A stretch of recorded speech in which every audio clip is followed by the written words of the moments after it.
Hey all. Thanks for being here. Hold on. Is my sound coming in? Yes, my sound is coming.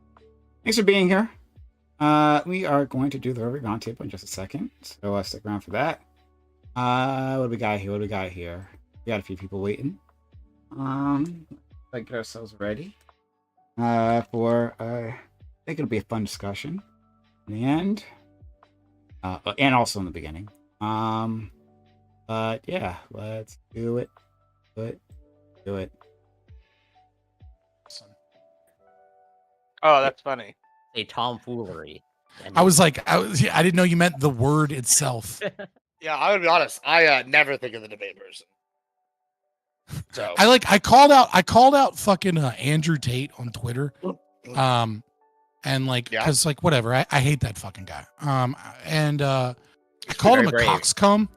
I called him a coxcomb, and then I got 2 separate DMs by people being like, "What the fuck is a coxcomb, you weirdo?" And I was like, "Yeah, that is kind of an archaic, nerdy, stupid fucking word to use." I was like, I really did take the wind out of my sails by being that fucking dumb with it. I was it's called a trolley. It's just a coxcomb's just somebody that somebody that peacocks a lot. Oh, okay. Somebody that beats their chest and talks about how amazing and great. It's like somebody very braggadocious. Fair enough. Don't know anybody like that.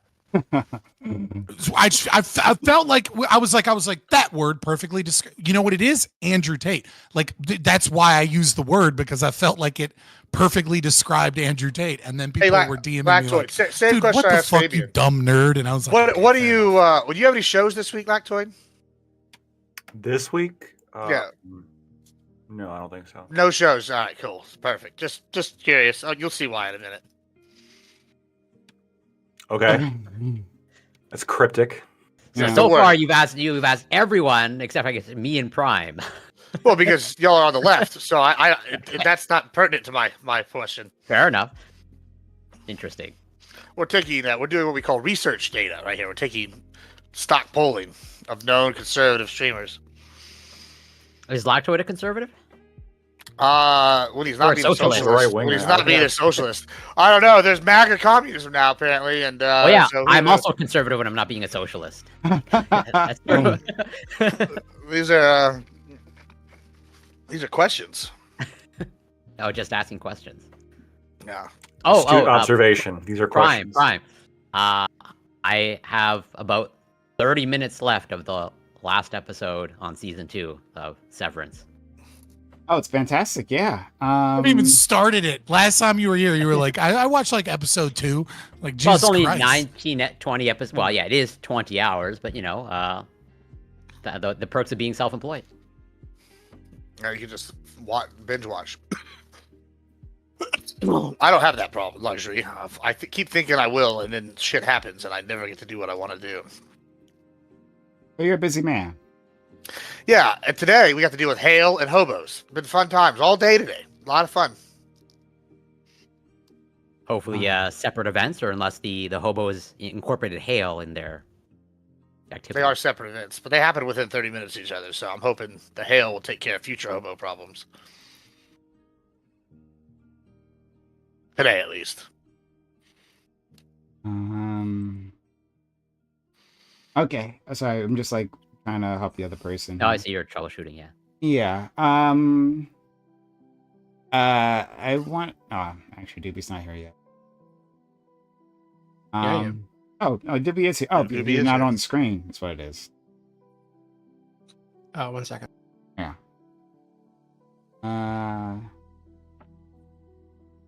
What can I do for you, sir? Sure. So what I was Oh, hold on. The other guy's here. I apologize. Hey, Tyler, can you hear us? Yes, sir. Fantastic. All right, we're getting you all on screen. We have. Is there? No, we're not missing. I mean, in terms of the group TM. Who are we missing? Okay. Well. Is this where we remember the fallen?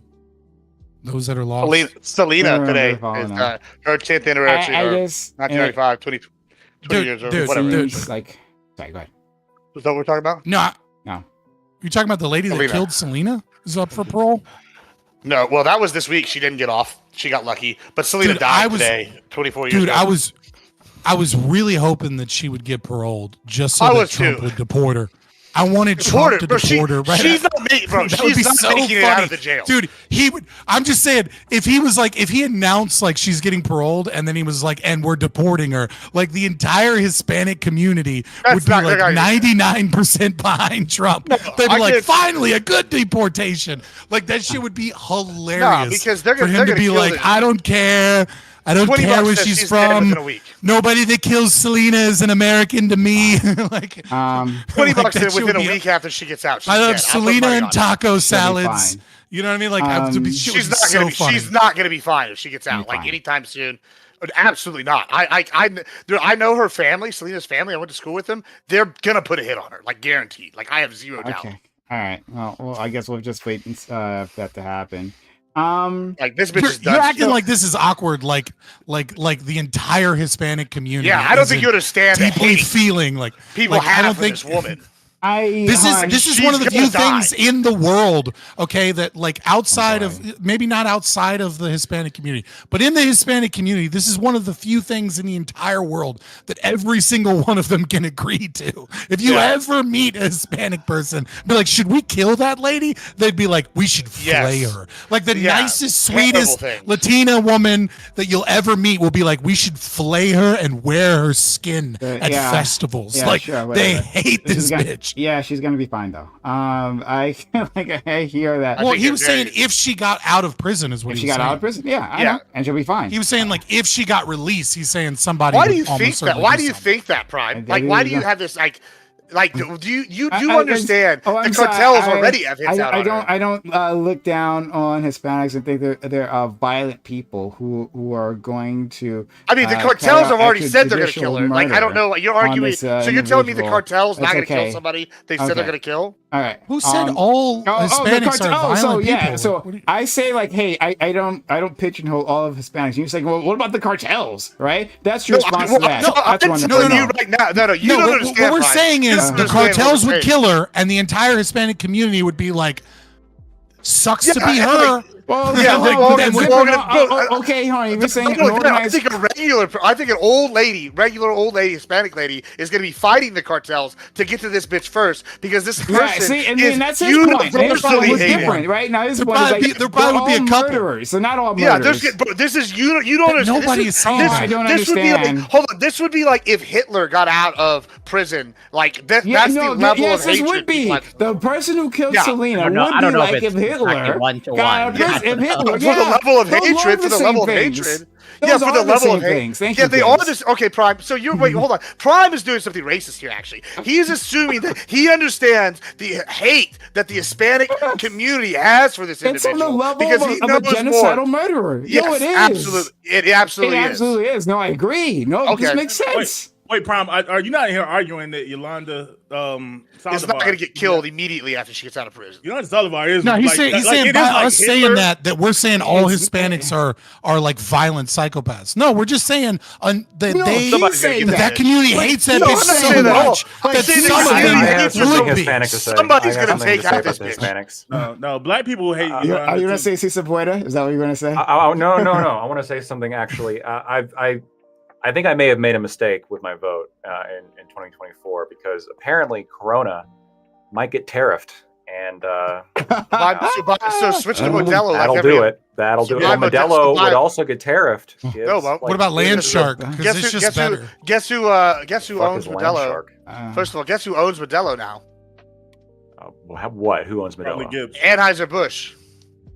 I don't think that's why the fuck you? And it's made here. And it's made here. I love Corona. I love Modelo. I love Mexican beers specifically. Drink something like nice and like fruity, like what's it? Shock Top. Shock Top's are really good. Shock Top's disgusting. I've never tried. That's a totally different beer. That's a Belgian white. That's a Belgian white. That's not the same thing. I don't know you bring race into this, Scott. It's just fruity and I like it. Okay. No, so I think all beer is like disgusting. Like, don't worry, all alcohol is disgusting, but like people like beer in particular is like the grossest thing in the world. Like, that's the deal breaker. I would never date a girl who drank beer. You get like a Bud Light Orange, okay? Bud Light Orange is first of all, Bud Light Orange is inferior to really Bud Light fucking Lime. good. and it's not even really all that good. Okay, what are you talking 100%, about? 100%. Hold on, 100%. Me and Primer, right? Modelo is in the U.S. is not owned by InBev. It's owned by Constellation Brands. It's the same owners of Corona, and it could be subject to the tariff. Nah, it'll be fine. I think we fucked up, dude. I mean, this is where I draw the line, right? If 25% more, holy shit, this would be ridiculous. Well, this is the top beer in America. Let me tell you something. If it's a foreign beer, it needs to be tariffed. Think about all the money we can make from the Modelo tariff. Dude, listen. Beer tariffs are a problem, okay? Tariffs in general are a problem. But let's be honest. Your typical cheap beer drinker just needs like 2 more commercials with Shane Gillis and Post Malone, and they will switch brands in a heartbeat. All right, like I'm sorry, like with the tariffs do not matter for 99% of people that are drinking cheap shit beer.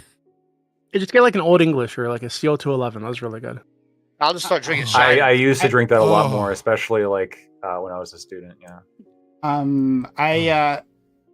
I have one silly question that is relating to Bam, and then a serious question that I'm gonna yell at Lactoid and Doobie about.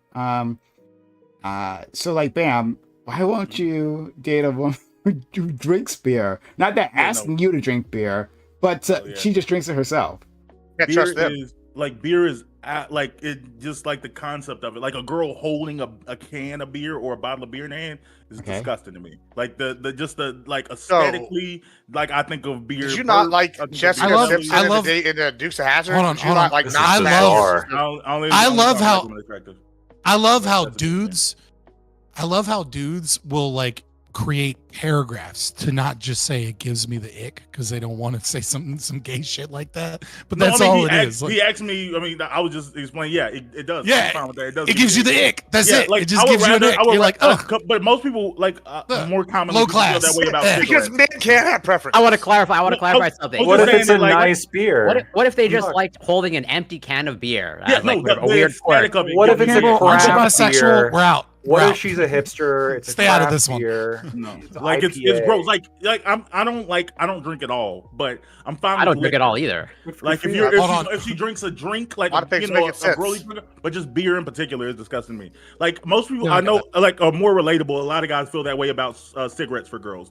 They're like, oh yeah, cigarettes and tattoos. That's different. I'm actually don't like that. Like I don't like cigarettes either, but cigarettes is better than beer. No, what do you have after sex? Do you not smoke a cigarette after sex? Like what's come on? The mouth taste is totally off. It's awful. They smoke cigarettes. Yeah. All I can think of now is if they drank like one beer a week, that would be a deal. Yeah, like you got some stuff going on there. Like not even in your past, you can't. What if she drinks vodka? Is that okay? Yeah, like I said, alcohol is so different. My girlfriend now likes gin, which is like an old man drink. Gin is disgusting. I bet you though. If gin is a liberal hippie drink. Beer, that is what gin is. You get over the phobia pretty quickly. There's some really nice gins. Yeah, and the only people that drink those are liberal hippies. No, there's a shit I like Bombay. Monkey. You can make a really nice drink out of. It's a drier gin from England. It's really good. Yeah, the fact that you know that makes me believe that. What do people mean when they say a dry wine or a dry gin? Like what does that mean? But long term, it means they're too uppity. That's what it means. Dry means less sweet, basically. One of her things though, in comparison, dry, I mean, why not just say less sweet? Married, I would have to give up pork, which is crazy. Fucking. But I about to say that would be like her compromise. Yeah, I prefer wine. This is just. This entire conversation is just reeking of city liberal shit because that's exactly what it sounds like. That's what it sounds like. This would like just not fly if you were anywhere outside of like a massively populated city. I don't like girls who drink beer. It's like, you mean like 99%? I grew up on a farm. I'm more country than anybody in here. Even Gibbs. Doubtful. Listen, Gibbs literally lives on like a ranch. Well, I don't live on a ranch currently, but I do own one that I go out there all the time. Listen, here's the thing. I also grew up on a ranch. I'm not going to get into it. He grew up on a farm, right? So now he's disgusted. We're not going to get into it. He's running from it. But you did hit on something interesting here that's been coming up lately. And Tyler and I had this conversation in the background the other day. And it's that there's a regional, I don't know how to say this. I'm going to call it uppityness, where they look down on people with certain accents or certain viewpoints, and they're just like, these people are dumb country bumpkins, and just because of the way they talk or they sound. And it's really hilarious because that's also a reason why the Democrats are losing people, because they can't understand that they've become the party of the elite. Hold on. That has been a thing. That has been like for decades now. There are people that work. So, for example, you can look in research in linguistics and look at like which accents are becoming more prevalent, and then like which accents are falling out of favor. And like since the 1960s, the Southern accent, especially the old aristocratic kind of like, like post-bellum, antebellum, like, film, like, oh, Mississippi Lord, like that accent has just been disappearing because people treat people with that accent as stupid. So like, I agree with you that that's a thing, but I disagree with you if you think that is like a new phenomena or like a more I'm not saying it's phenomena. new. That's been around for like damn near 100 years. I'm saying that it's definitely become like, at least in the way I'm saying it is, like on the debate poll area, it's become very, very much more prominent lately, like than it had been previously. I hadn't seen it like until, I don't know, 6 months ago. I started going to people, and suddenly Gibbs slurring his words. I'm like, because I said y'all, I said ain't, a slur. He's sitting here speaking in colloquialism. He must be a dumb fucking. No, Admiral Gibbs. One, you slur. Two, this is not a dig at you because I'm almost where you are, but you're fucking pretty fat. Three, you have a really bad microphone, right? Like, I do have a bad microphone. But those three things together is gonna get you shit for like when you slur. I mean, that's fair, but it's. I will say hard this, to but even understand what the hell you're saying. I've even heard people say it though when it's clear as day, and like I'll go back and rewatch the VOD, and I'm like, didn't slur there, and they're like, this guy, and it's like, and then I'll notice which chatters are saying it, and then I'll see like the righties are like, he sounds normal. I don't think you're evaluating yourself objectively. I don't even consider you having a Southern drawl. Well, that's good. I guess I don't know. I'm about to say just around people like living in the South. No, he has a more Texas accent. More of a Texas accent. I don't consider Texas the South, but well, that's debatable. I mean, I would say anything that's not Texas is in the South because they a bunch of bitches. I think Texas is the South, yeah. Texas is Southwest. Is y'all do y'all's own thing. Depends where you are in the state. I'll accept that answer.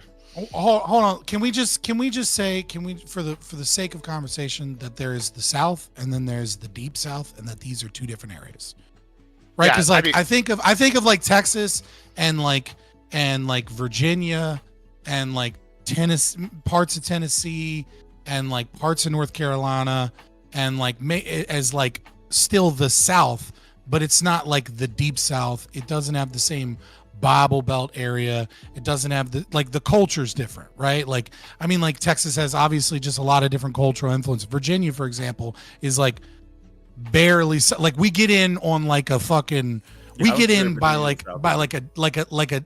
the skin of our teeth because obviously 80% of all Civil War battles were fought here, and the entire Civil War history, like 80% of that shit is the Virginia Army, right? But culturally speaking, Virginia's not really the South, but we certainly have some elements of it, and we're lacking other elements. So like, I just think there's the South and then there's the Deep South, and there are places that are debatable as to whether or not they're the South, and then there are places that are clearly like just not the Deep South. Texas is not the Deep South. Maybe something we're from the inside looking out. I don't like. I think inside the South we don't say the Deep South.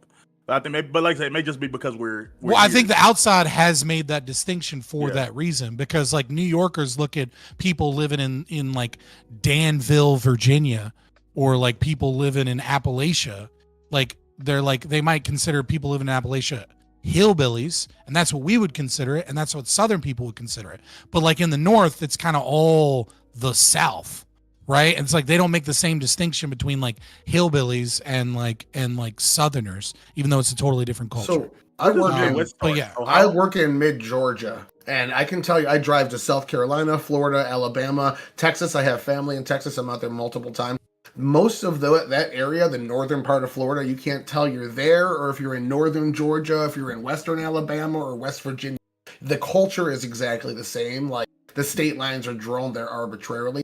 So it's really the northern part of Florida is considered more of the South than the vacation parts of Florida even as well. And it does breach a little bit into Texas, but Texas is different. It's a different atmosphere than, I guess. I'll agree with that. South. Yeah, we have southern aspects, but Texas is Texas, and the rest of the South are a bunch of bitches. I mean, it's the accents are different. Like if someone from, like I'm from Georgia too. If someone from Georgia is not Atlanta, but like southern area, a more rural part of Georgia, went to Dallas or Houston, like you wouldn't like stick out. Like you're gonna sound pretty similar in the way you speak, but it's as far as culture, lifestyle, there's like I said, there's some shared aspects, but there's definitely some differences. Like there's a Tex-Mex is a real thing. Yeah, but the point that I'm making though is there's a certain aspect to like this that is especially prominent, like within the left, right? Where it's if from any of these areas, you could just say you're from one of these areas and you're immediately dismissed as an idiot. Like even if I don't like the Cali people, right? I'll let's say, yeah, they're educated or they're intelligent, but they're wrong. But, they'll start talking, and I don't immediately go to IQ. They'll be like, look at this dumb, but they're over here like, look at this dumb country bumpkin over here trying to tell us about economics. What does this rancher know? And you're like, okay, buddy. Yeah, and this happens a lot. And then Dim's like, why do people think we're elitist? I don't understand. I'm about to say the politicians and stuff don't do that. But I will say that there's, as someone, who lives here, there's some overlap of truth. Like, the stereotype doesn't exist for no reason. It's the same reason why if Prime bought on someone in here that had hot pink hair and a septum piercing, people would assume everything about their politics as well. Like the southern accent, it does carry with it generally a typical type of politic that people think is probably pretty dumb. Like it's a reason why Tommy Tuberville won in Alabama. Look at the Cajun accent. Like, if I go talk to a Cajun guy, I can understand everything he says, right? Totally fine. And I'll be fine. I'll talk to him. The geniuses of the American. Well, hold on. But hold on. You're bashing them already. See, you just dismissed him. Yes, these Cajun fuckers. I think it's true. But these Cajun fuckers aren't intelligent as hell. They're just more intelligent in different ways. If I need somebody to fix a John boat, they're gonna be able to have that fixed in about 30 minutes. If I need somebody to go catch a gator, I'm definitely gonna call up John Boy to come over and catch that bitch. I'm not gonna go call up little soy boy Sam that fucking just moved in from Cali down the way to come help me catch this gator, because that jackass gonna get eaten. It's real simple. That, but it depends on if I get hit by, are there no gators in California? I'm not gonna talk to them about. I'm not gonna talk about economic. Like, I'm about to say, I used to love watching Swamp People, but I was like, I'm not talking to these people about economic policy. Why not? Bro, you don't think they're affected by economics? Like, you don't think this don't matter? This is what I'm talking about. Y'all just dismissing these people's views out of hand, right there. Like, you don't know about no economics. Generally speaking, no. They might have gone to LSU. You don't know. Most Americans aren't well informed on these issues, and when you get into niche accents, it just shows to be even more true.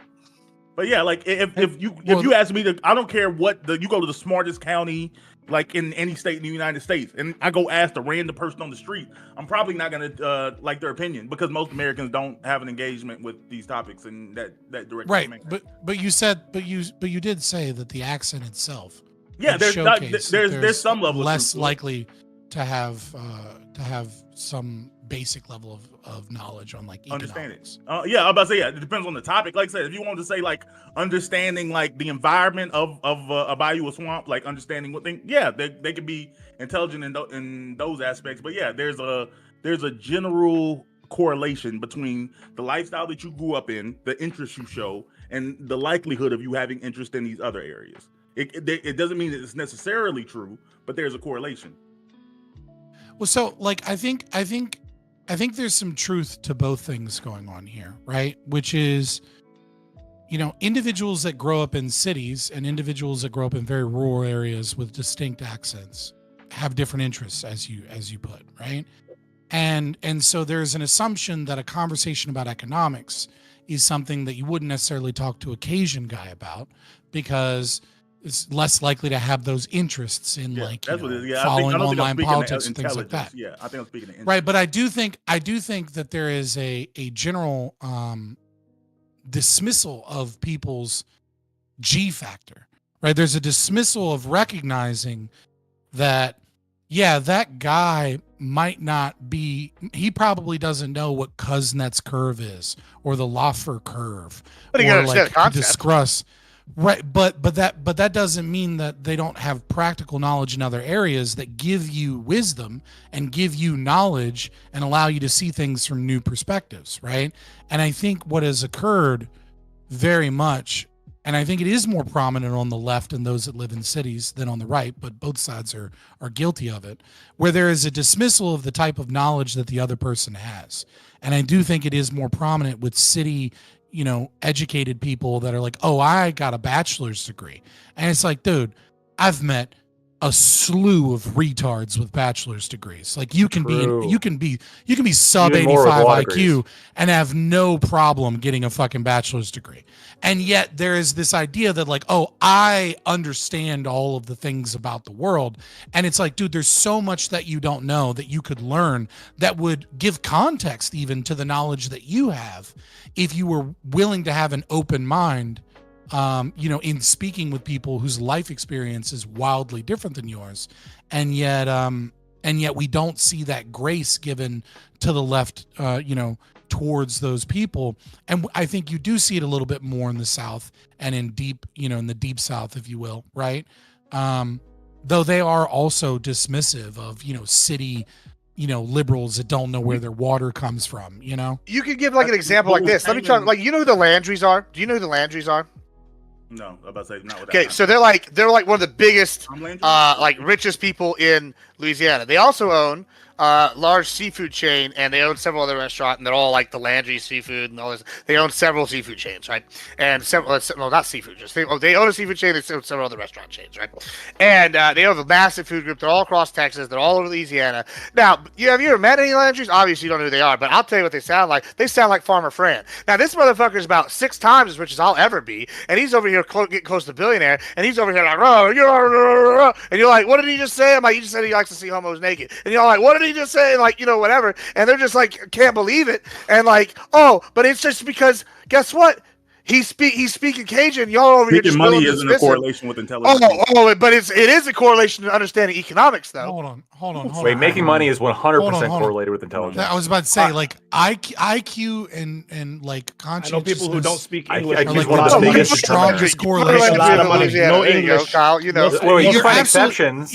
IQ is one of the biggest correlates with making money. 100%. Right. You could absolutely say with education. You can absolutely say that, like, just because someone's rich doesn't mean they're smart. Like, I totally agree with you, and I think that's probably what you meant, right? I don't think, but to be clear, like, IQ and wealth is pretty fucking very strong. Yeah, I mean, but it's correlated with education. Education. Yeah, look at Paris Hilton. No, it's correlated with IQ. IQ is a independent, strong correlation. Yeah, IQ is definitely a stronger correlation than education to wealth. But I think as a society, what we're doing in America, what we're the race to the bottom that we're doing, and it's just the pendulum swing that and it'll eventually come back. But we're in a period right now where we're dismissive and shameful of education. We think it's prouder to not have any type of form of education. Like, oh, my daddy didn't go to college, and he was a great man. Like, I don't want no school, or I don't want no sissy up here that went to university. Like, you don't have to do. Like, I think that this the long term side effects of this are going to be like a major negative impact for the country, because that is, like, you're right. We do feel what is the ivory tower argument people make, like, oh, the left feels dismissive, but like I feel like all of the best countries in the world right now have a high association correlate, like it's seen as a sign of achievement, and the United States is pushing back against that. But that's not new. The United States has kind of always pushed back against that. That's why I think TV nerds. It's just expensive. There is I think there's a correlation to what you're saying, right? But I think if it was free, a lot more people would go. We talk about the concept of anti-intellectualism, right? Which is kind of what you're describing, right? This point of pride that, like, I'm not, educated, or that, like, I made it in spite of the education. And then even worse, this idea that, like, educated people are bad, or like you'll see it in other communities, right? Where it's like, a black guy goes and gets a college degree and then comes back to his home, they're like, oh, you're a sellout. You know, like you left us, you know, you're an Uncle Tom or something. It's like, why? Because I became a fucking doctor and I made something of myself. Like, you know, and you see it in a lot of low socioeconomic status places in America. But I think it's more than just, oh, we hate the concept of education or like learnedness. And I think it's becoming it's much more melded with the concept of elites that look down on them and are learning things that they find are useless, right? So I think it's less about, oh, I'm proud to be dumb or something, and more like, I'm proud that I work with my hands and I fix cars because what I do exists in reality. And I'm watching you guys spend $2 billion to do a study to find out whether or not gay birds go in the same circle as straight birds. And there's the indoctrination factor. And there's the like, oh, we send our kids off, they all believe our values, they go to college, and suddenly they come back talking about now they're an Oscar Mayer wiener. Like that's the problem here. Like, there's two things that are being conflated here, I feel like. So there is one, what Scott was just talking about above here, is the anti-intellectual movement that exists on some ends of every demographic. Either you're a liberal elite or acting too white is something Obama would talk about at certain points as well. I think that is over here and has always existed to some degree. What I think Bam is talking about is more what we see in the more recent is like this trend of like entire movements being against the experts. And what you see with that is they're against the experts until the experts agree with it. Everybody hates the polling until the polling says you're winning. Everyone denounced the polling when it said Biden was going to lose. As soon as Kamala Harris started to look good, all those people started pushing every single poll out every day. And it's the same thing with the medical apparatuses of government. As soon as I'm so glad you brought that. I was going to segue right into my point later when we do opening. I'm so excited. So I think it's a lot to do with the partisanship that we see right now in politics, where you reject the experts if they don't agree with you. Oh, okay. I did have I would always just say it's bad philosophy. And the right and the left are both guilty of it. I did have a separate question for more of an accusation for Lactoid and DB, but the thing is, we're all here, and you guys have yelled at me for taking too long with these. But now I'm curious. You can't just like. I've never yelled at you. You've never yelled. Well, if I say it, it's 8:30. I'm talking about when it's like close to 10, and you're like, and another thing, and I'm like, dog. When do we get into the fucking topic? I'm down to start now. Don't fuck all that. Don't let him bamboozle you. It's fine. Okay, well, I'll put it up, because what we could do is maybe I could wait till afterwards and we could have a discussion on it. Does it have to do with Mexican beer? It has nothing to do with Mexican beer. No, it doesn't. But I was of which you should try the Victoria if you like Mexican beers. But it's a bone I got to pick, especially with Doobie. I've already say it, okay? Just grab your balls and say it, please. I'm begging you. Just let it out. Get it off your chest. All right. So we might not be able to like fully hash this out now, right? Because say it, please. Just say it. Please just say it. Do it. Do it. Well, we get some inner feelings here. Is it TOS or something? This is weird. Oh, no, it's not. Okay, but I'll just. Sorry, I didn't think you can ask his favorite color or something. No, it's quite simple. So I was reading up on how Texas is placing restrictions on school books, right? The whole book banning thing, right, in school libraries. So this is like, it's spreading there. There's a few bills that they've dropped. Some of them have passed like the Senate. Yeah, and now they're talking about like the types of books that are being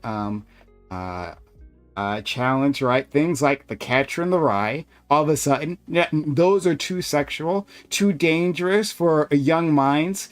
And this just like goes on with the regular nonsense we saw within the Florida situation, right? But then we had useful idiots like Lactoid and Doobie who defended this policy, who like gave room for this, or gave space for this thing, and now it's not obviously not just their fault, but like I'm yelling at them because they're the ones in front of me. It's literally but their now fault. we're seeing these things spread. Right now we're seeing regulations in line, where, like in the vague regulations as to what should be bannable. I can literally read it to you. Send a source. Because that sounds like some shit Democrats would make up to talk because they like to group. No. But it's school choice. And they do this all the time. They ban. Democrats love attacking Judy and Blackwood. They group together books that the left banned with books that the right wants banned, and the left banned them because it had like an N-word or it's racist or something like that. First of all, like I do have multiple sources. One, I have the text of the bill. I'm just curious. Heard of Google? And the text of the bill talks about like what is bannable, right? So it's harmful material, period. Harmful material. Library material rated sexually explicit material by the selling library material vendor, which that one makes sense. A library material that is pervasively vulgar or educationally unsuitable, as referenced by Board of Education versus Pico. I don't know exactly what that I don't know what that case says, so I'm unaware about that one. That might be important, yeah. That might be important, but it starts off with harmful material. Just harmful material. As long as we can argue that this is harmful material, then we can ban it, right? Like, what isn't harmful material? Like, what do I think is harmful? We know that there's a difference between Lacto and I, right? That's what we consider what's harmful material. We already have this. You think Mein Kampf should be taught in schools and like at middle school level? Library material containing indecent content and profane content, right? Yeah, I do. Indecent and what's indecent? What's profane, right? It's nonsense. It's a nonsense standard. It's a great standard. And I can it's the best standard. I will send you. I'll put it in the group chat so you guys can all take a look at the text of the bill. Paste and there you go. So it's a great standard. I love that. Yeah, I fully support that. Of course you do. Yeah, but I'm ignoring you for now, right? So okay. I'm more than one. And then from there, as I had presented last time, right? I don't think you were there, Scott, though. I was presented to this to, I believe, Blackwood previously, talking about that there's a tiny amount of parents, not even parents, they're not even fucking parents, right? Who have done the vast majority of book bans nationwide. Right, like these individuals who just go submit lists. They're not even parents, and they just to get them banned. And yeah, they're on the right. Absolutely, these people are on the right. So they're amazing. Yeah, amazing. That's good. But anyway, my problem is that I had already basically handled this with Lactoid, right? But Doobie, you also gave space to this, and I think you should apologize to me. Well, I think apologize for what? You haven't presented any problems. I think there should be space for banning books from schools. I know that you'd agree. Not every book is appropriate for a school, or like a middle school, high school, even. I would there needs to be some space to keep certain books out of the use kids' hands. I would leave it up to librarians. I think the cost that's iffy. I think the cost that we're seeing here, right? Librarians, I'm sure we can say that. Maybe I can give you the. Yeah, he's over here. One second. No, I don't need you. I can give you the olive branch to say that. I live in Texas. I can tell you the law that you say is wrong. One second. Don't care. I can give you the library branch. I know you don't care. Shut up for a second. I'm going to finish my point. I can give you the olive branch, Doobie. That librarians weren't necessarily perfect, and that like you could have found things that maybe we could both agree that shouldn't have been there, right? I can say that.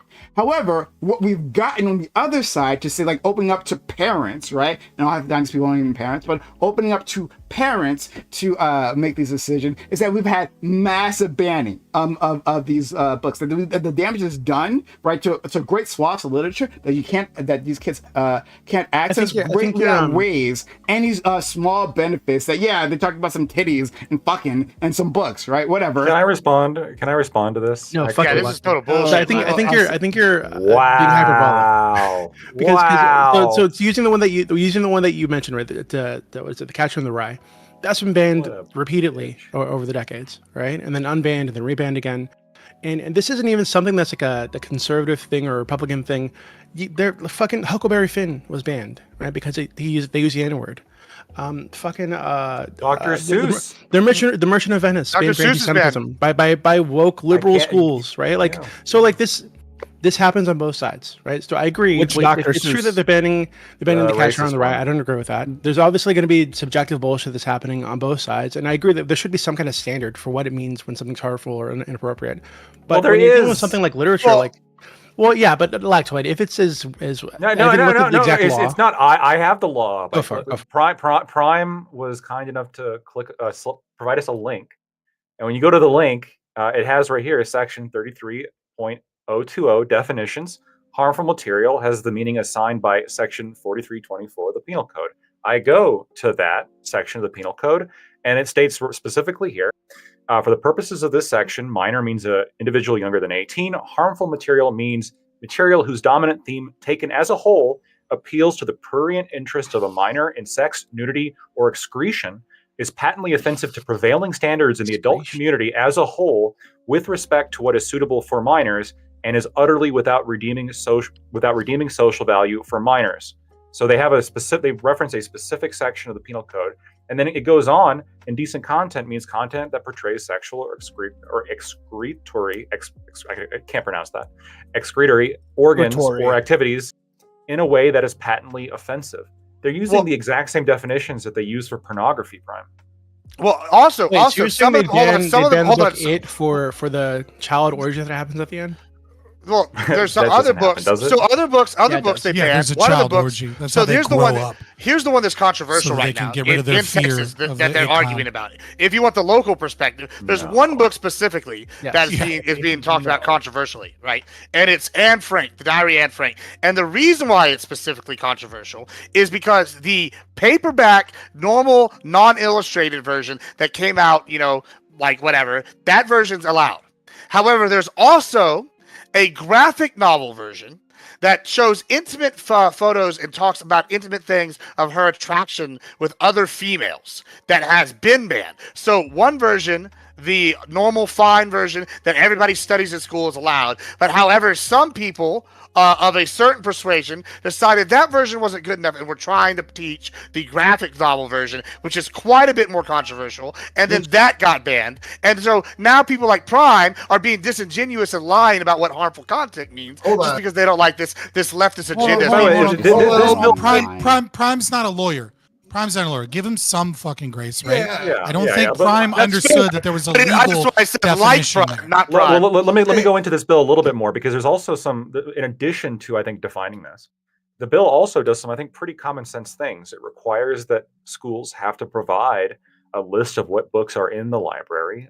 Parental access is required, and it creates a council that, like a government council, that decides what books go into the library. Seems pretty. You were saying before that you'd be okay with a librarian doing it. I mean, this doesn't seem too different. Yeah. So that's what I was going to get to as well. I looked at that already. And so, Prime, I don't want to pick on you here, but I kind of just disagree with your framing. You're overstating slightly by saying it's a book ban. It's perfectly acceptable for these student councils that are voted in and the parents to have a say on this. And people ban books all the time. I think Doobie gave good examples about that. But going into where you actually have a valid concern is this can be overdone. Absolutely. And if we let the Christian moralists that were in charge of the culture in the 90s take back this, we're going to see over-Puritanization of our school. We're going to see issues like praying coming back. Hold on.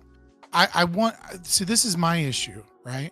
Both with Average Debate Enjoyer and Prime Guys, right? Like, what your example of overreach, of going too far, right, would be that there wouldn't be borderline lewd and lascivious, at least according to Christian Puritans, books freely available without the parents knowing at the school library and publicly funded schools. No, that was. It has nothing to do with private schools. It has nothing to do with parents that choose to let their kids read certain things or even check out books for them. Like, what we are talking about is trying to get rid of books that parents themselves wouldn't approve of their children reading. And so, maybe I'm a crazy ANCAP, right? But to me, I fail to see how this is some horrible authoritarian issue when you have public all schools books can be banned really easily. That's what I'm saying. But again, even if they did, right? If they banned like every borderline book, right, to the point where all of the books at the school libraries sucked. Libraries still exist. Barnes and Noble still exists. Amazon still exists. Like parents exist. Hold on. My question, I guess, like you guys are jumping into weird places. Let me make it clear.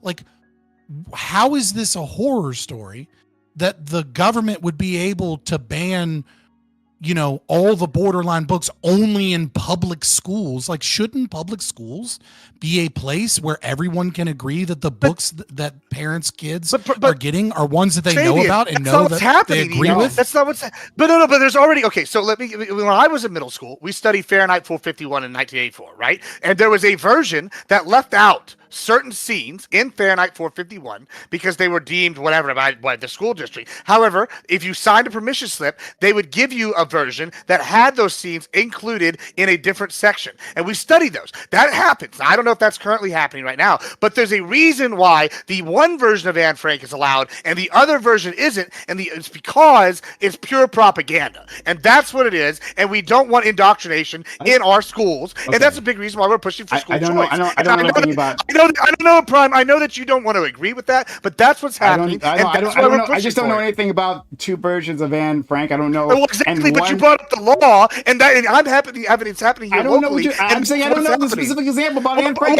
But I'm giving you the specific example because you brought up the law and brought up Texas specifically, and this is something that's in our news cycle right now locally because that's what's happening. Okay, well then tell us more about the actual book then, because you're saying, hey, this is propaganda. Twice I did. I don't want to say. All you said is propaganda. What the fuck are you talking about? I gave a whole thing before. You just weren't listening to me. I gave a whole thing before. Admiral, relax. He did before. He said, and just to prove that he did, because I'm not from Texas and I heard him, he said that there are two versions of Anne Frank. There's one that is just the original copy that has just been turned into text. And then there's one that has graphic novel depictions of sex acts about her fantasies of having sex with other girls. And that the one that's banned is the one that has graphic depictions of sex acts as opposed to the one that is just her diary. Oh, sorry. Is that added material or like was yes. At least that's his claim. I don't know the story, but I'm saying he did differentiate those two earlier in the conversation. If someone added that in, then that's a different thing. Okay. So I was talking about Anne Frank's diary, but if there's a separate thing, someone's added material, well, then I was referring to that. So all right. So I have a question. Hold on, but before we get actually. All right, you can respond. You can ask your question, but I do want to be able to respond to the accusation. Yeah, for sure. Like I want to decide if I care about this because I'm not sure if I do. So 2 parts. Number 1, actually, I'm gonna Lactoid. Can I ask you specifically? It seems like that you have. Yeah, you can go ahead. I'm just looking at. Jesus Christ, I didn't know Stephen King did that. Anyway, go ahead. Yeah. Okay. And this is. Oh yeah, that's pretty wild. He's just learning about it. Oh yeah, that's crazy. Yeah, that's why people call him a pedophile on Twitter, man. It's because he wrote a whole fucking orgy sex scene of kids in his book, and people are like, "Hey, that's weird." This can be really quick. This will just tell me if I feel like this is actually like good faith parental engagement, like or healthy engagement, or if people are being crazy. Okay. Would you be opposed? Would you be opposed to the concept of instead of one parent having an issue with one book and now all the students don't have the ability to read it, like books that are like a parent can submit a book into questionable categorization. And why not just have a category for questionable books and then get like a permission slip? Like, why isn't that like? Yeah, I wouldn't say a permission slip, but I was about to say a parent can my grandparents didn't like Harry Potter. It wasn't enough to put you on a ban list, but it was just the old that's the devil. It's witchcraft.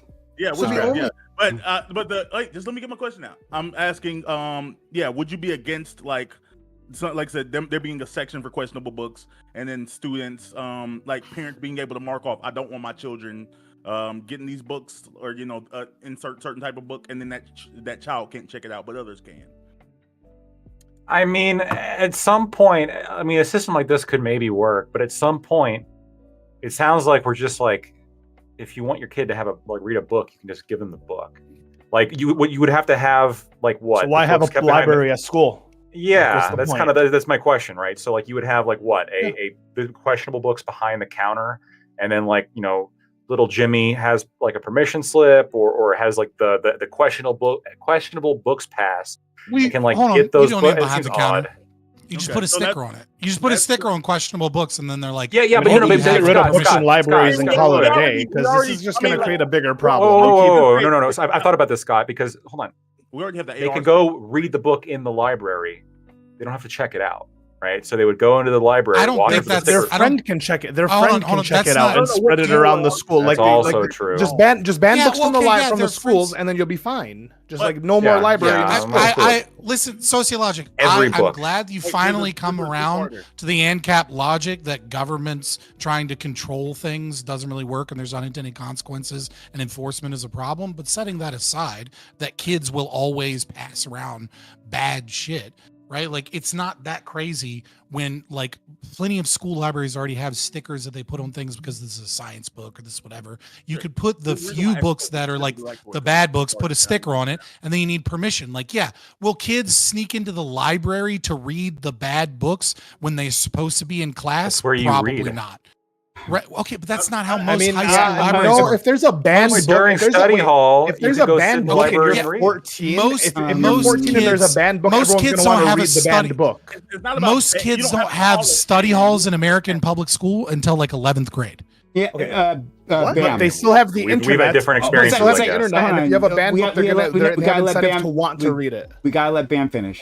Second question to you, and actually, I feel like I already know your answer to this, but I'm curious anyways, because like as we've seen, and this will be a part of like what we get to with the topic itself. When it comes to, it seems like conservatives and the Republican administration, there's like people that make a stance on like, oh, I would never go for that, and then that thing happens, and then they move the position on it, like, yeah, this is fine, this is based, I'm cool with it.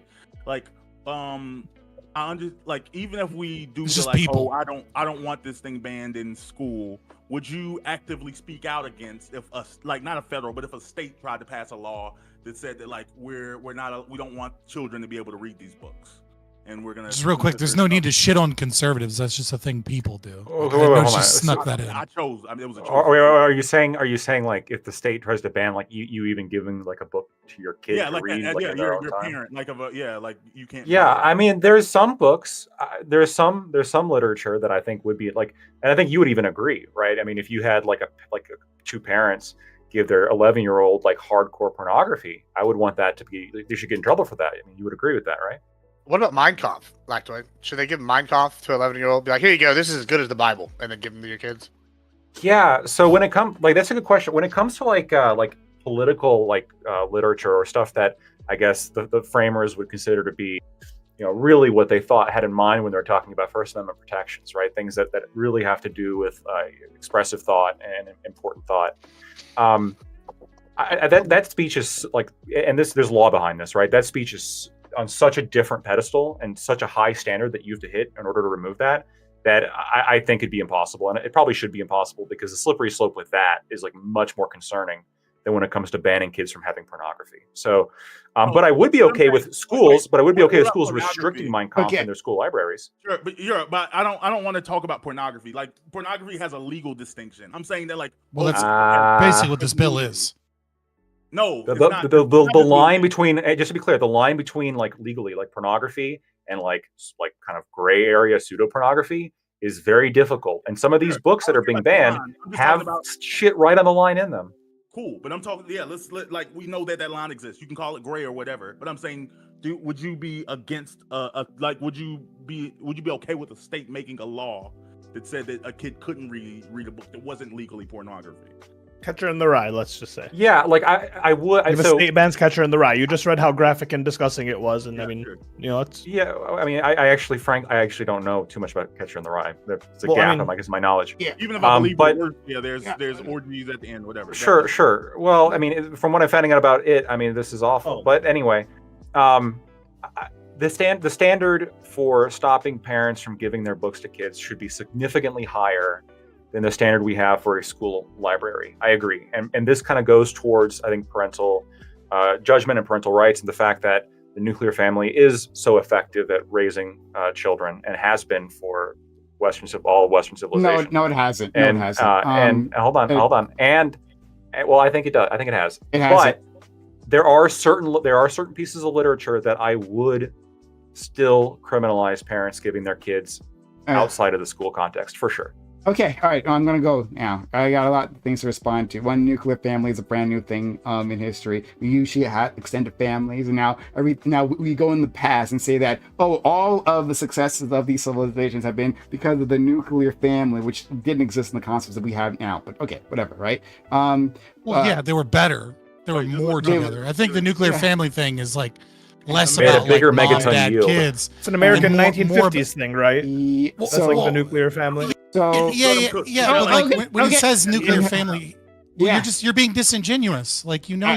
Like, when he says nuclear family being successful, he's talking about having a mom and a dad together as opposed to being a single parent. He's not talking like I understand that the extended family's better. No. That's not. He didn't stipulate any of that. But whatever. Hold on. I talked about parental rights. That's what I was saying. But you didn't. But hold on, you didn't stipulate any of that. To be very clear. So what I was responding to actually does make sense, right? Like if you want to change, doesn't need to. If you want to put an addendum as to what he said before. Sure. Let me add an addendum. Let me add an addendum. Having your grandmother around is good like too. He was yes. Like that's.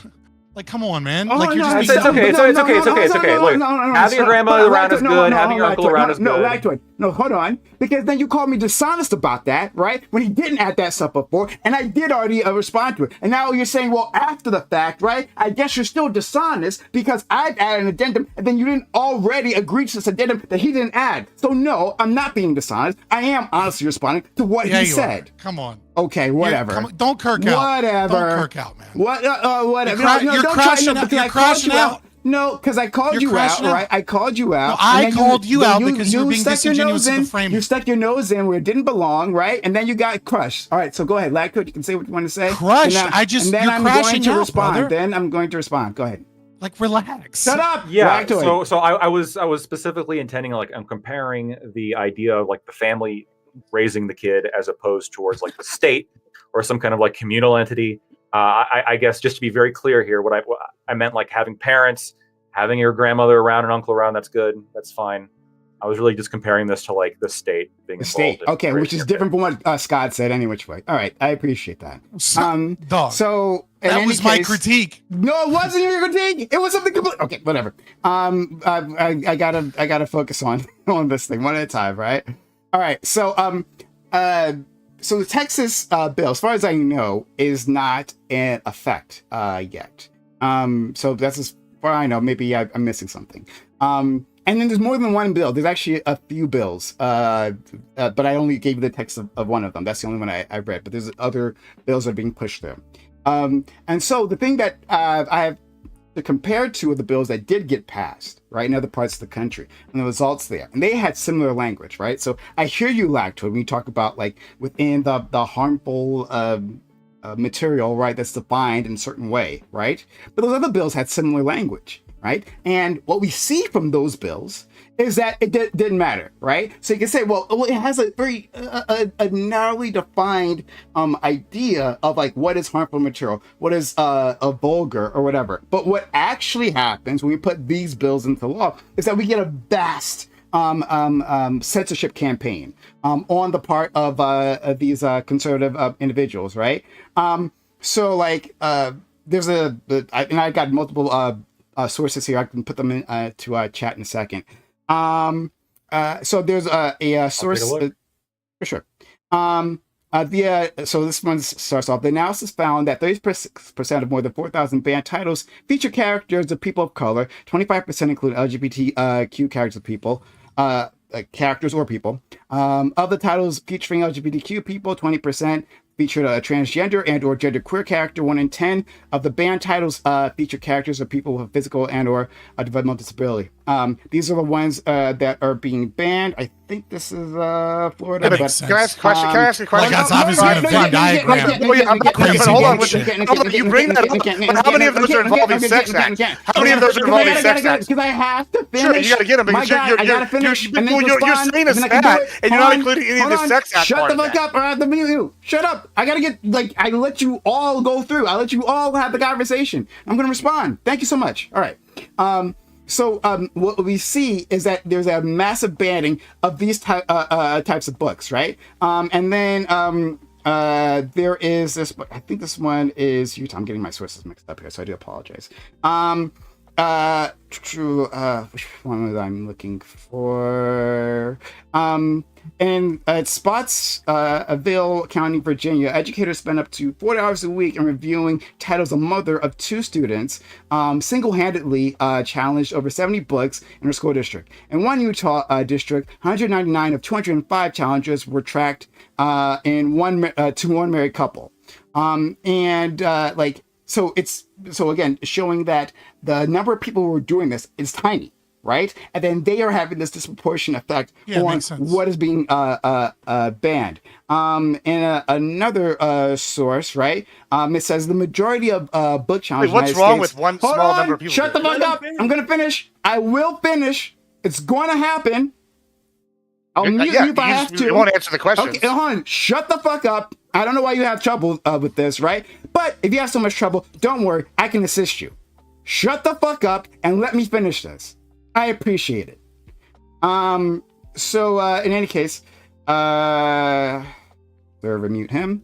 So the majority of book challenges in the United States came from 11 people. 2 of the most prolific, Bruce Friedman and Vicky Baguette, hail from Florida. Friedman and Baguette have challenged hundreds of books in Clay and Escambedian, respectively. I guess they're places in Florida. Over half of all books challenged. Book objections in Florida during the 2022-2023 school year came from both of these from these 2 counties. Friedman and Baggett frequently challenge books that include LGBTQ characters or discuss the existence of racism, whether or not the books include any sexual content. So answering Gibbs' question when he couldn't shut the fuck up about. Baggett previously told Popular Information that she challenged a book called And Tango Makes Three, a book about 2 male penguins who raise a baby chick in the Central Park Zoo, because she was concerned, quote, a second grader would read this book and that idea will pop into a second grader's mind that these are 2 people of the same sex that love each other. Friedman previously told Popular Information that he challenged the book called The Girl from the Sea, an award-winning graphic novel about a 15-year-old girl who develops some romantic feelings for another girl because students are, quote, not in the school to learn how to be better lesbians. That's his fucking response. So we're talking about like what this equals, right? Is that one, we have an outsized effect. So if there are challenges upon challenges, and it's taking up a massive amount of school resources, and I'm almost done, a massive amount of school resources, these things will get de facto banned. We're just going to ban them, even if they don't even fall within the guidelines of the law, we're just going to ban them because it's easier. It takes up a massive amount of time, it takes a massive amount of taxpayer money to actually deal with all these books. And so these books, the ones that are dealing with racism, the one that speaks to like a large swath of the country, those things get banned. And then to respond to something that Scott said previously, at least I think it was Scott, it may not have been him, is that like someone said that our libraries should be spaces where most people, right, within the community, right, feel like should be able to agree on what's in the library textbooks. But like that's just not the case. Like we have such even within this space, right, within this small space, we have a group of individuals with vastly different ideas as to what is proper, what should be included, right? I mean, some of you guys like would be backing banning those books talking about racism, right? Because it falls into neo-Marxism DEI, right? And you'd say, well, that shouldn't be allowed, right? And I want to give people the ability to get rid of those. What happens is that the vast majority of people who actually don't have a problem with any of these books, right, or almost any of these books, they don't actually go to these school meetings. It's not as if there's like there's not as real if quick. There's not your critique of me. No. You made like 7 arguments. I'm going to finish. I'm going to make 20 of them, and I'll finish. It's just a gish gallop, and you're the moderator. Hold on. It's shut the fuck up, because I have multiple things to respond to, right? So I'm responding to multiple things. So then afterwards, you can write whatever the fuck you have down, and I can respond to that, and that's how we'll do it. Okay? Thank you. All right, brother. It's your show. Jesus Christ. It absolutely is. All right, don't worry. I can serve and mute you. Shut the fuck up. Thank you. All right. So, I guess it was the last point. What was I just about to say? It's not as if there's a mechanism that says, well, if the vast majority of parents don't have a problem with these books, then they get to stay. No, it's if one individual has a problem with them, and they just keep resubmitting these books, re-challenging these books, and eventually we just don't have them. And so it becomes a tyranny of minority situation. That's the thing I wanted to, all the things I wanted to object to. So I'd love to hear what everyone else has to say about these things. Anyone can go. I want to jump in here. I want to talk to a little bit more about a couple of points you brought up in terms of like the books that are being banned. So if your push is for diversity and getting diverse characters out there, getting all these certain things out there, then those things that are going to be pushed back on are going to also be more diverse just by definition of what's being pushed for.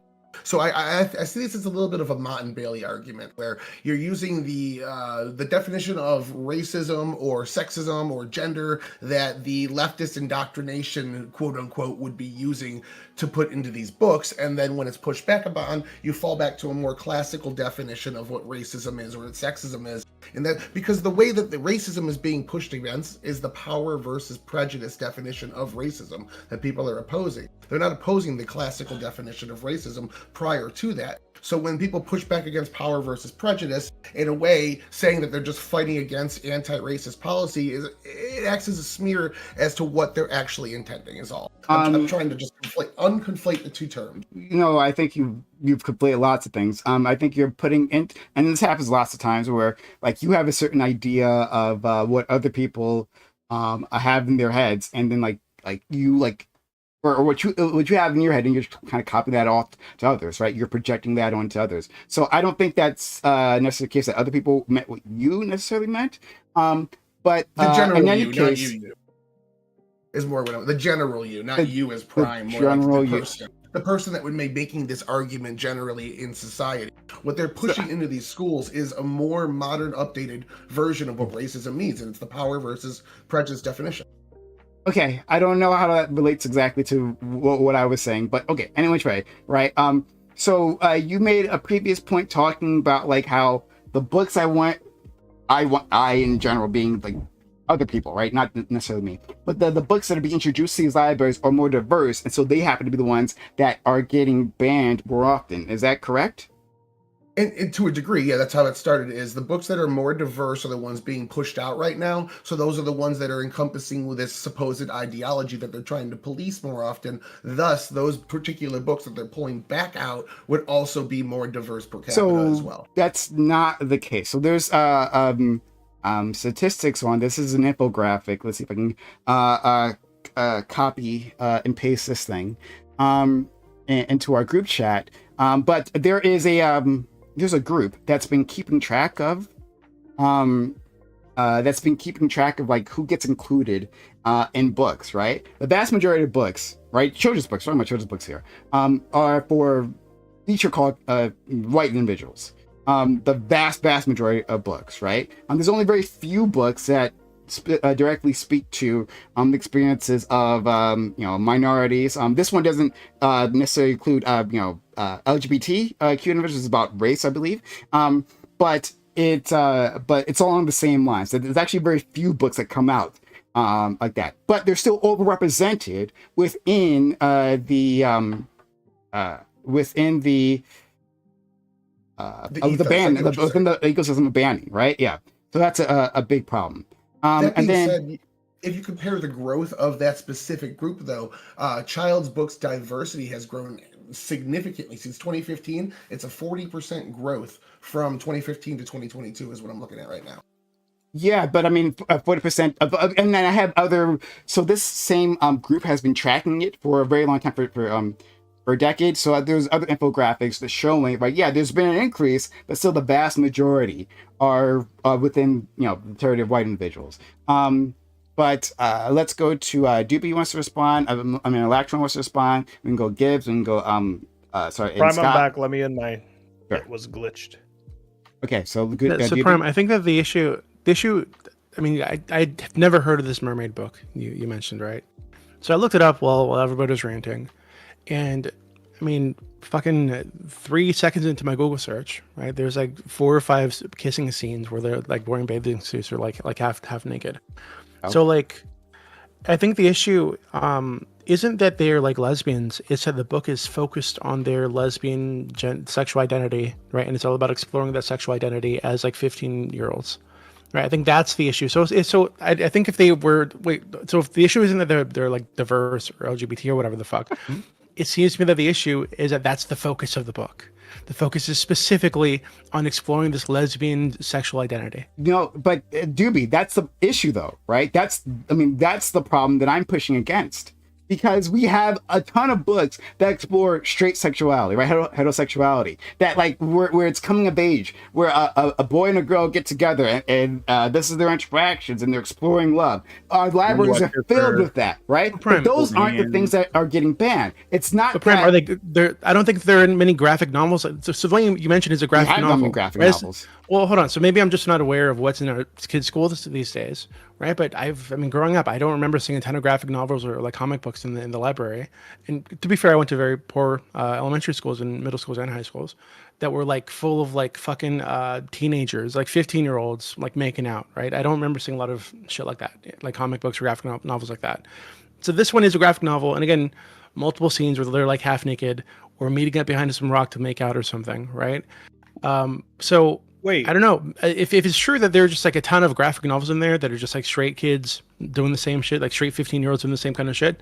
Yeah, I would say that there's like a double standard right here that's not okay, right? But I'm not just not aware of any of those. So if the kids are making out and half naked behind the bleachers or the rocks or whatever, like what's the difference between that and then like they can't read books about it?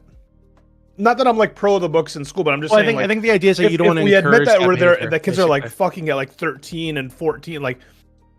Isn't like what's the issue with them like reading about it at that point? I think the issue is that they're like misidentifying the issue, right? So these kids go home, they have YouTube on their phone, and they're just being bombarded with sexual material like 24/7. They're sending each other confused about their sexuality and their premise.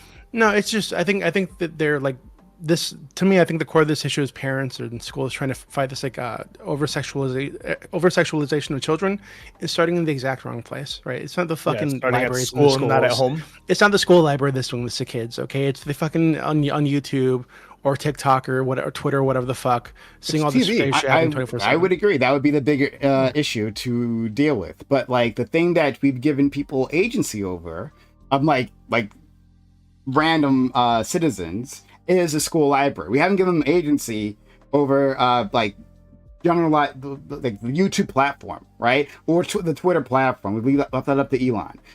But for these individuals, this is how they exercise their power. And so actually I think it's perfectly fine if and again, so and this is again part of the heart of the issue, right? So you Doopy may disagree with this, right? And Lactoid and Scott and possibly definitely Gibbs, right? He thinks everything's propaganda. It might disagree with this particular book, but see, I don't have a problem with that, right? And I think a lot of other people within this community are like, well, yeah, I use books, right? And I use graphic novels. I use graphic novels to explore my identity, right? I'm not necessarily my sexual identity in that case, but heterosexuality was always prominent there in those cases, even there, right? Like that was never an issue. It was never not represented as a heterosexual man in like Marvel and DC, right? That was always front and center. And so that's like never a problem. Like scantily clad women in general, right? In those graphic novels is like never a problem as long as it's presented in a way that is appealing to men. But once we have a graphic novel with, girls, right? Now it's being, this is a training manual to teach women how to be better lesbians. Like, so this is the level of discourse that's happening here. And so, it's a tyranny of the minority situation is what I respond to. So let's go to, unless you have something to respond to, DB, I want to go Lactoid and then. No, I think I mostly agree with it. I just think that the issue isn't so much with the law itself or the fact that books are. No, no, neither of them unmuted. Okay. Go ahead. Finish your point, DB. I think that the issue, to me, it seems like it isn't so much with the laws against for like being imposed to ban books or whatever, rules being imposed to ban certain books. It's just more about the subjective ideas of like whatever population is doing this. Yeah, everybody doesn't have a different idea of what's appropriate. So, I mean, a lot of these books we're talking about have like murder, fucking graphic murder scenes all over the fucking place. That's apparently fine, but if two girls make out, it's bad. Yeah, it's kind of silly. You know, a lot of it is like war propaganda. So, like, I don't know. I get what you're saying. I agree that some of these sound silly, but that being said, I think you'd agree with me that there should be some space to ban certain books from classrooms, or not even from classrooms, from just like libraries and schools. Like, for example, the one that got a lot of attention the last time around was like Lawnmower Boy or some shit that had like a scene where they're like this kid was jerking off another kid. Like, that's not. You don't really need that in like a middle school. So like, I would maybe be in favor of like we could still have stricter rules around these things, right? But we leave it within the hands of librarians. Like, okay, these are updated rules, right? There were things that were allowed previously, and these aren't. And now we're going to have more conservative, narrow focus on what books that are allowed. I'd be in favor of that, but I'm not in favor of this system of tyranny of the minority.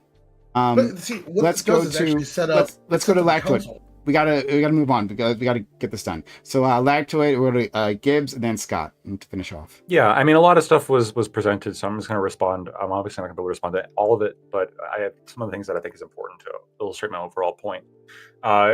Me and Average Debate Enjoyer here have posted this link. I did post a snippet from part of it with the part I'm looking at that's highlighted.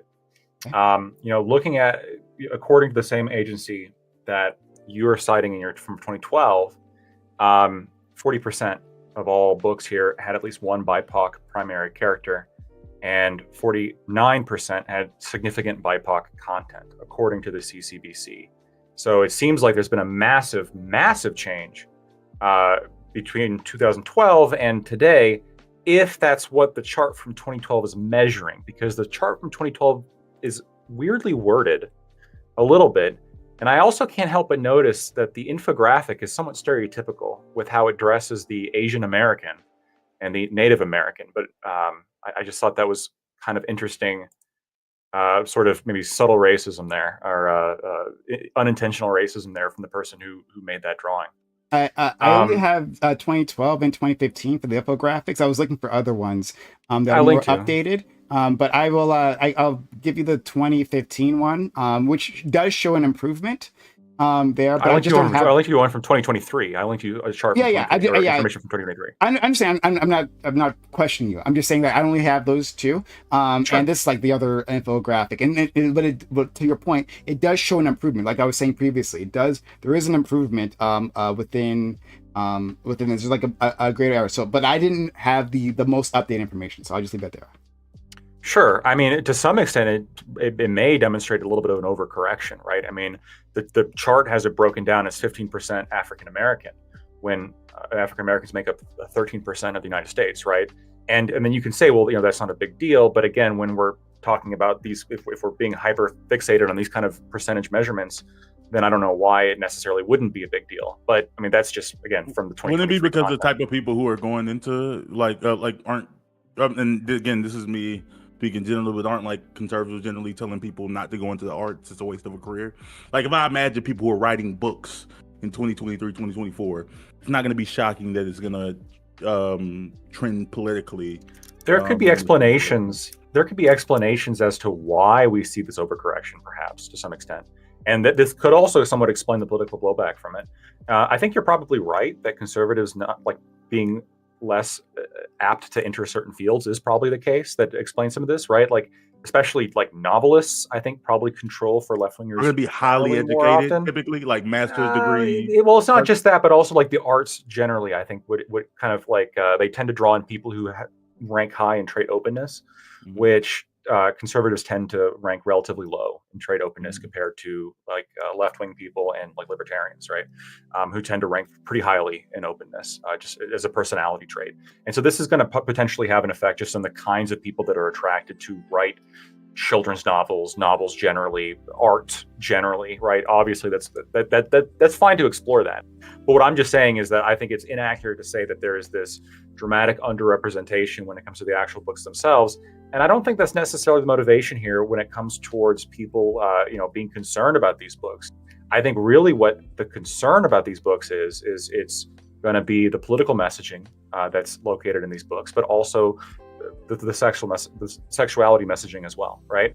And so, something that was said before, I think you were reading off stats, Prime. I mean, I don't know specifically what the year is again that you're referencing these stats for, but Gibbs held up a little whiteboard, and he made the claim that over 57% of those books that have been banned had overt sexual content or sex scenes located in those in that content. And I'd like to see a source to some extent on that. Sure, well. I mean, I'd like to see a source on that as well. Yeah. But just to be clear, it wouldn't shock me because, and I have made this point before, when we're talking about sexuality, this is inherently about sex, right? Like whether or not somebody's gay we're primarily talking about who they're attracted to sexually. That's why it's called a sexuality. It has to do with who you want to bang. And so if you're trying to describe sexuality, depicting banging sometimes is relevant to describing that sexuality. And so I don't think it's an accident. In fact, I think it's sort of baked in that a lot of these novels tend to sort of exist a little bit on the edge in terms of how they're portraying sexuality because they're trying to make a point. They're trying to demonstrate sexuality in a certain way. And what's the best way to demonstrate sexuality?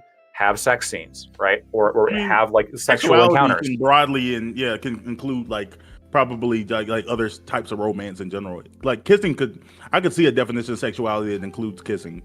Yeah, it can, again, depending on how it's done.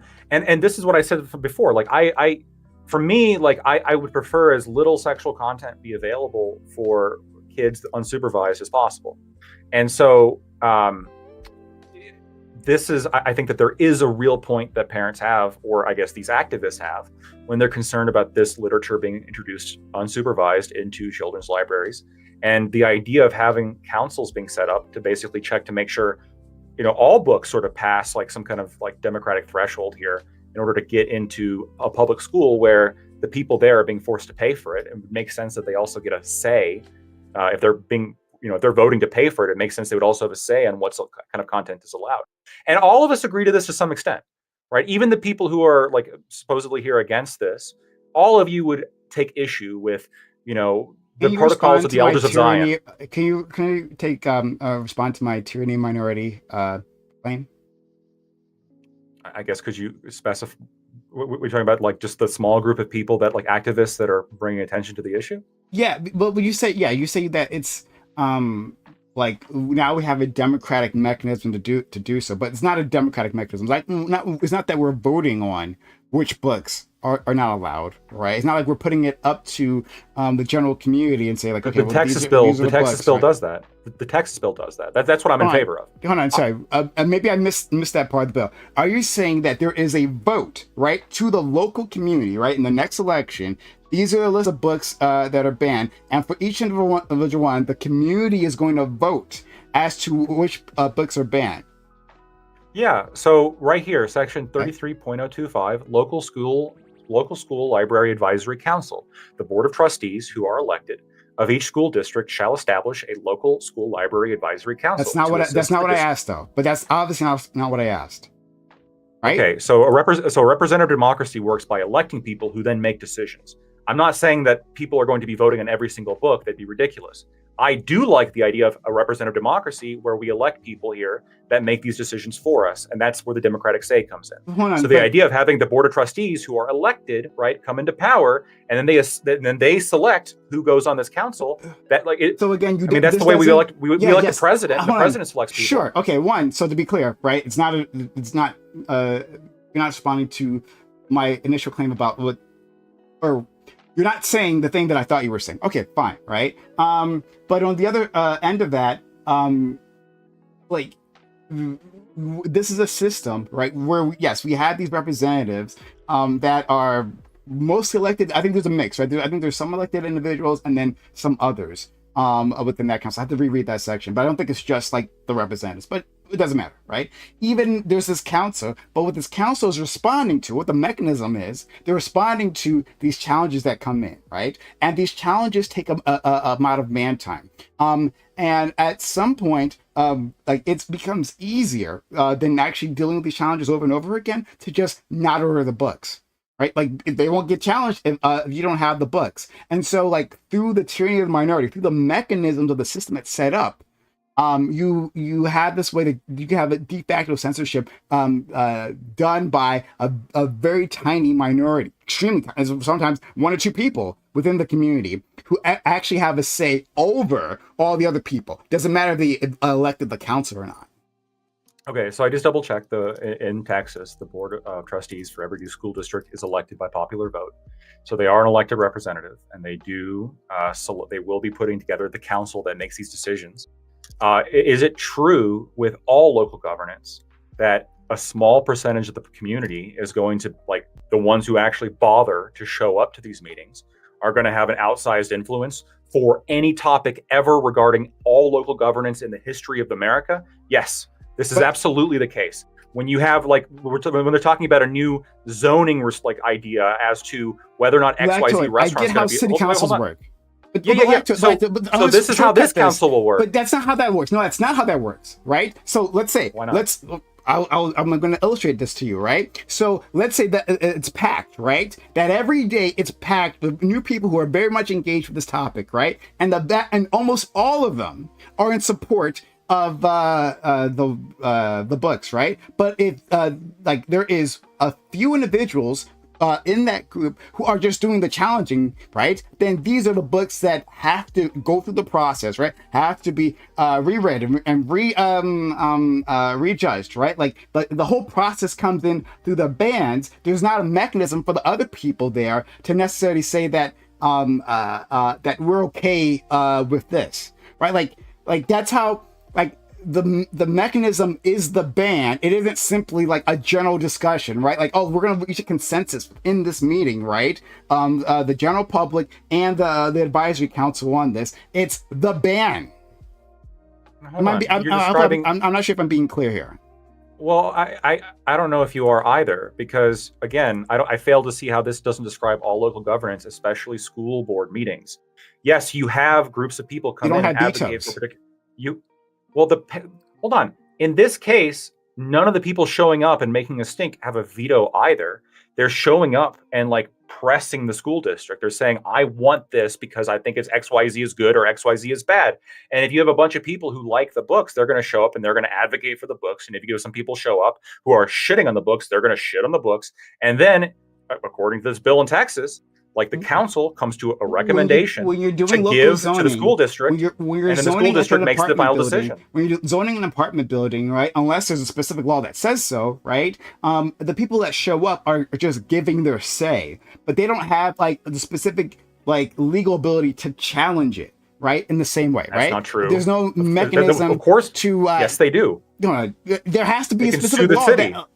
That's a completely different thing, right? That's a completely different thing. Say, oh, we can sue the city. That's a completely different mechanism. I'm talking about within the meeting of the city council, right? Within that, there isn't a ability to challenge. You can speak your mind, right? And I'm okay with if it was the case that all these individuals simply came to the school council and simply spoke their mind. I think they have the right to do that, and that would replicate the city council model.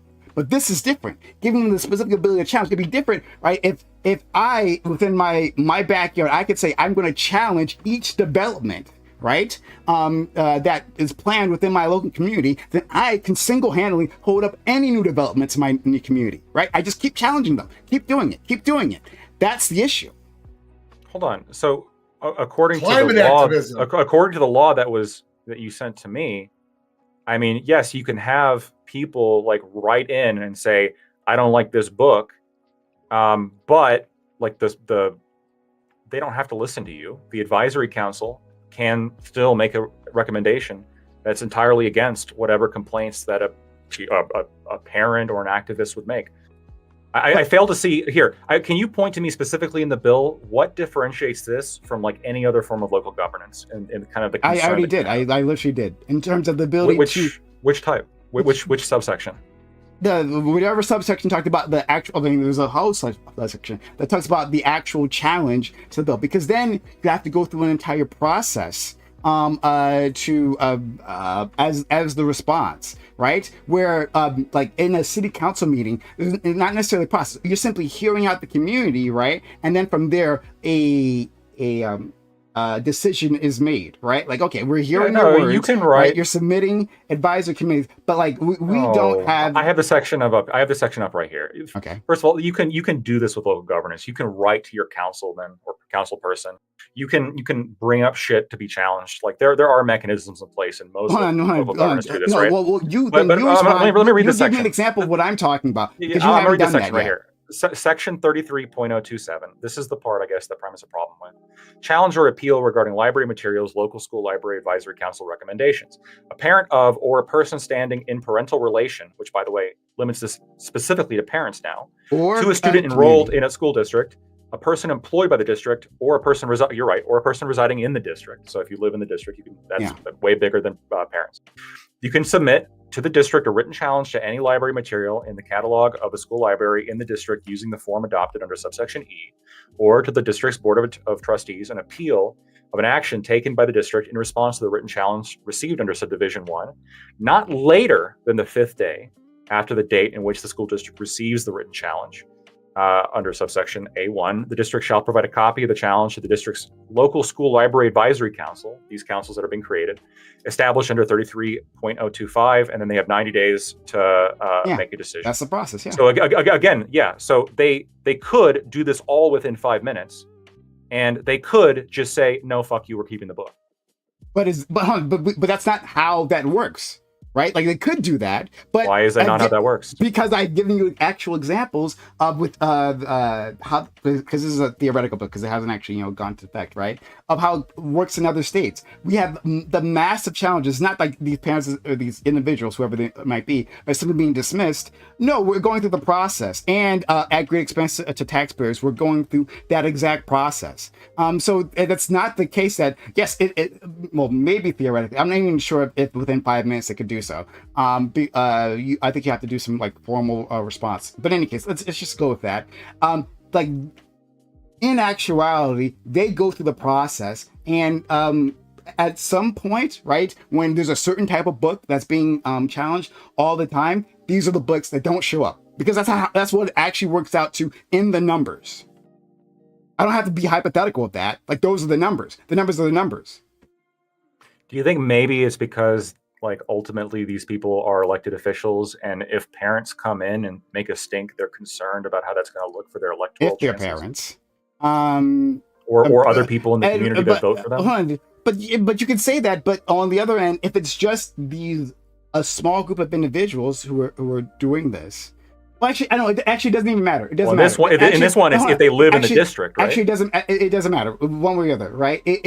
Even if that is the case, they feel a certain level of pressure, right?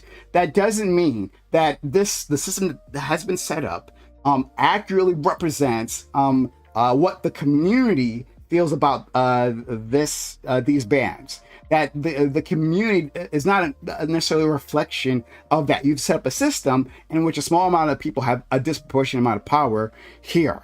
Is what You keep saying that, but again, I disagree. I think that when you have a system where the board of trustees, who are elected by popular vote, appoints this council, right? So we're talking about like pretty close in terms of like to the people, in terms of a democratic process. Mm-hmm. And this is the council that decides on how to take action on these books, and they can ignore complaints that people make. The fact, again, you have to look into why they don't. So if they're elected, or if they're directly appointed by elected officials, the only reason there's only two reasons I can think of in which they would be removing these books, right? Either A, they agree that these books should probably be removed. I think that's probably a lot of them.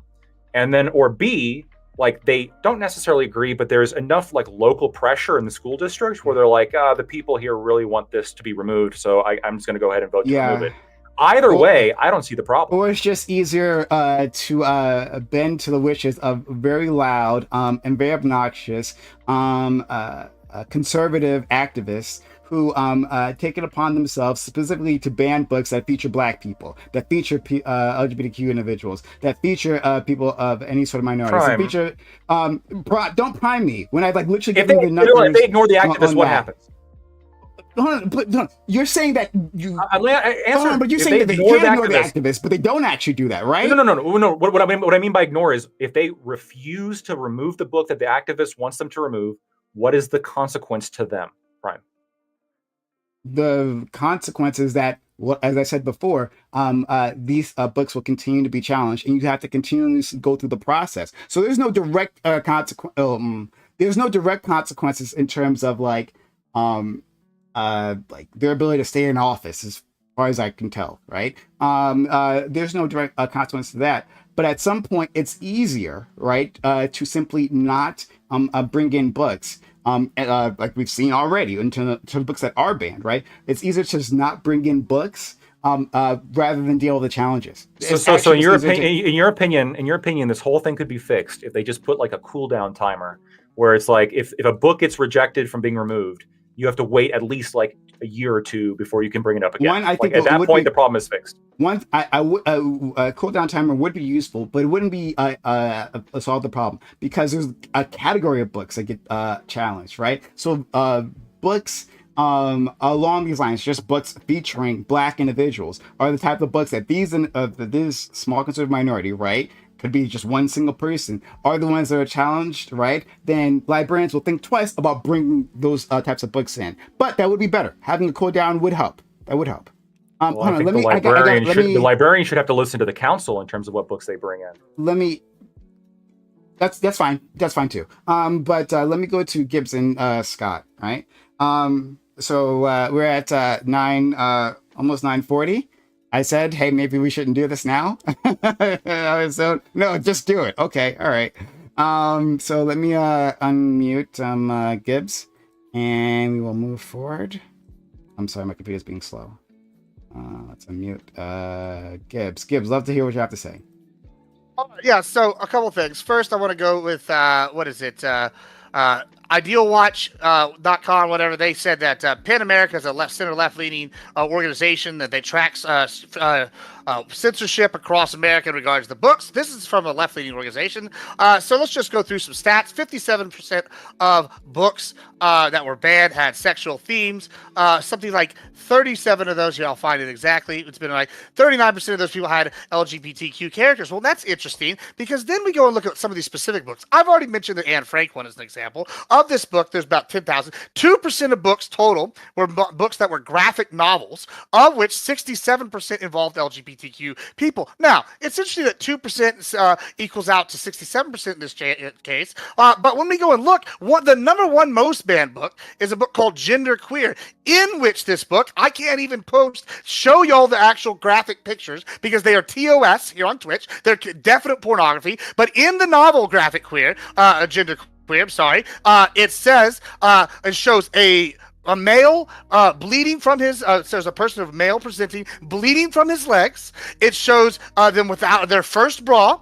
It shows them buying a silver bullet vibrator, $10 vibrator. And this is in a graphic children's novel aimed at the age groups of 8 to 13. So now, whenever you have the audacity to sit here and tell me, oh, they're targeting this, and I can look at two anecdotal examples, one of them being the number one most banned book in the United States within schools, and it involves an LGBTQ person, and the second one involves Anne Frank's, and guess what? Here's another one from the Anne Frank thing. It describes clinical descriptions of her vagina and vivid descriptions that some of them are graphicized or whatever, cartoonized, serialized, whatever the word is, for these models, showing her dreams and her fantasies about sex with other women. Guess what, fam? That's sexual content. I don't give a fuck if it's LGBTQ or if it's straight. You don't need to learn how to have sex in school. You need to learn about the dangers of sex, what sex is. I don't need them to go to sex education and have a Riley Reid film on teaching them how to fucking learn about how to have sex. I don't need an episode of Blacked in there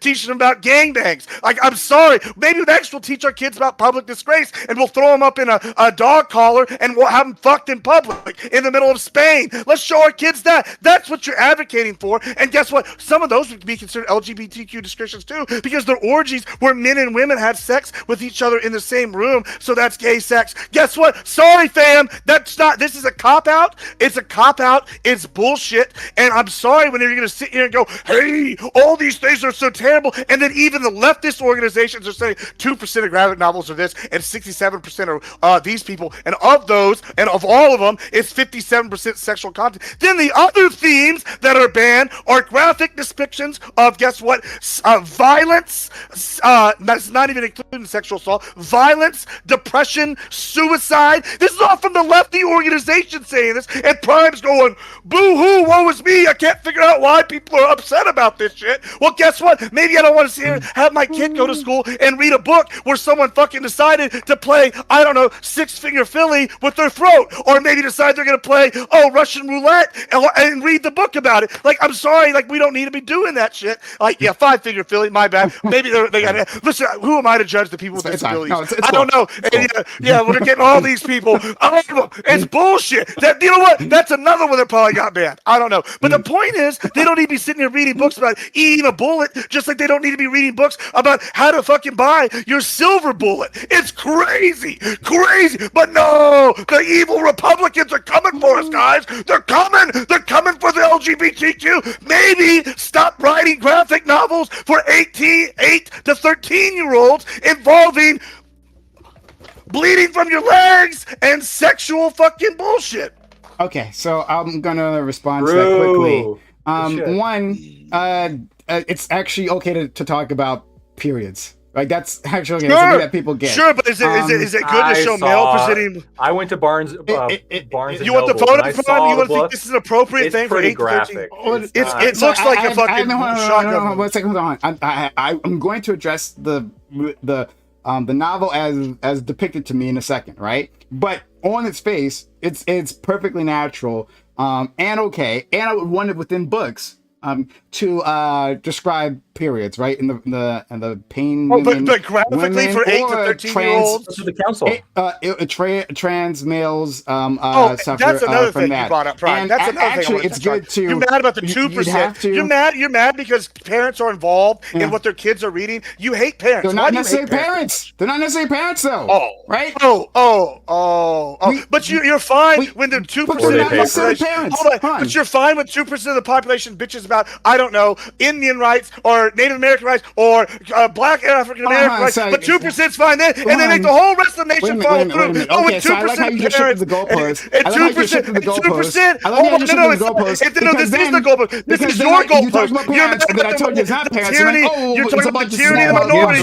Really doesn't want other people's kids to read these books. Don't worry, we just watch you do it. What if it's the priest from the town? What if it's the Ayatollah? Who knows? Who gives a shit? I'm going to respond. The community leaders involved in PTA. Respond, whatever. Okay, all right. So, in any case, like, we should be talking about periods, right? Both from cisgender women and from trans males. We should absolutely do that. Give them the space to discuss these issues, and you need to talk about it before they actually start having the periods, right? So I don't know when girls. Are you a fan of them buying silver bullets? You want to graphic novels about to do that? Hold on, nice try. Like, that won't work for me. It's in the same book. I did. I know you were used to like bullying, to running over people, right? And then falling for your trap. I'm not running over you. I'm just stating facts. I'm just stating facts. I'm too good at this for you to do that. You're really bad at it right now because you're just ignoring the facts. So shut up. This is the same book. I'm literally going to deal with it, but you gotta shut the fuck up for me to actually get there, right? So shut the fuck up. There's a blowjob scene. There's a blowjob scene in it.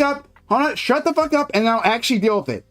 I promise you I will. I'm not dodging anything, but you gotta shut the fuck up, and then I'll actually do it. So you're okay with a blowjob scene being a graphic novel? Okay, so we're gonna serve a mute him because he can't fucking control himself, so I'll fucking do it for him. All right? So shut the fuck up. Learn to do it.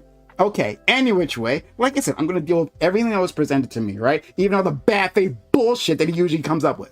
Any which way, so that was my first one. But beyond that, talking about the sexual imagery, right? At the very start of the conversation, I started off saying that you can present books, right, that all of us could agree probably shouldn't be within the school library. In fact, every time the subject comes up, every single time, it's the thing I say that we can find like a general agreement, right? So it could be the case. I haven't seen this graphic novel. I haven't seen and I haven't heard about any of it, right? I haven't heard anything about it. But I actually don't trust Gibbs. I don't trust him at all in his description, right? I've learned not to be able to trust his description of these things because he makes shit up all the goddamn time. But hold on. But still, I'll take it as you presented it, Gibbs. I'll take it as you presented it. And if you present it that way, then yeah, that sounds like it's something that I would agree that maybe shouldn't be there. But it still doesn't validate my point that I made previously to Lactoid or to Doobie, that the benefits that we get from having this mechanism to deal with that book, right? And I'm sure there's an array of other books as well, right? Isn't worth what we lose, because there's a bunch of other books that are great, right? And that would really mean a lot to different subsection of children that get tossed out.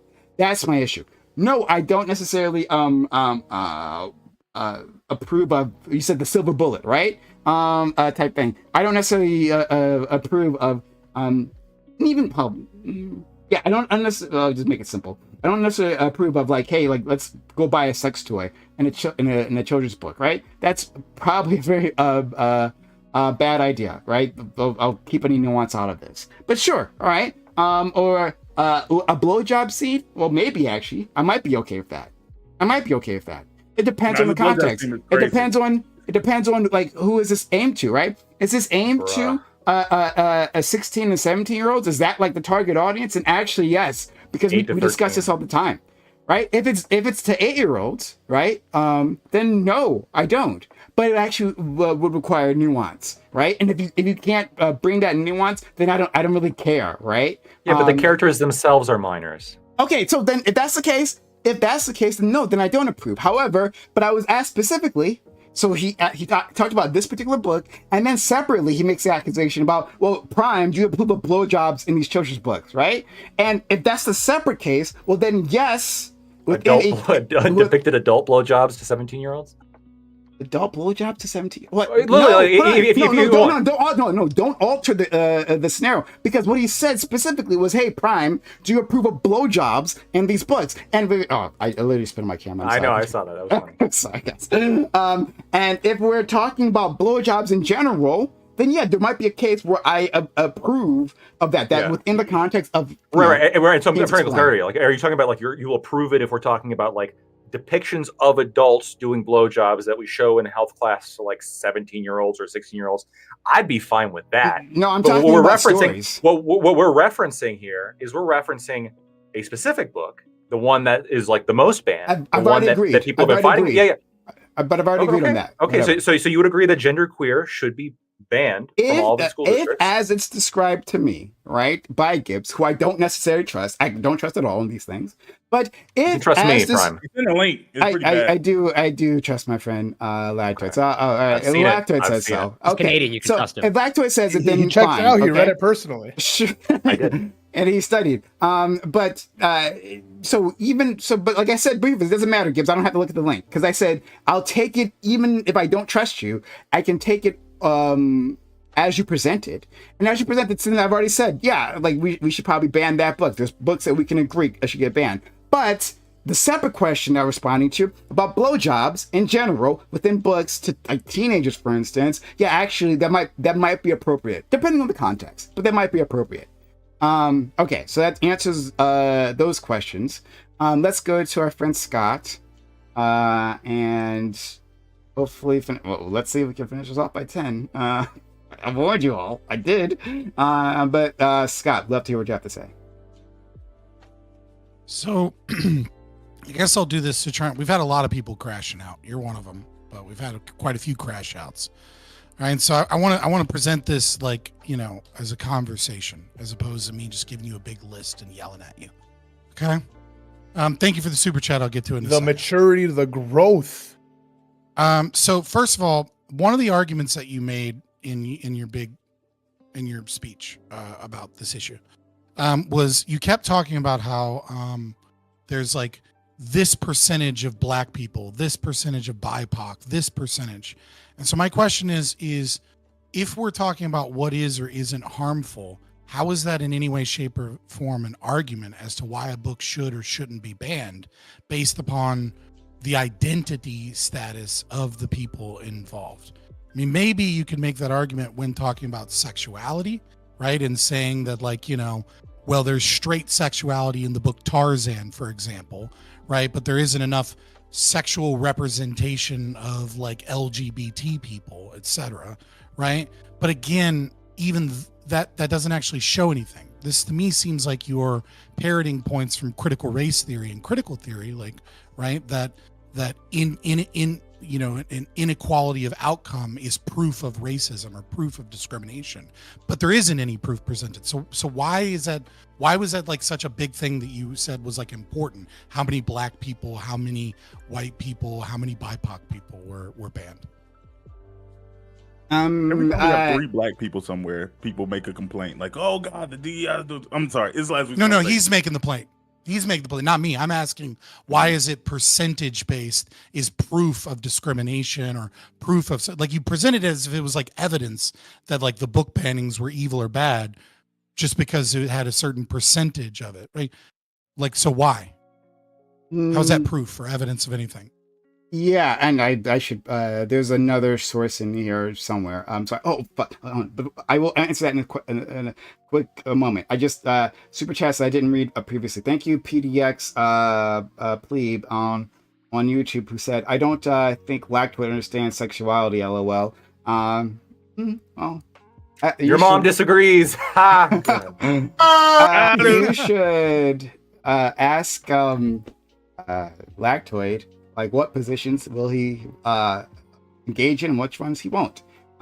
It's a fun conversation. And how many layers of cloth in between?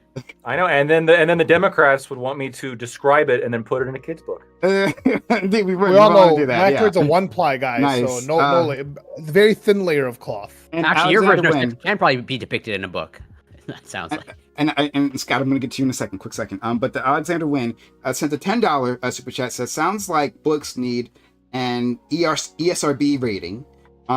We can do it with movies and games, but books are not. Categories: educational value, sex and sexuality, violence, language. I mean, don't we have ratings? Not a terrible idea, actually. Maybe we don't have ratings for books. I thought we did some sort of ratings. We do. That's why I said we should put a sticker on them. That was my argument. Your sticker argument was like specifically in the terms of the library. Maybe I'm mistaken, but I thought it was in terms of the library. This is like a concerning book or whatever the fuck, right? Yeah, I mean that'd be a bigger thing to help parents pick what books are appropriate. But like in the school library, that'd be a much less obtrusive. Yeah, but why is representation percentages that might be an argument that somehow these book bans are bad? Sure, I think if we, I think it's interesting that what would be. I'm trying to figure out the best way to phrase this, so I apologize. I think. Who am I missing? Sorry. Oh yeah, Doobie left. Sorry. I apologize. He'll be back. He said. Yeah. He did tell me he had to leave for a second. Okay. If this didn't have anything to do with those axes of identity, right? I don't think that these groups would be so highly overrepresented within them.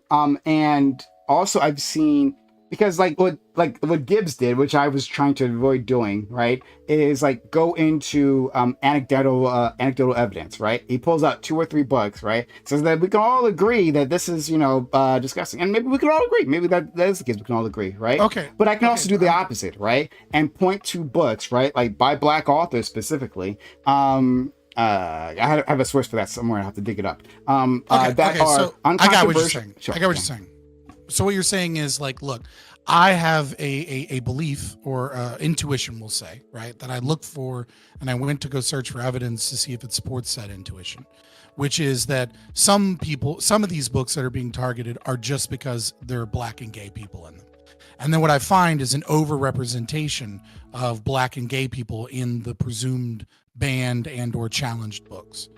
That is fair. It's not quite logical because it's not a good way to go about looking for evidence, is to look for statistical evidence that supports an intuition or belief that you have. Rather, it's better to run an experiment, right? And I think the issue here that is being highlighted by that evidence is that, as Lactoid kind of hinted towards a little bit, right? Which is that, if we have new books that are presumably, more problematic, that have more sex in them, that are pushing these things, they're almost certainly going to be overrepresented from the population perspective with BIPOC, LGBT people, because the types of people that want to write a book like Genderqueer want to make sure that nobody calls them racist, and they have black people and they have lots of gay people in them. I mean, obviously. So I don't necessarily buy that is evidence of anything other than that. Though it could be evidence of what you're suggesting. We'd have to actually look at all the books and categorize them. So, second thing, you talked about, there's this very can I address one quick thing? percentage- I promise I'm going to go back. Yeah, of course. One quick thing, right? About the statistic that our friend Lactoid previously gave, right? Because I think that's what you were alluding to, Scott, as well, right? Talking about, I was alluding more to the mechanism to the statistics as opposed to the statistic itself. Well, then I apologize. But just very, very quickly, right? So looking at this excerpt that you're giving, I haven't gone to the link, but I looked at this excerpt, and it says, 40% had at least one BIPOC primary character, up from 39% in 2022. Well, that actually, so this isn't some sort of big break from the previous I don't know that that's statistically right, significant, because that's basically adding up all those other identities, right, and putting them in one category. So if you look at the diversity, look at previously, right, the 2015 measure that I gave, right, it says 73% were aimed at white individuals, right? So nearly 30% in 2015 would be BIPOC. In this case, it's saying by 2023 it's increased up 10%. So it seems like there's a shift upwards. But if you break it down by category, which I haven't seen the updated numbers, right? If you break it down by category, then for each individual group, right, these people could be like underrepresented or overrepresented or whatever the case may be. So just want to put that out there. But you're going to it does break it down, and black people are overrepresented. I'll take a look at those numbers then later. So but so moving on, you talk about how there's this tyranny of the minority, that there's this small level of activists. Obviously, you and Lactoid kind of hashed it out a little bit. But my kind of contention there is, it seems like you're making an argument to become a libertarian or become an anarcho-capitalist, right? What you are showing is that there is inherent conflict, right, where a small number of loud activists can pressure lawmakers to go against what normal people may or may not want, especially as it deals with their own children, and that most people aren't actually politically engaged, and that those systems can be taken advantage of by loud activists. Now, in this instance, it is right-wing activists or people that would be on the right, like Moms for Liberty and things like that, right? But overwhelmingly, we've seen our politics hijacked by loud activists that are, critical theorists or woke, or, Black Lives Matter, for example, would be a small group, though larger than many others at the peak, during their things. So why is it that our democratic system is great, and that representative democracy is great when we elect people to deal with these issues, but now that it's a right wing that has a small group of loud activists that feel like the state is harming children and is doing things that are bad, this is tyranny of the minority, an example of how it is like evil and wrong and a breakdown of the democratic process. Sure. To me, it seems like when it's the right wing, you look at it like a libertarian and an ANCAP, and when it's your own people, you look at it like democracy's great. What am I missing? No, I can reverse this, right? I can reverse this and say this would be wrong as well. And I tried to make this point previously, but I can give you an even more clear example, right? Let's say in socialist California, they had a rule, and they actually might have something like this, I don't know, that says that an individual within the community can, on behalf of, an endangered species, right, submit a challenge to development, within that area. That happens all the time. Yeah. Okay. It happens all the time. Okay. Yeah. Right. It's actually designed to occur. That was the whole thing that Jon Stewart was like reacting to, is that the Biden administration's own bill that they designed as Democrats left it open towards their infrastructure bill, allowed like any challenge whatsoever from any activist organization or group to stop and destroy. Like this was, I believe, step 12 of like an 18-part plan. And that's why only 3 states have even gone through the process of Biden's infrastructure plan bill. Okay. Because the other 47 states couldn't go through the process. So I was unaware of that, but I, just on my own, I'm designing the system, and that system is a problem where, I would want to protect those endangered species, and I would want some sort of infrastructure in place to handle that. Yeah, like even if you care about the species, even if you care about the infrastructure bill, and you think the taxes are good, you don't want all of the money wasted on just like red tape over red tape. And exactly. And so I apply that to an ostensibly left-leaning topic, right? That I would same on a conservative-leaning topic that I wouldn't want to turn in my minority, right? Even if it was right, like left-leaning do-gooders like me, right? Who are out there for the fucking brown tree frog or whatever the fuck, right?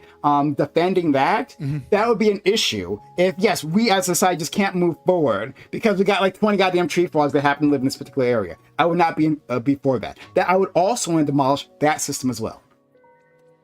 Yeah, so I mean, this is very libertarian of you, right? Like I appreciate, this is very libertarian of you. I think having a system put forward where like individual parental concerns require every book to go through a committee, there is a problem here though, one flaw in the logic, which is kind of like, I don't know if you've ever heard this phrase, but in order for me to die on that hill, someone has to be willing to kill me on it. Okay. Right. And so people keep pushing this shit in schools, right? Like that's why people have to keep fighting these things, right? Or on the inverse, if normal parents got together and said, we're sick of this lockdown and these activists, they could just elect representatives that said, yeah, cool, we looked at the video, we looked at that book, it's on our approved list, go fuck yourself. Because all of these books should go through some approval process to go into the library in the first place. I would agree. So if they're challenging it, you could just vote in Democrats, and then the Democrats would be like, yeah, it was an approved book. We already looked at that book. Go fuck yourself. Right? Like, oh, we'll look at it again. Yeah, sure. Flip. Yep, it's the same book we already approved. Bye. So moving on, you keep calling this a book ban, that this is a banning of books. I'm trying to figure out why you keep using the word ban when what is occurring is that books are not being allowed only in public schools. No one is lacking access to these books, the freedom to go purchase these books. That school rent library out these book books. That's what I'm talking about. That I didn't maybe make that clear, but school library book bans. That's what I'm talking about. Right. I mean, but like you have to approve, but like we agree that we have to approve what books go in. Like obviously every book in the world can't be at every school. We approve what books go. Those books should be there for a purpose. Sure, right? no, but I'm already for the approval process though, right? And in fact, I said specifically before that I would be for a more conservative, narrow process, right? Like categorizations there as well. I'm talking about the challenging. That's specifically what I've been addressing. Yeah, I feel like I kind of addressed that with the voting thing, but maybe we could look at slightly revamping this bill so it's more efficient. I don't think conservatives would particularly be against making a more efficient, less wasteful in terms of spending bill. If that's like your big critique of the bill, you should get elected as a Republican and fight for, I don't know, like Doge or something so that you can clean this bill up so it's a little bit more efficient in getting rid of these bad books from schools and not wasting taxpayer money on like frivolous things. So then there's another thing. Hold on, let me just look at my notes real quick because a lot was said. I would like to point out, what would you say to the argument that it is indeed nut picking when you bring out a woman or a man that challenges a book that's not that bad, right? When you say like, for example, one woman, wanted to get rid of a book that was two penguins, right? And that had raised a child together because I would consider that nut picking. And I wouldn't consider it nut picking to put out a book like Gender Queer, or, let's say This Book Is Not Gay, where they teach children, what is nut that picking? the best I don't know what way that to, is. I've never heard that. Nit. Yeah, this book, This Book Is Not Gay is one of those books where nut picking means you pick out the craziest we understand the context of what you're trying to say now. No, you don't. No, Black Bam, you're wrong. It's not nitpicking, it's nut picking. Nut picking is a type of fallacy where you pick out like a crazy person, like you see street interviews and like they interview like 100 people and then they only show you like 3 people and it's like, look at what modern women are, right? They're nut picking. No, I'm just saying that when I was using a word that Prime could understand to understand the context of what you're saying. I know you meant nut, but I'm saying that's racist. That's he can understand nut picking. Oh, I'm teasing. So I just want to say, what would you say to the argument that it's nut picking when you pick out one woman that challenges it, right? As opposed to a book that was approved and put in by elected representatives into our schools. Because one is an example of a single person challenging at a level. And I can agree that there's always going to be some crazy Karen that thinks that Harry Potter's bad. But it's a little different when you have a book that is already in the schools, that has been approved by librarians and been approved by councils and elected representatives, and then is put there to our children. So I just don't think the two are comparable. But why would I bring up books that I already agree? Now, again, I hadn't heard about this particular book, right? So why would I bring up an example that I already agree with? At the start, I said... Well, so I brought up that one because it teaches kids how to get on Grindr and tells them that they should get on Grindr, like, and influences them to, like, again, do that away from their parents. Agreed, right? So, but, like... that's something we both agree on, so there's no reason for me to necessarily bring it up. Right. What I mean to say is that when it's a really bad book that is getting banned, it's obviously a problem, and it's a problem that has been instituted and pushed in by people in power in our governments and in our schools. And it's not necessarily a big highlight of a problem when you try and kind of reverse it and be like, well, what about this woman that wanted to get rid of this book one time just because it's a Black person? Well, it's like that woman is not the same thing as the people in power putting schools in our books. Remember the context of what I brought up, right? It wasn't just this one person tried to ban this one book. I said it was 2 individuals in that particular article that were banning a bunch of books, right? And that's why I brought them up. And they were just examples of that. So those were the nuts. Right. Yes. So you're saying it's like it's an example of like the way this system doesn't work efficiently because one person can make the challenge and then they have to go through this complicated process. Agreed. I think that is probably a weakness of the bill that all conservatives would agree with you on if it makes government more efficient and cheaper. So the last thing that I want to say, 2 things. I'll just say this one quickly. I do think it's a little bit disingenuous to compare banning of books from a rights perspective, which I don't think you necessarily did, but it is an important thing to highlight because, when you're banning a book, no one's rights have been violated. No parental rights over a child have been violated, keeping their child from being able to experience some book or another. But when you do put books in and you don't inform parents about this, you have absolutely violated those parents' rights to be able to curtail what type of media they get. And I think that is an important aspect we have to think about. Do you disagree? I agree. And I agree with Lactoid. Lactoid talked about another part of the bill that parents can access the school catalog, right? Like it has to be online, have to be able to access it. And then you can individually say that your child can't look at this particular book or something. I'm fine with that. All right, last thing. And then last thing, you talk about librarians and how librarians are the people that ought to be in charge, but you were kind of iffy on it. But then, most of these councils that approve these books are like funded by and, work with the American Library Association. So would it change your opinion if you understood that Emily Drabensky, a self-described Marxist lesbian that said that she wanted to force as much Marxism and lesbianism into schools and into libraries, was the president from July 2023 until July 2024 that was pushing this as much as possible? One of her pieces of research being being queering the catalog, queer theory, and the politics of correction, and explaining pedagogy and how we can connect and push queerness onto children, as well as this. I can send another article from NBC if that's your favorite. Top librarian calls Marxist lesbian tweet backlash regrettable, right? And at the very end of the article, they say the ALA, right, the organization she was president of and up until July 2024, has plans to beef up its supports for libraries facing any political challenges, including raising funds to hire lawyers and providing crisis communication support. The ALA will launch a campaign school to support and encourage people who believe in intellectual freedom to run for school and library boards.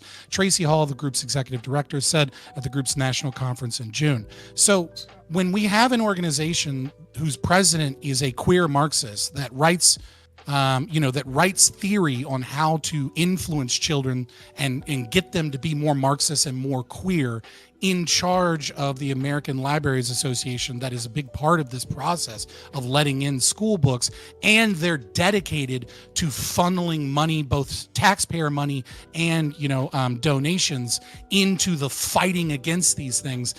Doesn't that kind of make you wonder about the information you're getting, the data you're getting, and the books that are in these schools, that there might be some kind of agenda that's worth fighting here? Okay, so what are the facts here, Gibbs? Is it a triangle monster? I'm trying to get through this so that we can go on to the topic. It's 10:10, and I did warn you all. There's two things, right? Let's split these things.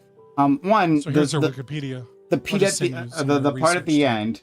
The part at the end where they're sending funds to help libraries, and instead of libraries in general, it didn't seem like it was just school libraries, but libraries in general to help defend them. Both. It's both. Right? Yeah, so to help defend them against challenges and they're the American Libraries Association, not school libraries. Yeah, so I would 100% support that. That's great. That's fantastic. Let's expand that, please.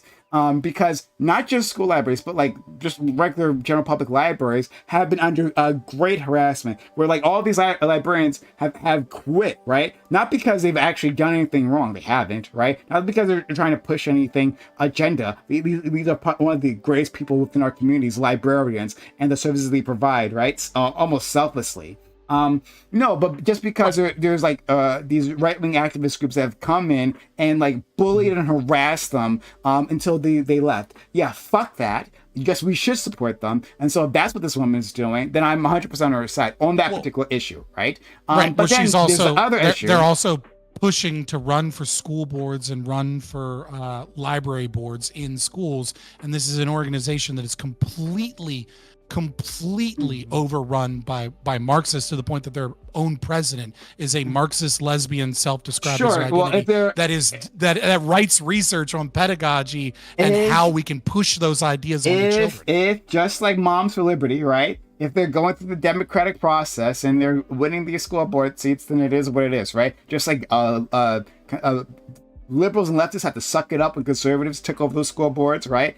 Then those conservatives had to suck it up when the backlash came and a lot of those individuals got thrown out in the next election cycle. That's just a democratic process. That in itself, like, it is what it is, right? There's nothing I can say about that. Well, yeah, but then beyond that, I don't disagree with that. But like the conversation is about whether or not it's morally right to engage in specific policies of whether or not books should be in schools, and we're painting a picture like it's one side of like crazy right wingers when obviously the people that are in control and power are woke as fuck. You can absolutely put on. You've heard me through the years you've been here, you've heard me criticize leftists, right? And the crazy things that'll come out of leftist mouth. I hope you remember me doing that. I've done that many times, right? I've criticized liberals and I've criticized leftists that I disagree with, right? I have very heterodox opinions.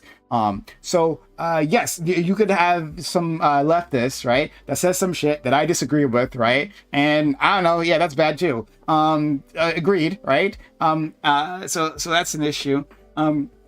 I would have to look into this individual, right? Because you're saying she's pushing of lesbianism, right? If that is queer simply theory. Marxist queer theory. Queer theory. Yeah. I'll say queer theory, right? If she's pushing queer theory, but that simply means to her, because it might mean something to you, that hey, gender isn't a binary, right? It's a bimodal or whatever she defines it as, right? We should be open to greater types of family configurations. Let's just be more accepting of people, including our trans brothers and sisters, right? I'd be okay with that. But there is a version of that maybe I wouldn't be okay with. So I don't know. It might change my mind. Just to read her abstract from one of her studies, right? Critiques of hegemonic library classification structures and controlled vocabularies have a rich history of information studies. This project is pointing out to the trouble with classification and cataloging decisions that are framed as objective and neutral, but are always ideological and work to correct bias in library structures. Viewing knowledge organization systems from a queer perspective, however, challenges the idea that classification and subject language can ever be finally corrected. Engaging queer theory and library classification. I mean, like, come on. I'm sorry. Do we need to go on to not know that the president is Scott, what you just said, I completely agree with. Right? I haven't heard the whole thing, but I completely agree with that. What she just said. Right. What was read to me? What was read to me? What I heard, right? And maybe I missed it, right? But what was read to me is that, hey, we have a classification structure, right? And embedded with that classification structure are certain assumptions, right? And it seems people can say that, oh, this is an objective way of doing things, of organizing our books or thinking about like how we place books within the zeitgeist, right? But it's not. They come in with a certain level of assumptions. And so we're saying if we look at it through another perspective, actually we would redefine these things. And actually there's no such thing as being unbiased or being unpolitical. Everything is political. That I absolutely believe. Everything is political. I feel like you made my argument for me, right? You're just gonna simp for any fucking level of destructive woke Marxist nonsense. No. What it says, and your bias is so clear it's not even worth talking about. No, but you have a bias. The thing that we're just talking about is that you have a bias, right? And I'm not saying bias is a bad thing. You have a bias as a conservative, as a anarcho-capitalist, right? You come with certain biases into all our conversations, right? And I come with certain biases, right? I come in with the Marxist bias, I absolutely do, 100% I do that, right? The socialist biases, right? The person of color bias, I come in with all those things. These are true. If you design a system, Scott, right? That system is most likely, unless you work very, very hard, going to reflect your biases. If I design a system, that's going to be the case. So yes, I am biased because of course I have a bias, and then you have a bias. From what that we've heard from that abstract, and we didn't hear the whole thing, right? And we didn't hear the whole thing. But what we heard from that abstract, it seems like they're just acknowledging that Scott has a bias, Prime has a bias, Lacto has a bias, Gibbs has a bias, usually of all awful things. We all have biases, and that's okay. If you listen, if you want to schedule no, you can't make a point. I want to get to the topic. If you want to schedule a debate at a later time on why the American Library Association absolutely needs a Marxist lesbian to come in, they don't need a lesbian. Queer theory. They don't need a lesbian. But they need a Marxist. No, they don't need a lesbian. They don't need a Marxist. They don't need anyone in particular. All they're saying is, hold on. You muted me for like. I'm sorry, Scott. I apologize. When were you muted for a half hour? No, he was. I was muted for like a whole half hour. You were doing that. You were doing that thing.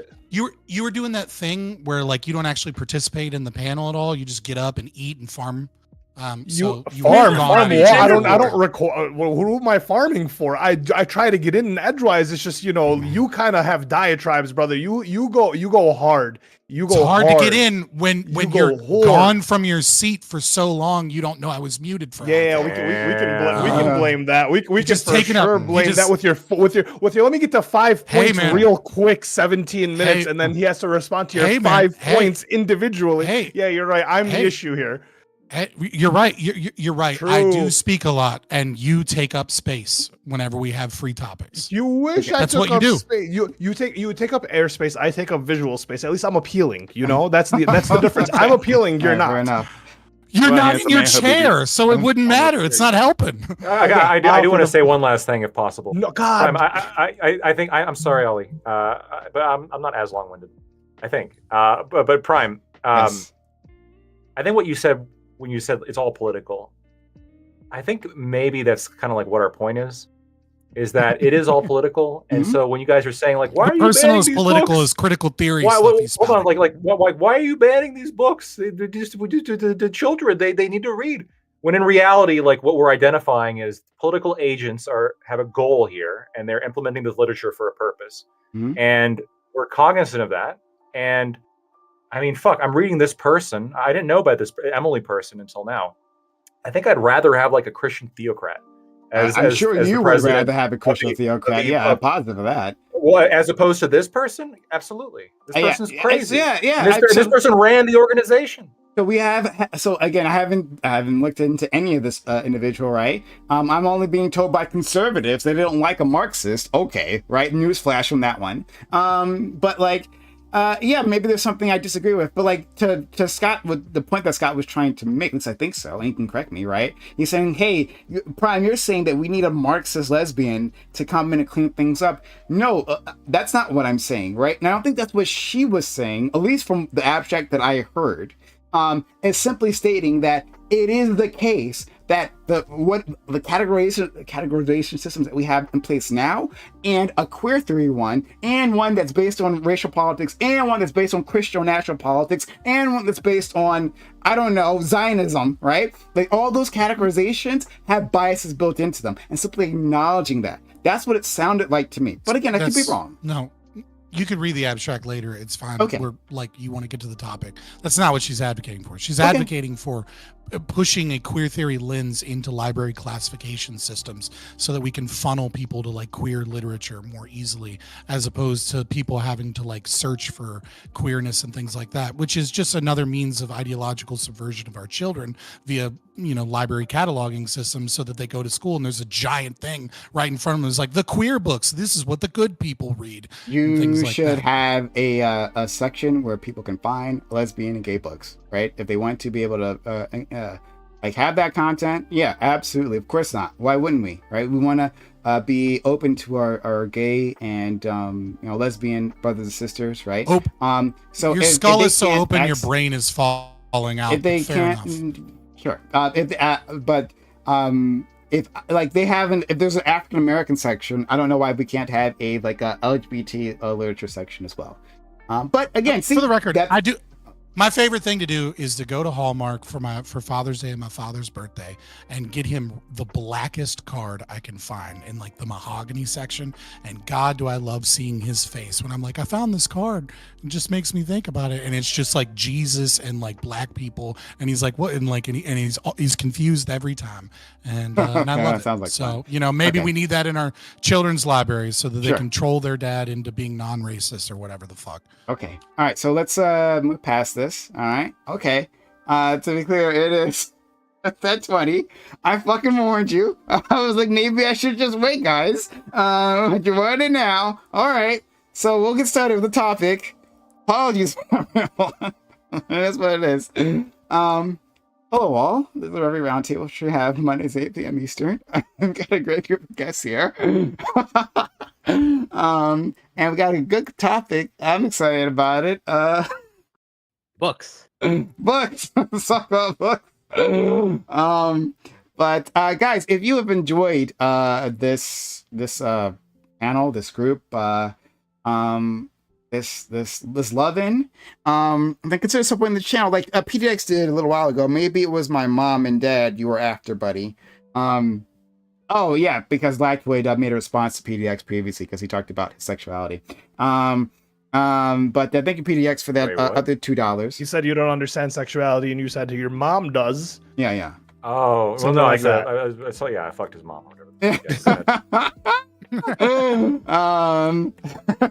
So yeah. So consider supporting the channel if you've enjoyed all this. Right, this was a lot. This wasn't the topic at hand, but still, I think we had a back and forth discussion with a lot of different points on either side. And I thank everyone for participating. So consider subbing to the channel, gifting bits or gifting subs, resubbing to the channel, or using super chats in YouTube. All great helps, or gifting memberships in YouTube, anything like that would be a great help. And follow the channel if you haven't done so already, right? If you've been here, you're like, wow, this is a lot of fun. I like this conversation, right? Even though someone annoyed me here, right? Doesn't matter who that was.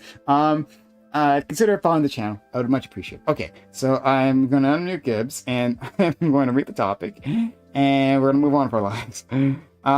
So... it would be fun if you forced Gibbs to write out his whole opening statement on his whiteboard, though. I'm not gonna do it to my friend. No. But okay. So Gibbs unmuted. Let's read the topic out loud. NBC News is reporting that Trump has put forth the idea of attempting a third term in office. In a phone interview, Trump repeatedly reaffirmed the idea and said he was, quote unquote, not joking. This isn't the first time Trump has alluded to a third term, but this would be the most forceful and direct, if the reporting is accurate. Assuming that it is, how should citizens view the prospect of Trump attempting a blatantly unconstitutional attempt at a third term? Do you take it seriously? If not, what makes you think it's not actually a problem? And should we even have term limits on the office of the presidency?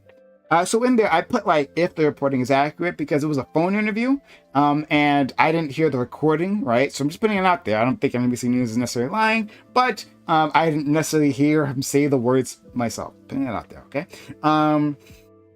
And just wanting to explore this idea of a third term. According to the reporting, Trump was yeah, we're exploring a bunch of options as to how we can make that happen, right? I don't know what all these options could be. They only one was presented in the context of the phone interview, and Trump didn't really acknowledge it, so not sure.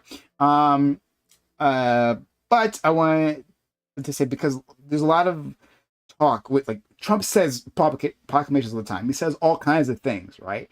And the response we get is oftentimes that, well, he's just joking, right? Or he's trolling, or he got some larger plan, and he doesn't actually mean the thing that he says, right? Well, let's actually explore that. Is that the case?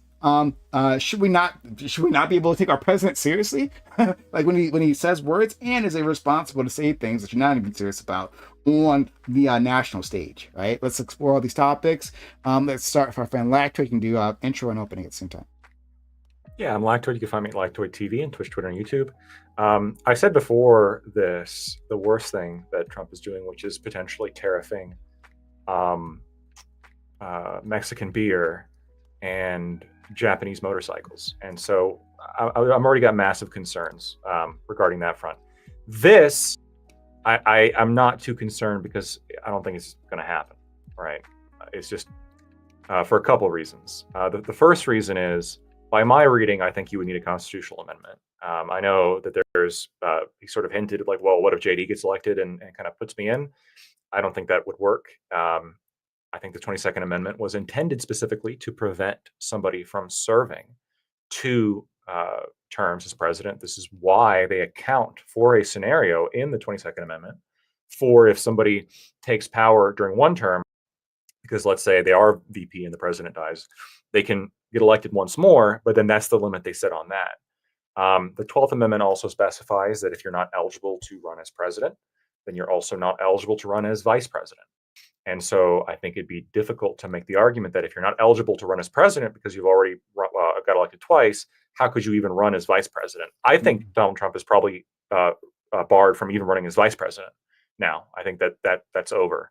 But even if, which I don't, and it's just my reading, I think that he would fail. I think the Supreme Court would block him from being able to run again. But I think it would be, even if he, let's say in the wildest of worlds, this loophole is accepted as legitimate. I think with how close American elections are these days, I think that you would lose such a significant portion of moderate support by trying this shit that I just don't think it'd be worth it. I think you'd be better off just running JD and having Trump endorse him, which I would be much more in favor of. Okay, thank you so much, Scott. So I saw this article, and the article was about how some woman went to the Daily Mail and she claimed that, when she was in her early 20s, every guy that she dated, their worst nightmare would be that she had cheated on them. And then she was saying, now that I'm in my 30s, things have changed, and every single guy I date, it's their biggest fantasy that I have sex with other people. And so I saw this article and I was like, that's how I feel about this situation with Trump. And the way that I think these two situations are similar is that it's like certain individuals, in this instance, Trump, and the other instance, it's this whatever crazy feminist woke person, right, have like a vested interest in trying to normalize crazy shit and like make it seem like the crazy is normal. I don't know if it's the author making something up, or maybe Trump really did say this himself. But in either case, it feels like it almost feels like we're being psyoped into like just something so fucking ridiculous that like when Trump does some shit that should be considered crazy, we'll be like, it's not that crazy. I mean, he's said crazier things. He's done crazy. The entire thing feels like a distraction to me because it makes no fucking sense. I don't know if they're just lying about the guy or if he said something that they're misconstruing or if he really is just trying to shotgun crazy shit to news organizations so that they will like they'll go all fucking wonky about everything and then like he can just get shit done because nobody trusts the media on anything. I don't know, but it all feels like a fucking psyop to me. It makes no goddamn sense. And the reason it makes no sense is really fucking obvious, as Lactoid pointed out. Constitutionally, he could not fucking do this. Like, he would be stopped in so many different ways unless he decided to make himself God Emperor Trump and stage a coup, which I guess is possible, but like, I don't know that he'll have the wherewithal, the ability to really do that. I mean, maybe he will, but like, there's not even a need to do that, right? Like, Trump could just become kingmaker. Also, he's going to be old as fucking dirt by the time he's done with this presidency. I know he said something, somebody had talked to him about it, and he was like, I like working, right? And it's like, sure, dude, but nobody wants to be the fucking president in their 90s. Like, I mean, maybe if you're narcissistic enough, you can, but he's going to be like in a bed, like fucking handing out fucking dictates with a quill, like, and next we will make a bill to stop the gays from coming over the wall, and then he'll have a handler be like, okay, old man, I guess I kind of knew what you really meant. Auto pen signature, like Biden, use auto pen, right? Like it's way easier for him to just groom somebody like Vance, somebody that is a sycophant, somebody that, he can mentor, right? And get them to agree to a lot of things. And if he does so successfully, endorse them and then always have his ear, always have a phone call. I mean, imagine a Vance presidency. Let's say Donald Trump is very successful in his edicts, whether or not you agree that you like him. Let's just say he gets all the shit done he wants done. And then Vance is like, keyed up, right? And then he can endorse Vance and everybody, we voted for this, so they elect Vance.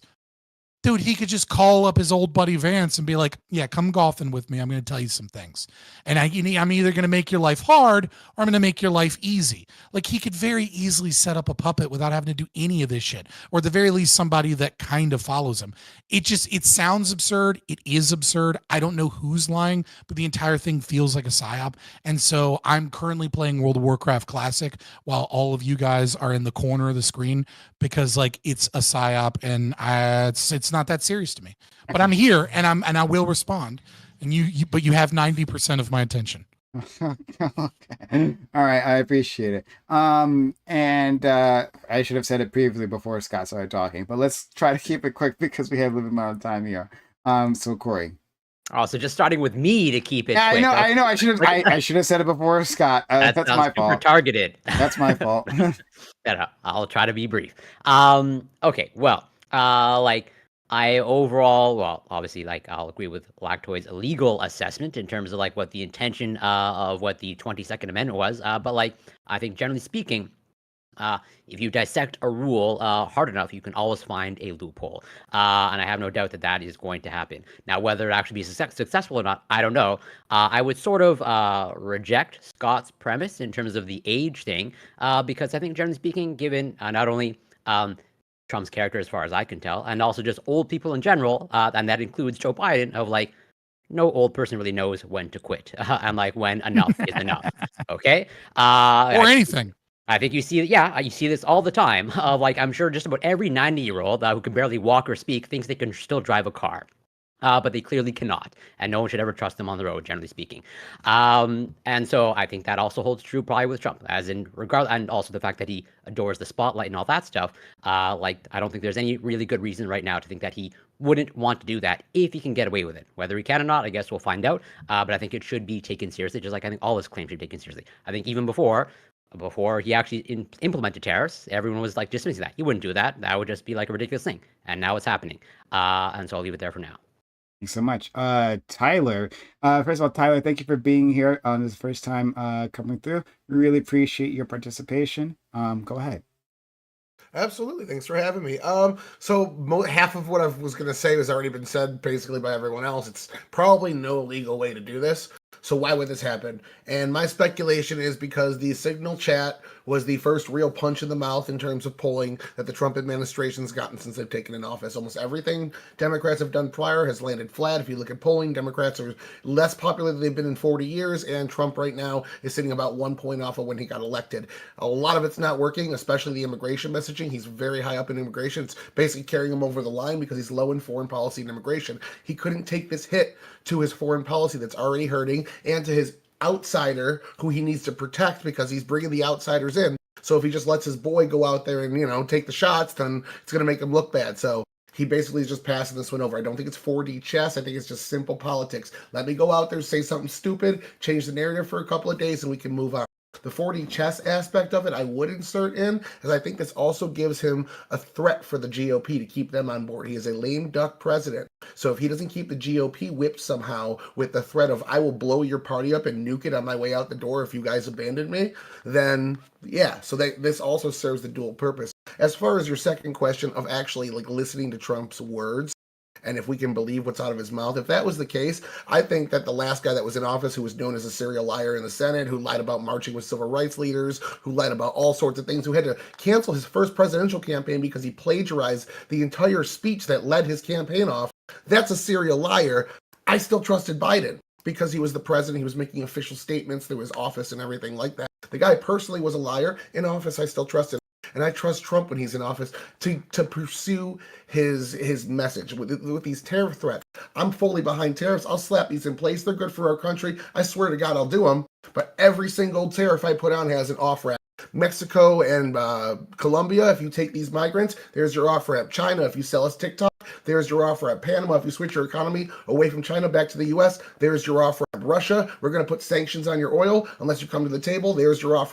So all these mean things Trump is doing and flexing his muscles, every single one has an off-ramp that actually gets him closer to his actual first goal. So I think a lot of this is just him posturing, rattling sabers, and there's nothing too unique about it.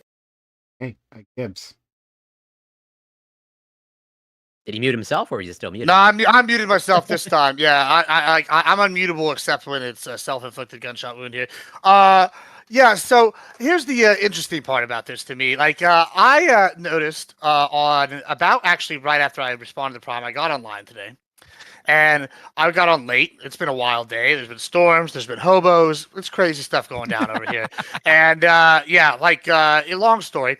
And I got and looked, and Prime mentioned to me about this. And this is interesting because I'm supposed to be on 3 debates this week about this topic on 3 of the next 4 days. But I think I'm going to cancel one of them.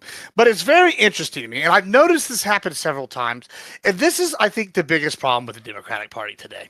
Is that they are inorganic. They have become manufactured talking heads all the way down to Twitch poll, right? No offense to Prime, as I don't think that he's doing this on purpose. I think this might be more coincidental than anything else. But it's 3 of the next 4 days I'm supposed to talk about this. And it's interesting to me because I can't decide if it's because Trump is winning so much that now they have to go after his rambled thoughts where he says, hey, I would be a third president. There are ways, doesn't elaborate, and then says we got to wait until after I, am done with office. I'm focused on the here and now. And if I do such a good job, I'm sure there could be ways. Maybe he does the vice president thing. Maybe he does the whole we re-amend the Constitution. Is it unconstitutional? I mean, maybe by the current definition, sure. But, FDR, the most leftist president in history, served for about umpteen million terms and then died in office. When I'm sitting here hearing all this, it's just crazy crazy to me that Lord, everybody like that. And then they're going to turn around and claim Trump's a dictator. That seems to be the angle the left is taking. Look, he's saying he wants a third term. He's a dictator. And I go, hey, I mean, I've been the most pro-Ukraine Republican I know, right? And I've been upfront about my values.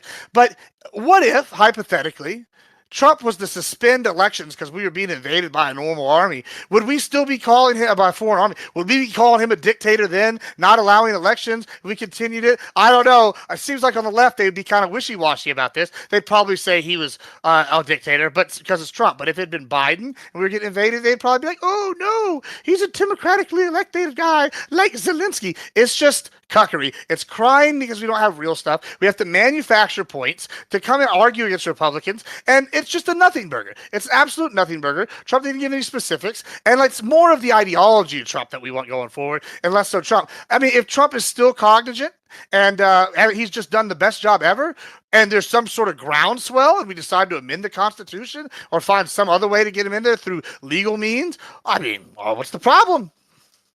Okay, let's go to Bam.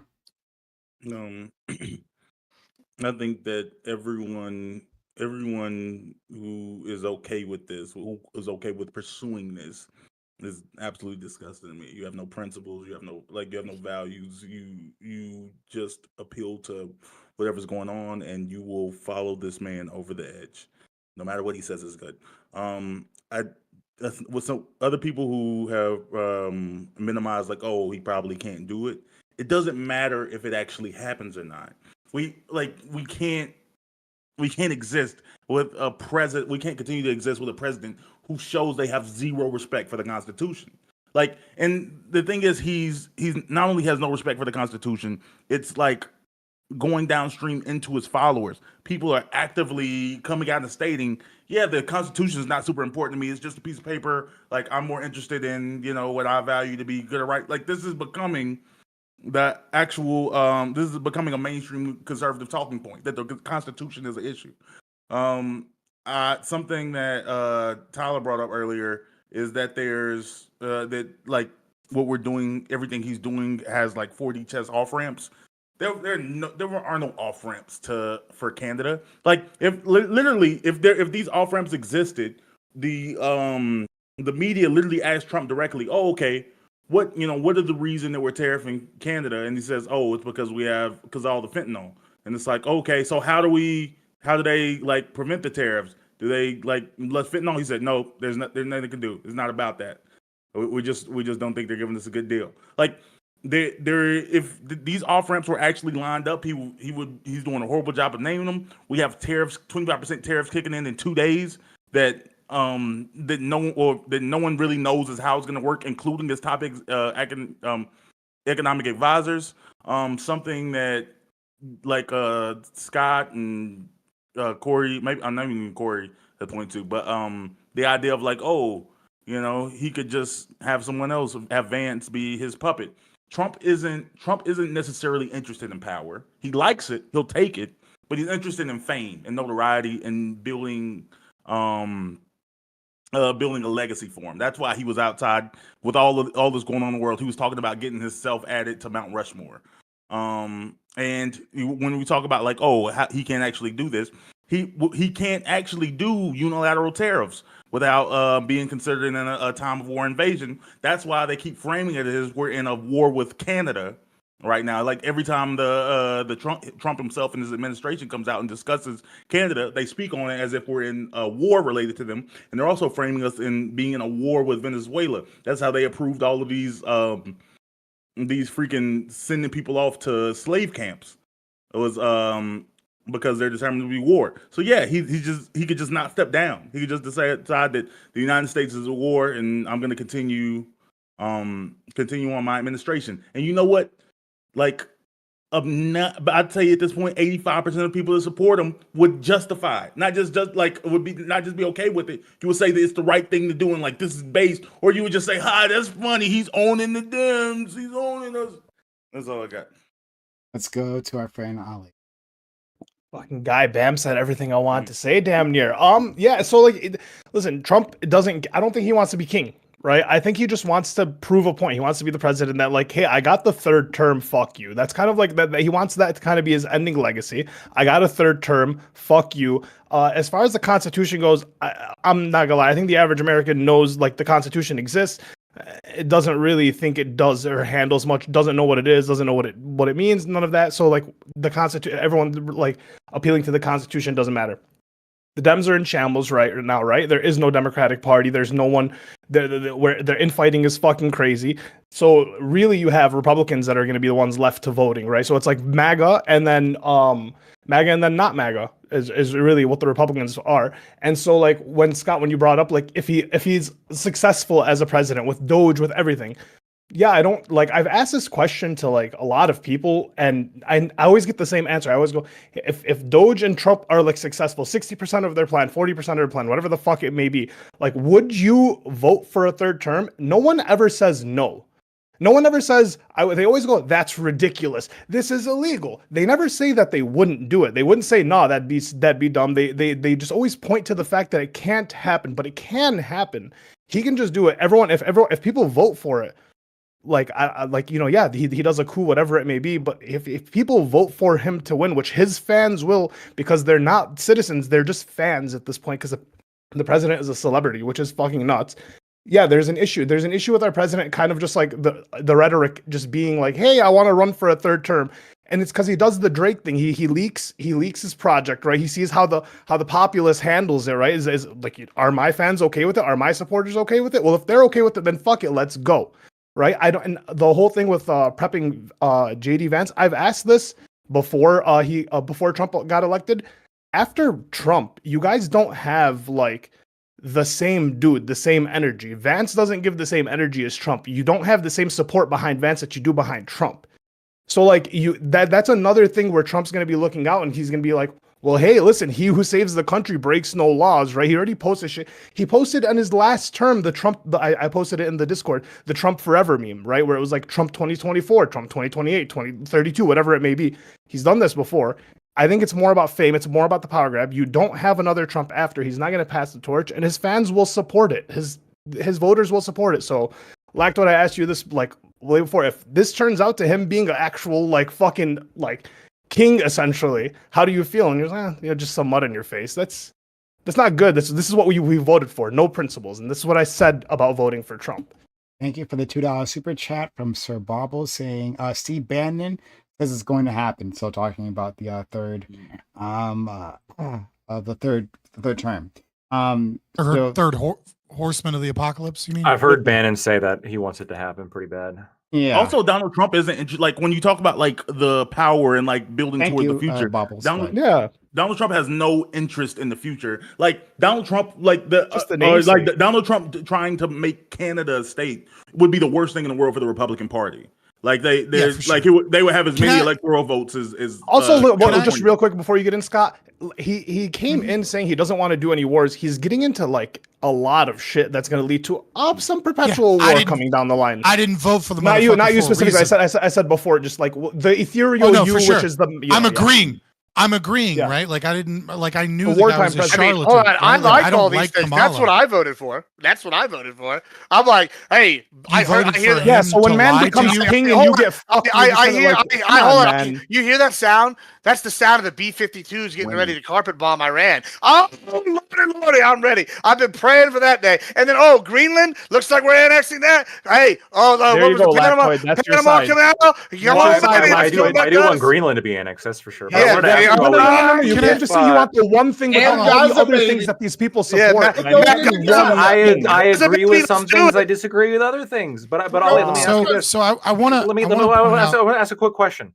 If they go through the constitutional process, Ollie, and they remove term limits, let's just say they dominate the midterms or something happens, I don't know, and they're actually able to get, like, the political support. Yeah, I know, long shot. What they fuck out? Let's say fraudulent about Democrat voters. Yeah, something, and like it happens. Yeah, at that point, it would be 80,000. Would you have a problem with it happening? At that point, because I wouldn't have a problem with that happening. I promise you, I'm leaving before I get deported. Because if that happens, I promise you, the Muslim Holocaust is coming. They're going to round us up and kick us out. I'm leaving before that shit happens. Because I'll give you a job before that happens. If they pass a law and the Supreme Court lets them, you can come be a ranch hand. You'll be fine. I'm an expat if that happens. You wouldn't say that. If they pass a constitutional amendment, the Supreme Court would have to let them. Sure, but I'm saying that it's such a weird appeal. Like you wouldn't if Barack Obama tried to engage with the process of getting that appeal, you would obviously point to the what's wrong with that. Like it's weird that we say that. Well, it would suck if he did it, but if he does, but I mean, fuck it, he did it legally. Look, if Obama pushed for if Obama pushed for a third term. Because there's nothing necessarily anti-democratic with removing term limits, as long as they have to win every election, right? And so if Obama had the power, the democratic power of the country to remove the term limits, and he could do so via the constitutional process, then if he had the democratic power to make himself a permanent God dictator, he's like, you know what? I think I want to be a dictator. I think I just want to do that. I want to pursue that legally. I would oppose that. I mean, hold on. I would oppose, depending on what you mean by dictator. I'd probably oppose. No, that. I'm gonna make myself a permanent king God. I think I want to permanent king God. Do you think Franklin Delano Roosevelt was a permanent king God? Trump is real. 40K is not a meme. It's a future telling. Bam. Do you think prophecy, bro? Do you think that Franklin Delano Roosevelt was a permanent king God? I was about to say him serving half of a third term during he served his fourth term. He died during his fourth. But I'm about to say specifically during 4 terms. But there was reason behind it. Yeah, what was the reason? Okay, no, there wasn't. What was the reason, Ben? Term limits were implemented, I believe. What was the reason, Ben? Hold on. Stop. Yes, it was.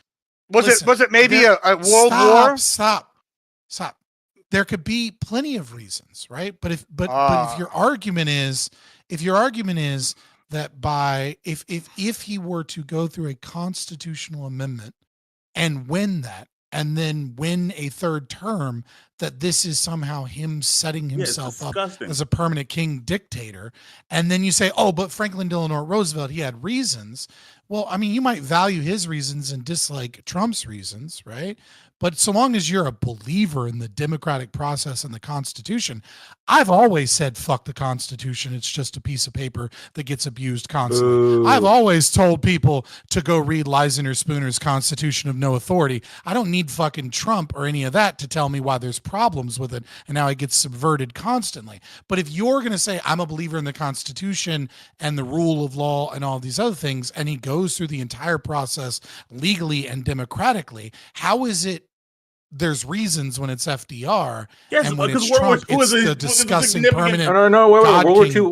Hold on, you're saying World War II, but the reality, there was no rule against holding more than 2 terms. But at that time, in fact, this came immediately after FDR, partially because FDR did 4, right? And it had been sort of a tradition to only stay for 2 terms. And then FDR comes along, and there's no rule saying he can't do it. So then he does it. And sure, but I don't think he just desired to I don't think that it was I don't think there's anything coming out that he's like, you know what, I think I just want to be president for as long as I can. I think he served it. Wait, no, I'm saying so you're saying we can't find documentation of him saying specifically related to World War II? That's why he's So he may have brought that up as like a political messaging thing. No, that's not rejected. Does that exist? No, well, hold on. I don't know. Saying that, I don't know. I don't know. He's 1 year into the second term, and he's saying I want to be president forever. What I can say is FDR specifically had like hardcore statist, kind of like borderline fascist tendencies, right? You can say your tendencies all you want. You can see this. You can see this in like the court. You can. Oh my God! Well, give me a second. You can see this in the justices that he appointed. You can also see this in his popularity and he was massively popular and his camps. And his camps that he put Japanese people in. But the main reason why he was so popular is a lot of the reasons why kind of like dictatorial figures at that time were popular is that if you happen to luck out and be on the tail end of the Depression coming out of that, right? A lot of people gave you the credit if you were the leader of the country. And FDR was the president leading us out of the Great Depression, right? And so a lot of Americans loved him for that, and they're willing to keep electing him as long as they could. And so he just kept running and he kept winning. Sure, well, and the war. He used a lot of war stuff. I just posted a link. Like I said, you're saying that if you pick up this story and don't appeal to what is actually going on in the world, then we can create a different story. I just posted a link. We're in the middle of a war.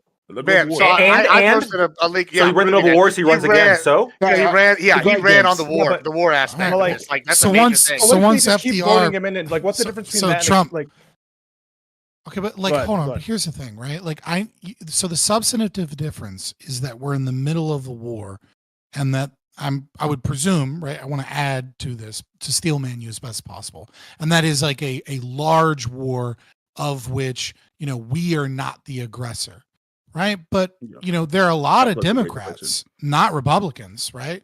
More Democrats than Republicans that have argued over and over and over again that, like, if we don't stop Russia and the Ukraine situation, that this is, that this is a threat to NATO. It's a threat. Like, we will have World War III if we don't stop them now, if we capitulate. So by your If but that by does your happen, like logic, if we have like world superpowers that are engaging in direct combat, like at that point, Trump would have a legitimate argument to why maintaining stability in the presidency. But why? But really so two things. One, he's just saying, you know what? For the memes. Right. So one, why is that the substantive difference? And two, wouldn't this just mean, by your logic, he would be incentivized, since he's such an evil guy, to not bring about peace between Ukraine and Russia? Stop. That instead of trying to get a peace deal and avoid that conflict, why wouldn't he just encourage world conflicts? Because then that legitimizes his ascent to a third or fourth term. Because I don't think he cares about legitimacy. That's why he's not interested in what people think. He just wants to do it. It's not that it's evil. You can't have your cake and eat it too. He can't be obsessed with his legacy and then at the same time simultaneously not give a fuck what people think. And then you can't talk about like how one president, because of war, is it's okay for them to have multiple terms, but not Trump. But if he were to do that, then you would support him, and so, or that you would support, or you wouldn't support him, but you would support the legitimacy of it, or that it would be justified. Well, okay, well, if he's trying to gain that power and that legacy, why wouldn't he just sue for, not sue for peace, and instead try and like increase conflicts across the world? Because he could try other methods first. No, but like this has been a power grab by dictators throughout all of human history. Caesar, he's not a dictator because he hasn't started World War III. No, what I'm saying is what I'm saying is throughout all of human history, kings, emperors, and presidents and prime ministers and dictators have used war. We're watching it right now with Zelensky. Have used war as a means to get rid of democratic processes, or to convince their people that like they need to support them for the war effort because it gives them an external enemy. And I don't understand why you would say that's a legitimate reason to allow someone to maintain power for a long time, because that is a direct incentive to make dictators and emperors and things like that start conflicts. We saw it with Caesar. We saw it with Alexander the Great. He's trying to solve Macedon. We saw with the Boxer Rebellion in ancient China. You got your question. I'm saying if he's trying the soft thing first, right? He already won the presidency, or round two. Don't describe the process. Answer the question. That's what I'm saying. He's trying the other route first, while he's also simultaneously could be prepping for letting a war happen. Subverting. No, he doesn't. How is it subverting? You asked me a question and I answered. So you're saying that he's secretly letting this slip so that he can start wars, so that he can convince people. I'm saying he's in power already. I'm saying he's in power already. I'm saying he's doing the thing where he tests out his constituents and see, hey, are these people willing to vote me in for a third term? Kind of seems like people are willing to be open to the idea, right? He may not be necessarily wanting to do it. And then he's going through with that method. I think by the time his term comes to an end, I think we will be in wars, right? And I think that's just going to give him the incentive. I don't think he's getting into wars intentionally, but I think it's just inevitable. I don't think you can get away from war in the Middle East or war with Russia, Ukraine right now. I don't think he can bring peace. He doesn't want to pursue a war with Russia but necessarily. But will he claim that we're at a border war with Canada? Will he claim that we're at war with Venezuela, a smaller country? Will he make that argument? Possibly. Like I say, that's how he's justifying his tariff. Well, hold on. I mean, if they're sending bad actors, hold on, but you're not answering my question. Hold on, no. I'm not letting you get distracted from this fucking point because my point is base as fuck. Fuck off. History has shown us that conflicts. This is what other people do. That world conflicts.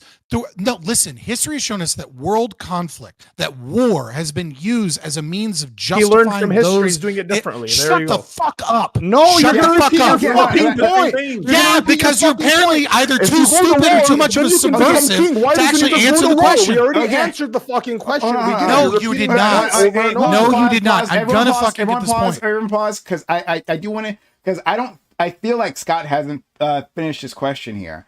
So I do want to give him the space to do that. Sorry, Lactcode, I do see your hand up. Anyone else? For Bam. Okay, and Tyler and Gibbs. All right.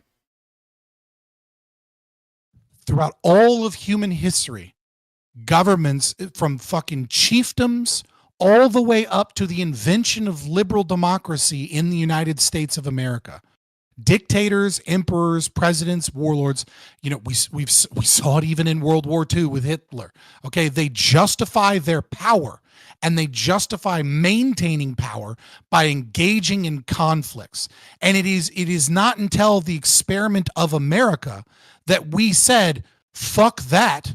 The president doesn't have the power to declare wars without Congress, and that the president is going to be elected no matter what. So why are you saying that this additional amendment that came across because one president captivated so many people that it felt like we were returning to a time where we had kings and emperors as opposed to elected officials, that he was justified because of World War II, and yet you don't, and you would even apply that same logic to Trump?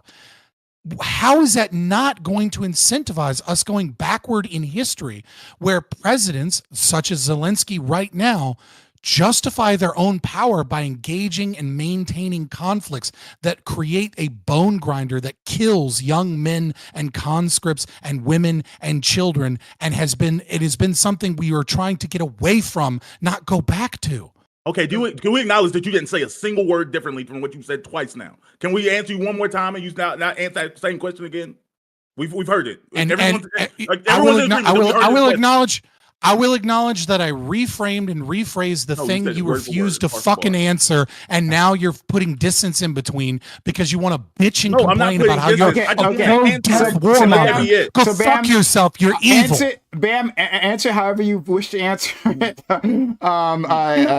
Fucking young men and conscripts and slaves being killed. I'm not pro maintaining dictators' power. Okay. So stop dancing around it and just say why you have such a dumb take.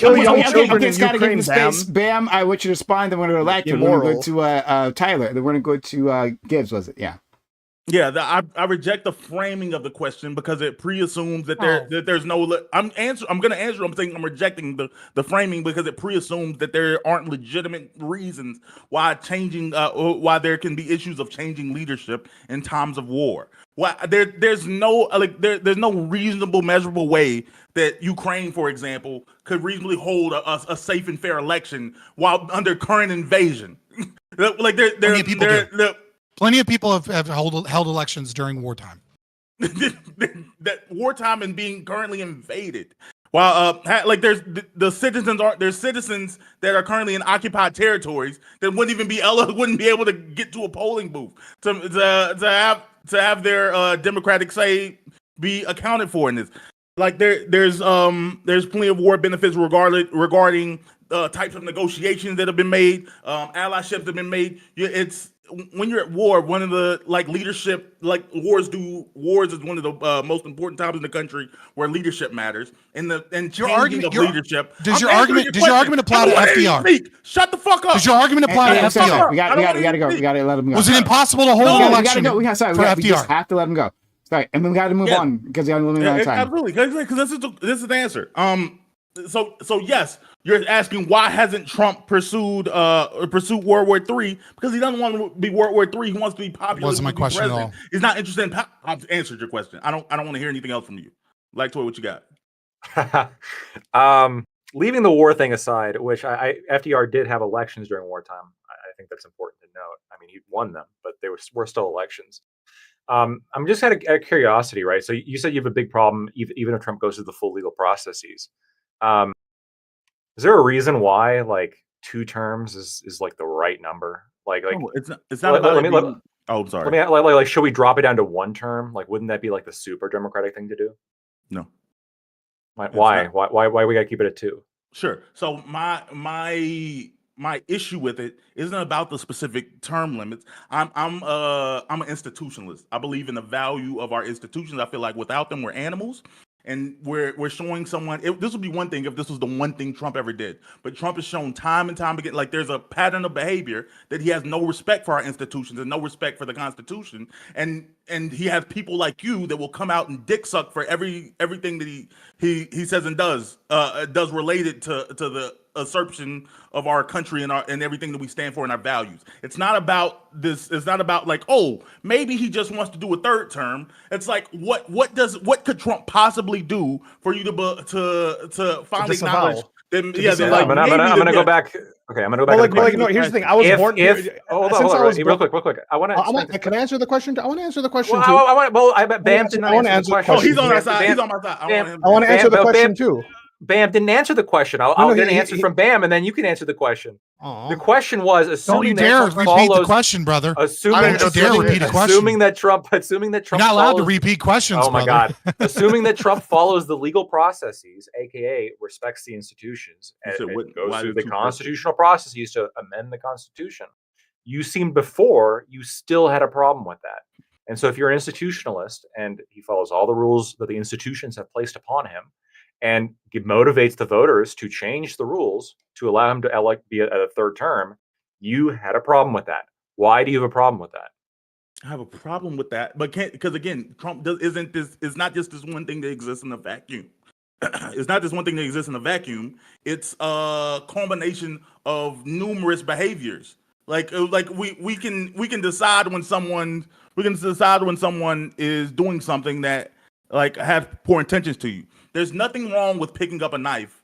There's nothing wrong with walking somewhere with someone holding to a knife. But when someone's killed, like you watch someone kill 14 people in front of you, we can say that those 2 behaviors, like we can say that, like, hey, maybe we shouldn't let them do this. And you can say that, do you have a problem with picking up a knife? What is your foundational principle with picking up a knife? No, like we can. It's a preponderance of evidence. Donald Trump isn't interested in democracy. Your problem is that this is Trump. Yeah. No, it's everything that Trump is Trump behavior. It's everything Trump. It's Trump. No, not everything. No, it's Trump behavior. You use the word I'm saying. Oh yeah, Trump's behavior. Apparently, yes. You're saying that because Trump has exhibited behavior, then if he you're saying that because of Trump's behavior, if he goes through the institutional processes necessary to change the rules to allow this, it's still a problem because the institutions no longer matter because Trump. Because I think we'll think the same if Putin tried to change our institutional. Okay, Ali, you can quickly answer the question, but we got to move on very quickly. Yeah, I mean, it's really simple that like that's just not what we do. That's not what that's not what we were raised. That's not what we were told. That's not what the president does. The president runs. They get their 2 terms if they can get it. They dip. The next person has to come try. If we just start breaking down one by one, like that, to me, that them being for like a 3rd term means they can just go for a 4th term. Why wouldn't you just vote in 5 terms then? And if that's the case, like eventually, I mean, that's my question. Yeah, I mean, why not just have 1 term? Because then you just have a king, and then his kid becomes. That's how it starts. I think 2 terms is a king. That's part of the way of how it starts, man. So we need 1 term, 1 year. Otherwise, that's kingly. I'm going to move on to Tyler. 1 year and 8 years. So you are willing to vote for a 3rd term? Just say that you want if it's constitutional, but it's not. Gibbs and Court and Lactoid and Scott, right? Like, hold on to these questions and ask me later because I have a different answer than both of these guys, right? So I'd love to deal with that later, but I got to get Tyler in here. Okay, so of course the Marxists would like Trump. I got 3 different people I'm going to address here. Bam, you're first because your introduction was the first thing, so I wrote that down. You said in the introduction that the off-ramps are not there for Canada. You're absolutely right. We don't know what the fuck he's doing with Canada. We know it was fentanyl with less than 1% coming out of there. But you know who does know and doesn't hate that veil of ignorance is the leaders of Canada. They know exactly what Trump's after, so they don't get to hide behind that just because we don't know. What? I don't think that, at least as far as someone, as a Canadian, unless they're lying to the public, they make it explicitly clear we don't know what Trump wants. Trudeau had a hot mic moment a few weeks ago where he was like caught whispering Trump is serious about this and he wants more than he's saying. So they have more of an idea, at least, what Trump wants from them. And I think it's to hurt their economy, but it's all speculation from there. So otherwise, those off-ramps for Trump have been there. I've heard him say every one of these things. That's how I knew to quote them. That's how I knew the China off-ramp for this second round of tariffs was the TikTok sale. He flat out said that in a meeting. I heard him say it. So, like, he's been vocal about these things. You just got to watch him, and he's on the news every fucking day. So it's kind of hard to keep up. To Ali, Trump never really ran on this. There's this separation. There's the Trump voter that doesn't like vaccines, doesn't like war, doesn't like certain things. And then there's Trump, who's pro-vaccine, who brags about Operation Warp Speed, who said bomb the shit out of them before he got elected over a half dozen times. He never ran on an anti-war stance. This is something that was attributed to him by people trying to find a reason to vote for him that were anti-war but sort of right-wing. It was never something he actually said. It was pushed on him. He did embrace it a little bit in the second term, but as soon as he put Marco Rubio in place and Marco Rubio started talking, it was very clear that's not what was going to happen. So they're taking the exact stance of who they put in place. Do you want to get all? I'm about to say I disagree with that. I'm about to say, should we stop there or just let you? I don't want to stop you on your roll. I got one more thing for Scott real quick, and then we can go back to that because I think it's kind of a. But so Scott, I'll let Pam respond before I do. Yeah, you were talking about this incentive system. I felt like nobody really addressed your point directly. I just wanted to give you something just to take away from that. So you are correct. This incentive system has always existed in the past. And even though it's tampered down, it does exist in the U.S. today. But we have a difference here that we have the voters to make up the decision. So Biden and Harris both ran on this message that Trump was going to abandon Ukraine, abandon our allies in Europe, and basically sell the country over to Russia. They said it multiple times. Hillary Clinton said similar things. Trump's going to leave NATO. He's going to abandon our international allies and our all around the world and let China take over the world. And both of them lost elections on that message because it really matters with the populace how important that message is in the current moment. So you're taking a little bit away from the voters when you make that statement. And that's typical of a libertarian who would strip us of our voting rights because you're a tyrant. Okay. That's all I got. Sure. I would say two things really quick. One, as far as the off ramps, like the Donald Trump is like waving the United States around like we're the mob. Like, yeah, like he's like, yeah, it would be a shame if something happened to your little TikTok. Like he's trying to like get that from China. He's trying to like he's working with Putin to directly like rob Ukraine of their minerals and their nuclear power plants. But as far as the second point you made about Trump not being anti-war, he's literally on quote shaming the Biden administration for bombing the Houthis. He was like, "Why?" Because he's a deal maker. He doesn't like. He said, "Why do you need bombs? Why do you need war?" He said, "I would never bomb the Houthis. I would I would just make a deal with them because he said that's what I do. I make a deal." He shamed Abraham Lincoln for allowing the Civil War to happen to stop slavery. He said that he would have rather have just made a deal and let some of the states have slaves.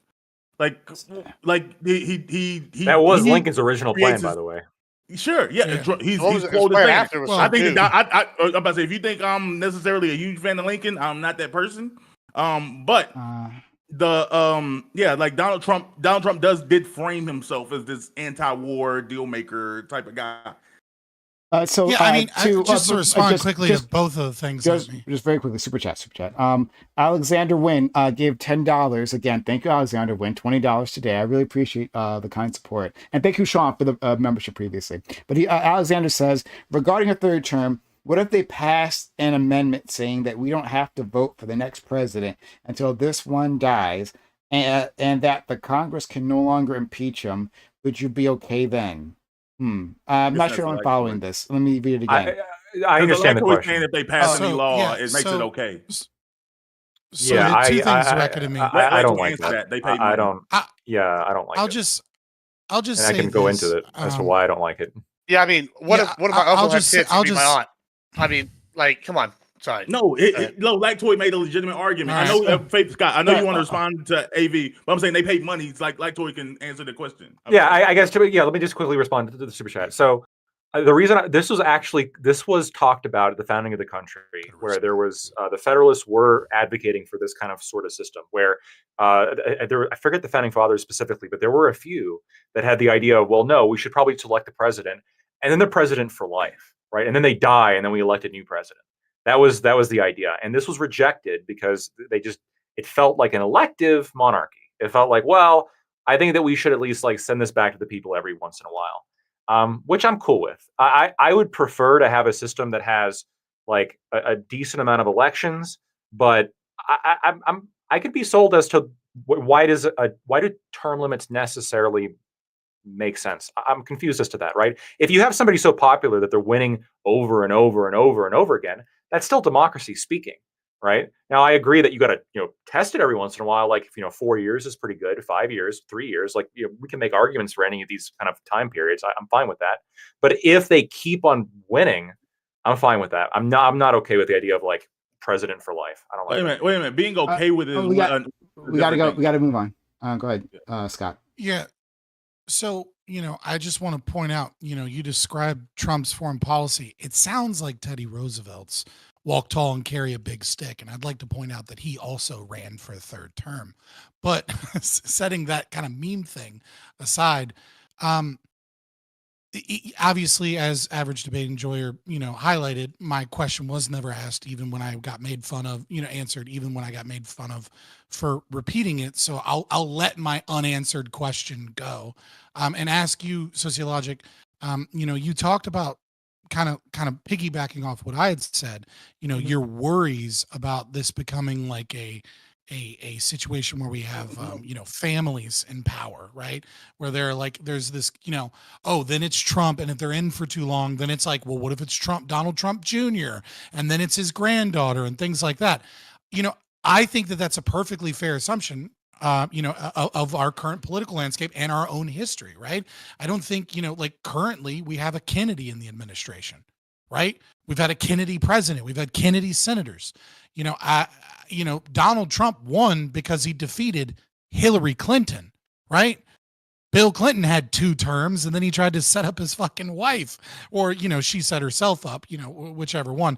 I'm kind of imagine that she probably wears the pants in that family more than he does, but nevertheless, right? Like, I don't think that it is good to have someone winning over and over and over again. And I think the reason that it's bad is because there is a familiarity bias or an incumbency advantage, right? I think it's something we learn about when we're, in like 3rd grade. You learn about the incumbency advantage, where, there's name recognition, there's the ability to send out mail, right? There's a lot of advantages when you're already in power to maintaining your power.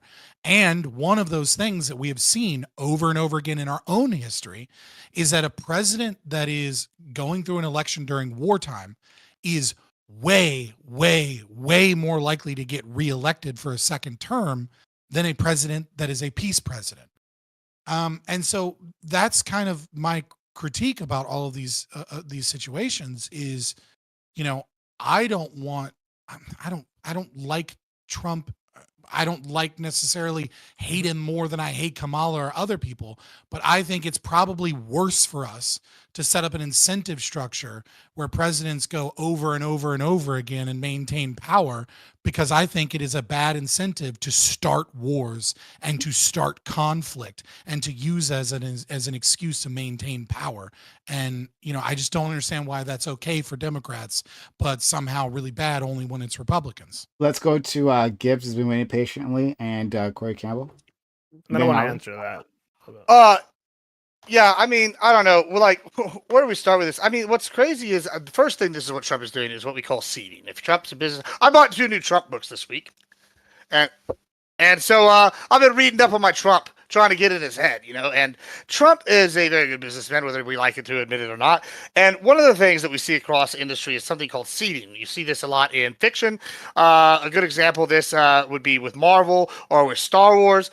Star Wars, the Expanded Universe, for example, they were going to bring in the using vlogs. So first thing they did, they started dropping hints in the Old Republic games, right? And then you see you comics where they have tie-in characters of random Vong that came to the galaxy beforehand, but they don't tell you what it is. You have like hints of them throughout the then you have in Marvel, Marvel, we have like all these ideas where he places an idea and they're like plot hooks. And we see this a lot in 40K where they'll like leave an idea like the ether, the dark elves. Then if it like catches on, it's a good movie. They'll come back to this, right? But if it's bad, they let it go. Like, and they'll leave. They did that with dwarves like 7 times. Yeah, we could talk about the dwarves. That's another one. But like, we see this over and over in like a lot of different industries, right?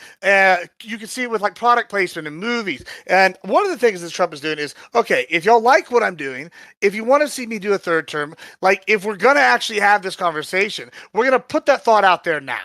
And yeah, there may or may not actually be a way. There are some maybe methods, there's some possible loopholes, but the idea is to get people to start talking.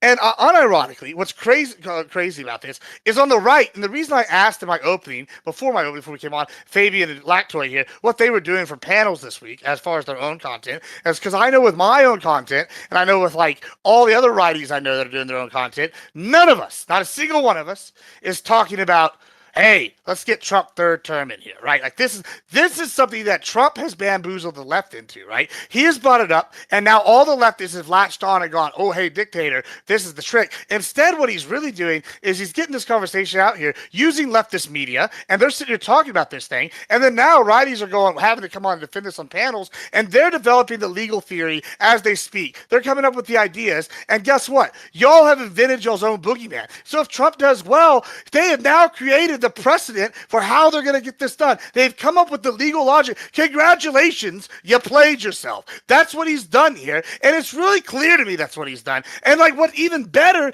is now we have 3 panels that I'm on this week talking about this specific issue. Guess what we were talking about? Oops, pigs, hacks, cats, oopsie, which was actually something bad that had something of substance. But now y'all are over here playing piddly dicks, playing right into Trump's 4D chess. And what's crazy is y'all are going, oh, Trump dumb, all the Republicans dumb, and he's over here laughing all the way to the bank. Like, and I'm just going, wow.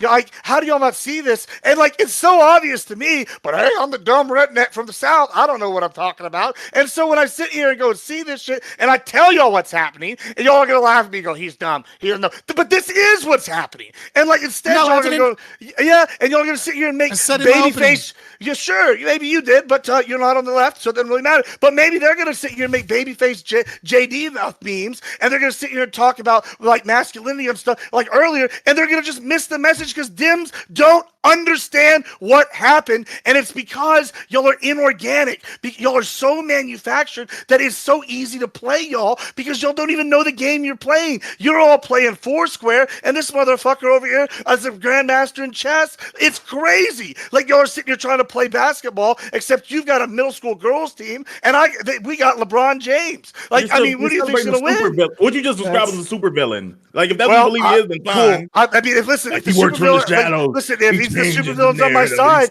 and like, if the supervillain's on my side, and he's getting me what's done, then guess what? He's not a villain. He's a winner. He's a winner. Let's move on to our friend Corey's been waiting quite patiently, and then we'll go to Ollie. Can you repeat that? Did you say if the villain's on my side, then he's not a villain, he's a winner? Yeah, that's a surprise. That's actually a deep statement when you think about it. It is. You got to think about that. And I think that perfectly aligns with Gibbs' entire philosophy. He's actually. I think it might align with everybody's philosophy a little bit. No, I don't think so. Actually, no, I don't think it does. No, I think it gives, not everyone else's. But go ahead, Corey. Yeah, first, I reject that. That doesn't align with me at all. But so you say that, and I'll back it up. I'll debate you some other time on it. Lactoid. Okay, so I'm curious in terms of like, so let's say Trump actually attempts to do what he presumably is claimed to do. Like, do you think that reflects like a good thing or a bad thing in your opinion? Or let's say, does that reflect good intention in your opinion? If he does so legally, I think it's fine. If he does so like illegally, that's bad. Okay, so then I'm curious, since like you have the legal expertise here much more than I do. So what does the Constitution say about like when a president's term ends specifically? Well, it says he can only be elected. I can bring up the 22nd. No. When it ends, of like, it ends on term ended. His second term ended. Yeah, but what is the end time? Yeah, what does it mean to end for your term to end? You are no longer the president? No. What does it say in the Constitution of like what is the date, the ending date, or does it just say 4 years and you're done? I think technically it's January 20th at a certain time of day. I think because I think there was like we had an hour of no president, like whether somebody's elected or not. Okay, I think okay. So then I'm curious. Okay, like as in like so does it say that in the Constitution like the term ends on like I think noon at January 20th? Okay, something like that. Okay, I'm curious. Again, I don't know. I just want to see your view on it. Like, what if he actually, through some sort of means, whether it's actually, I'm not sure if it's evil or not, but like he changes the calendar. It's no longer January. It's something else. There's actually a million days in between January 19th and January. Yeah, I'd have a problem with that. I'd have a huge problem with that for sure. Okay, and like, so does that require a constitutional amendment? To change the calendar to add more days in between? No. I have not considered this. It's no longer. No. This is Liberty Month now. It's no longer January. Okay, here's what I'd say. I'll let you get to wherever you're trying to go. For me, as somebody who's looking at the original intent, I think it's clear to me that the original intent of this was to give a term of a certain amount of time here, 4 years, and it was intended to end on what we know as January 20th. And inventing a new calendar to get around that is not really, that's not the original intent. And hold on. This is the lefties coming up with legal theory for us. They're coming up with the stuff for us already. Do you know if it requires a constitutional amendment to change the calendar? I don't know. Does it? Okay. Well, do you see a problem with that? Do you think that that is a pathway forward that he could try it? No, hold on. I think that if he tries that shit, I gotta play WoW on stream more often because y'all motherfuckers just become anarchists. I think that should get struck down for being unconstitutional. I think it specifically violates again what the original intent of the Constitution is. I think most people are doing it for trying it. Let me explain. Can't back it up for themselves, you know. Let me explain what I mean by like original intent. The only valid theory of law is to look at things as the drafters of the law intended for it to apply. Anything else is entirely incoherent. Everything else is entirely incoherent. So, for example, the Second Amendment. Let's just say you had like Obama or another gun grabber get elected to be the president of the United States, and they said, "Aha." Actually, you guys can have the arms of bears, but that's it, right? You have that, and you can build fortresses. You can do that, but you cannot have any guns because look at the Second Amendment. I would say no. That's not what the Second Amendment was intended to apply to when they wrote that. What they wrote it to intend to apply to was firearms, specifically firearms that are more or less equivalent to the firearms the military has in terms of small arms weaponry. This is part of the reason why I think fully automatic weapons should be allowed among the civilian population. Amen. Now, I think this is in a similar example where if you try to add in Liberty Month in between December and January to get around the term limits, no funny business like that. Like the term limits, and this is why I said I don't think the vice president plan idea or whatever like that's not going to work either. It shouldn't work either because when they drafted the 22nd Amendment. It was for a very specific purpose, which was we don't want these motherfuckers being president for more than 2 terms. That was the idea because FDR had just done it. So that's what they were intending with that amendment. So yeah, and you're okay. And you're okay if he can find a loophole, or like if anyone could find like a constitution, like what a way to constitutionally amend it.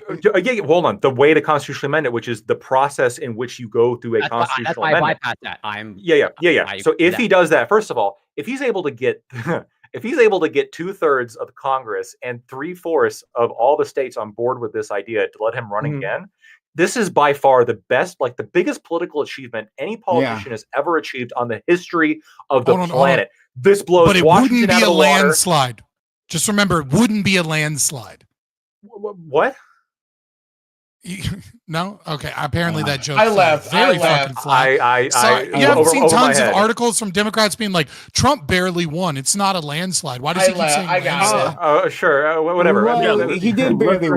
That's actually true. But anyway. So, but if he accomplishes that, I mean, that is a tremendous political accomplishment. I think it demonstrates Reagan couldn't get that. The unwavering will of the people at that point, right? He has truly like by any definition, a mandate. We're gonna go to Ali as soon as we. Yeah. But if Biden could do that too, I mean, sure. That would be allowed. I would oppose it. Maybe if Elon Musk gets us to Mars. I like how our local biologist managed to outsmart all of Lactoid's fancy past law school training. How did I get outsmarted? No, I'm just saying that, like the fact that you've never considered this, right? That maybe someone would stick extra months in between the calendar, right? Like, yeah, it looks like all that fancy law school. I had an answer. No, I mean, sure. I mean, I guess you came up with something. I'm just saying that, like, your law school didn't really prepare you for this, right? I asked you in terms of like, what's the ending date? Like that's an obvious. That's why I said in my opening statement, if you dissect any rule, you can find any loophole. Okay, and it's like you can. This is why. What is your law degree even worth if you didn't think of that before? Sure. Let me respond to this. You're right. You're right. You can create any loophole if you like investigate the English language enough. This is why originalism is important. This is why you have to look at what they intended when they were writing it, because then you can't like try to do some like dumb little loophole around it, because we look at what they actually intended for it to apply to.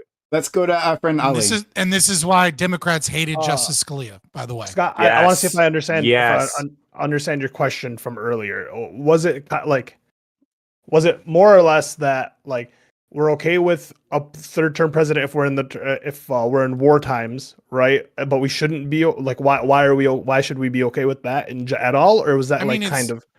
I mean, like we've kind of beaten that to death already. But yes. My question is, why is it that it is somehow a reason, it seems more so because it's a Democrat, but like, why is there a reason that it's justified to have multiple terms when you're in war, as opposed to, beyond the 2 terms, as opposed to when you're not in war times? And doesn't that set up a really bad historical precedent? Yeah. Which is kind of the entire one of the major reasons we have the current government we have is because of that, right? Yeah. It's why Congress has to declare war, not the president, or one of the reasons. So, its powers. I mean, which is like your issue with like Zelensky, and then like what further issue with like Bibi, with like Netanyahu, right? Because it's like the same thing. He's in war. He's not going to get voted down, or the ICC charges, or whatever it may be. I don't think. Dude, Israel's government is just fucked. ICC charges are more like guidelines than anything else. Yeah, of course. Yeah, they do like no confidence votes like every fucking 6 months, and then the parties restructure and shit. It's crazy. But I don't think. I think during like time, I don't think you should get another term. I just don't think it'd be smart, like if you are in the middle of a war, to like sit here and try to have an election to like revote and restructure your government. Because like once again, it could go from like Democrat to like Republican or Republican Democrat. You're having a restructure during like the middle of a war. I don't think like you want to pause elections during wartime, like for the president. Yeah, is that what you're saying? I mean, isn't that the whole point of a wartime? I don't understand. If you have a wartime president, don't they get extended for the term during the war? Because we're in an emergency where a war is happening, and we don't want to shift directions. I thought that's what happened. I thought that's legitimately what happened. Well, I did not. Yeah. No, that's not how that works. No, that's not what happened. Oh, okay. So never mind. So we've been. Here's what's happening to Ukraine. Oh, okay. Then no. But he's not a dictator, guys. I'm saying I was the one that made that military conflict.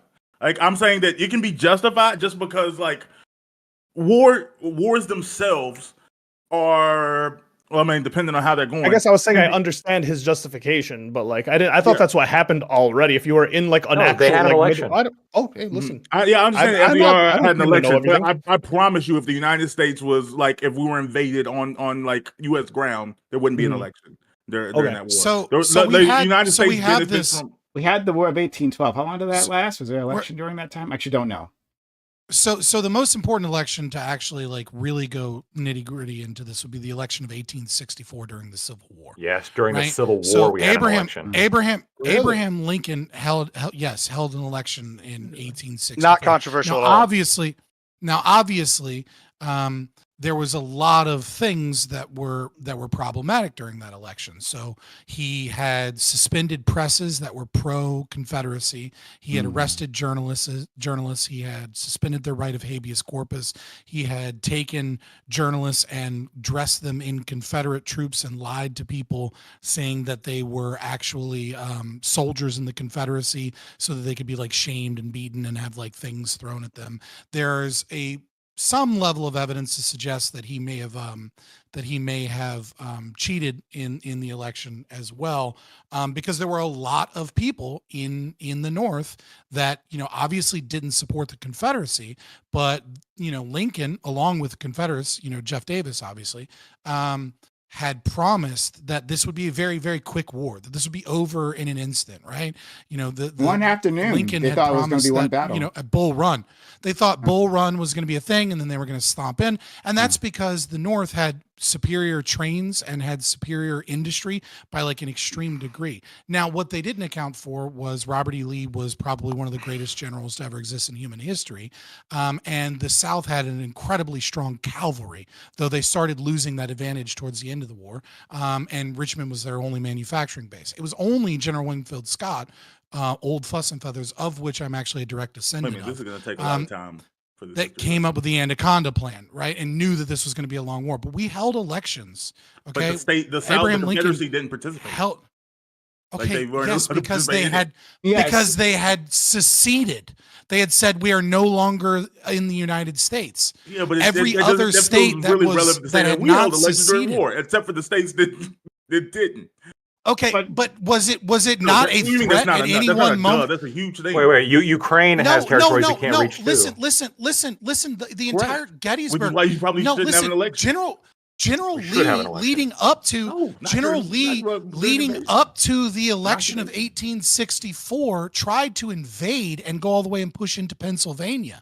Okay, there were northern states that had been invaded by the South, and they still held elections. Now, the reason that he did this was most likely to disrupt the election specifically, and in the hopes that if he could win some battles in the North, he would get support from the British. But even in Civil War, when we were at war with ourselves, and when the North, or the Union that had stayed America, had been invaded and states had Southern Confederate troops marching through towns, they still held an election.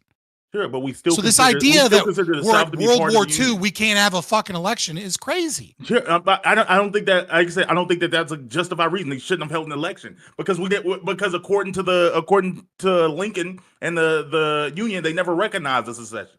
So literally, they never recognized the South as anything during that point. They were just the regular United States, and they didn't get to participate in. But we could also be. It could also be the case that like Russia invades and establishes, like new Moscow, right? Like in the states of Oregon and Washington, right? And the United States, we don't recognize that territory, right? As like New Lenistan or anything. We don't recognize that territory. Those are still our states, right? But if we ran an election during that time, like we wouldn't expect to get poll results from there, right? Or like that would be fine, right? Even though it wouldn't be like the election is.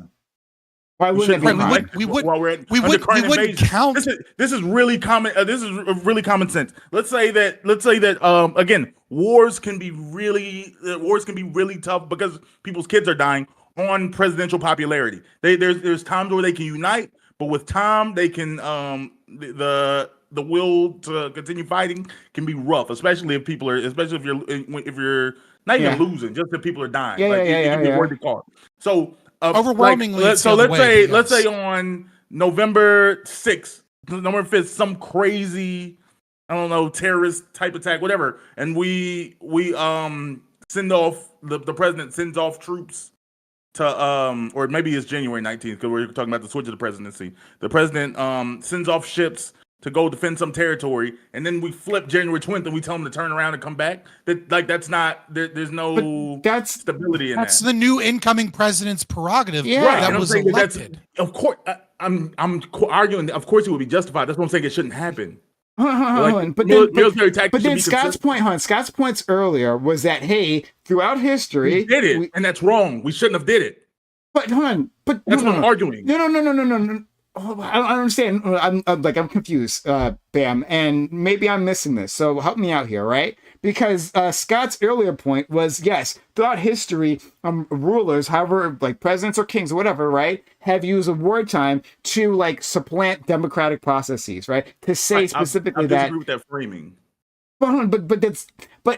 But then you call back to it. But then you disagree with the framing, but then you call back to it and say, hey, that's actually correct. That during a wartime, we should suspend democratic processes. Yes, because one's assuming the other. You're saying that like they manufactured fake wars to maintain power versus no, it happens in both though. It happens in both. So, one, they manufacture it, and then two, even if the trouble comes to them, right? Like Russia invading Ukraine, then they will like stop this democratic process. There's no elections happening in Ukraine. So it's not a reasonable thing to do during times like that. I'm saying that one assumes that like you're incentivizing people to manufacture fake wars and occupation to keep power. We don't have to. So hold on, let me give you an actual historical reference. Let me give you a historical reference, right? Not a historical reference. Like, bam. Let me give you a historical reference so we can describe the process.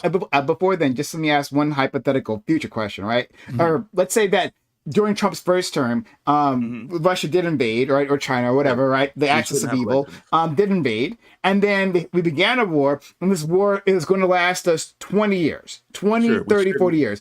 During that time, there should be no elections. Is that what you're saying? Yeah, no, it doesn't make sense. Okay. Yeah, we need. That's ridiculous.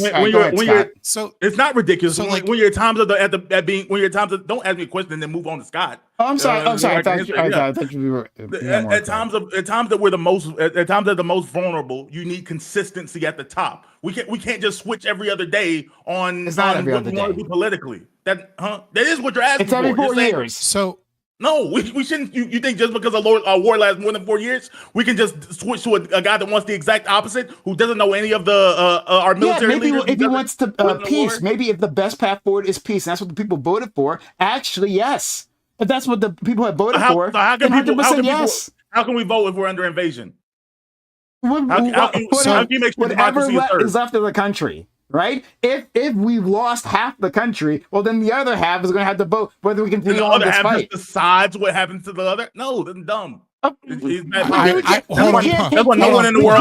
We can't push them back. Some of us have in Ukraine. We can't push them back, right? And then yes, they actually have been lost in all practicality sense. We can't actually run the election there, and so it is up to what's left of the country decided they're going to continue on. I think it's too late.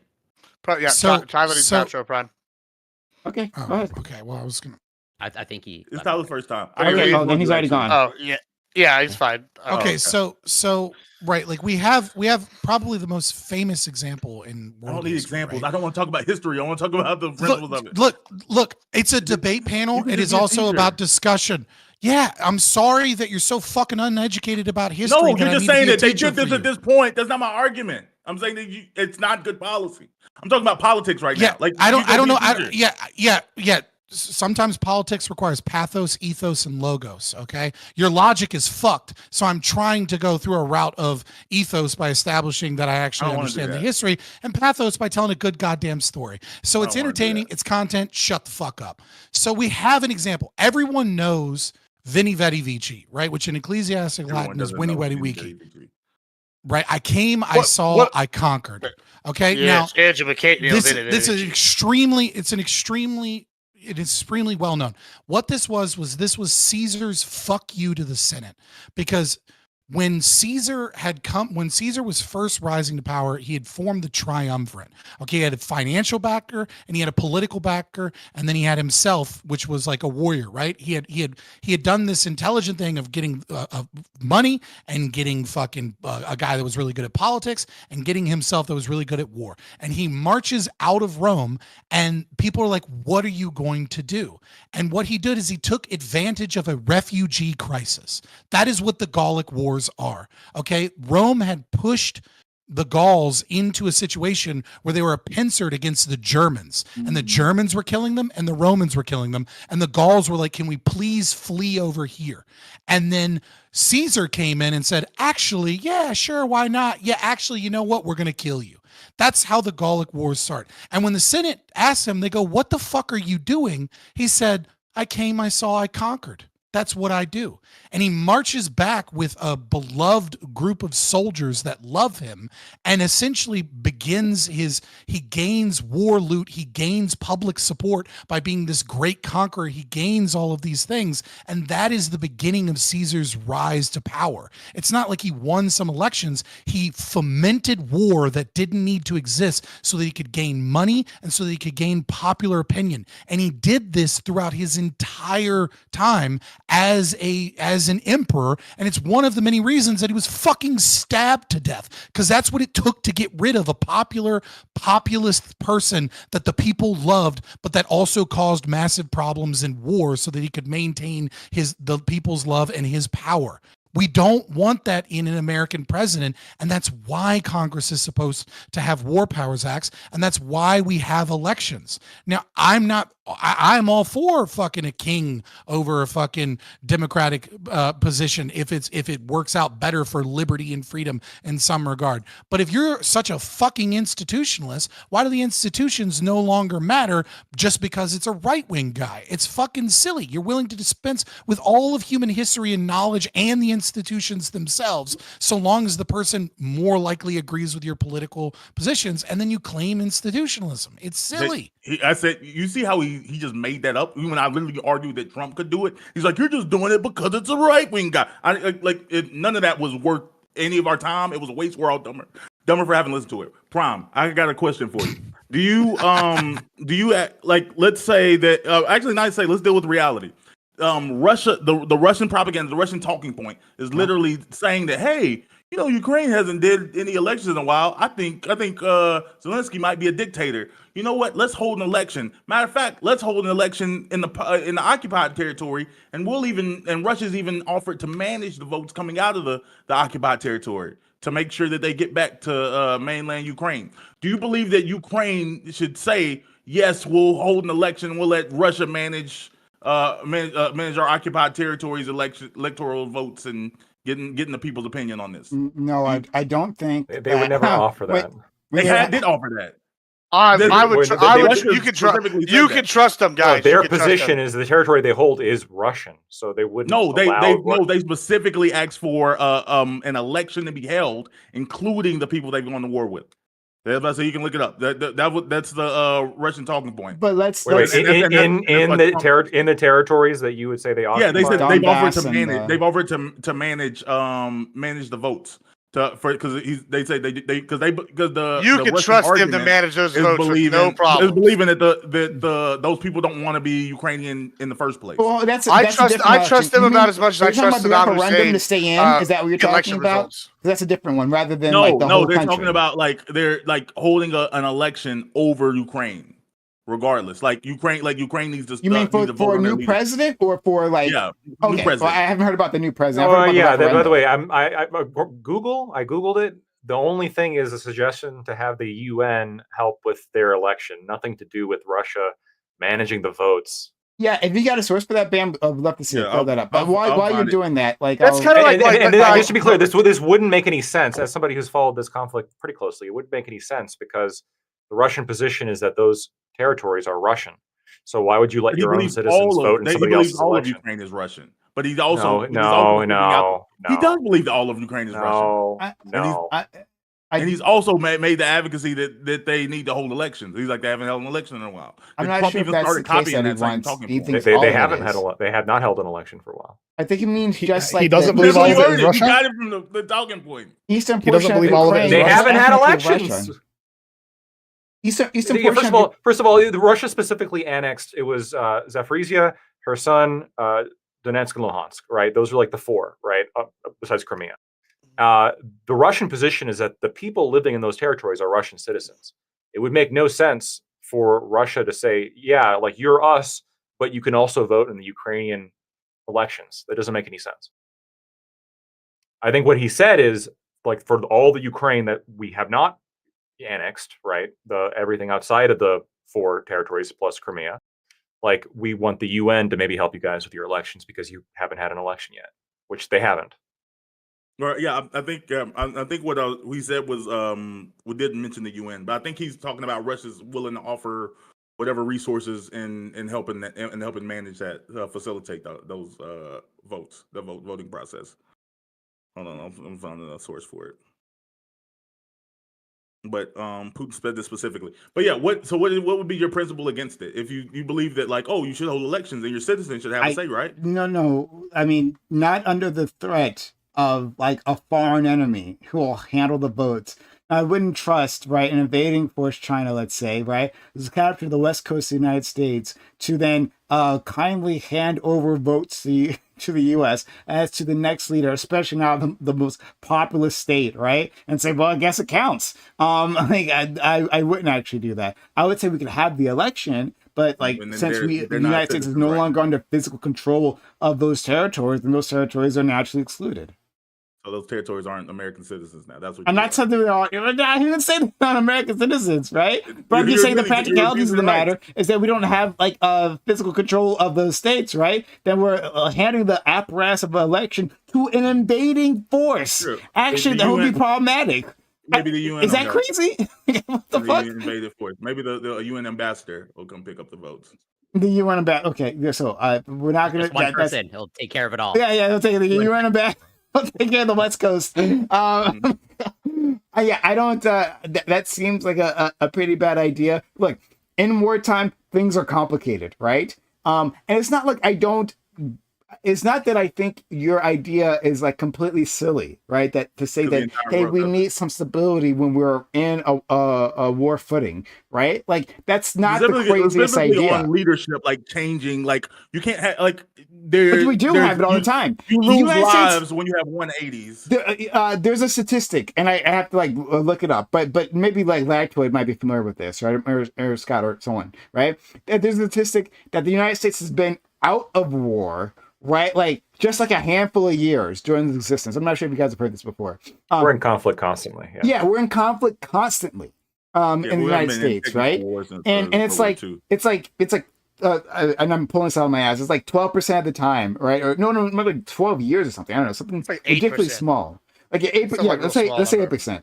8% of the time, we. It was that number when I was in college because I did a project on this to get one of my modern political thought things. I did a research experiment. It was like 400 pages, but yeah, at the time it was like 8%. I'm sure it's even lower now. Yeah, let's go with 8%. 8% of the total years that we have been a country, we have not been in some sort of military conflict. So if that rule was in place, right? America, the war-loving country, George Washington, the president, then we'd never get any goddamn elections. It just wouldn't happen. We're always in conflict. Point out, quick point. We haven't been in war since World War II. To correct the record. So the UN has helped in conquered areas during war in elections in conquered areas, such as in Afghanistan in 2001, Iraq in 2003, and in Cambodia in 1992 during the peace climate accords. Peace accords in 91. Let me ask you a question, Fabian. Afghanistan. Hold on. I got to take umbrance with this. All right, Fabian. All right.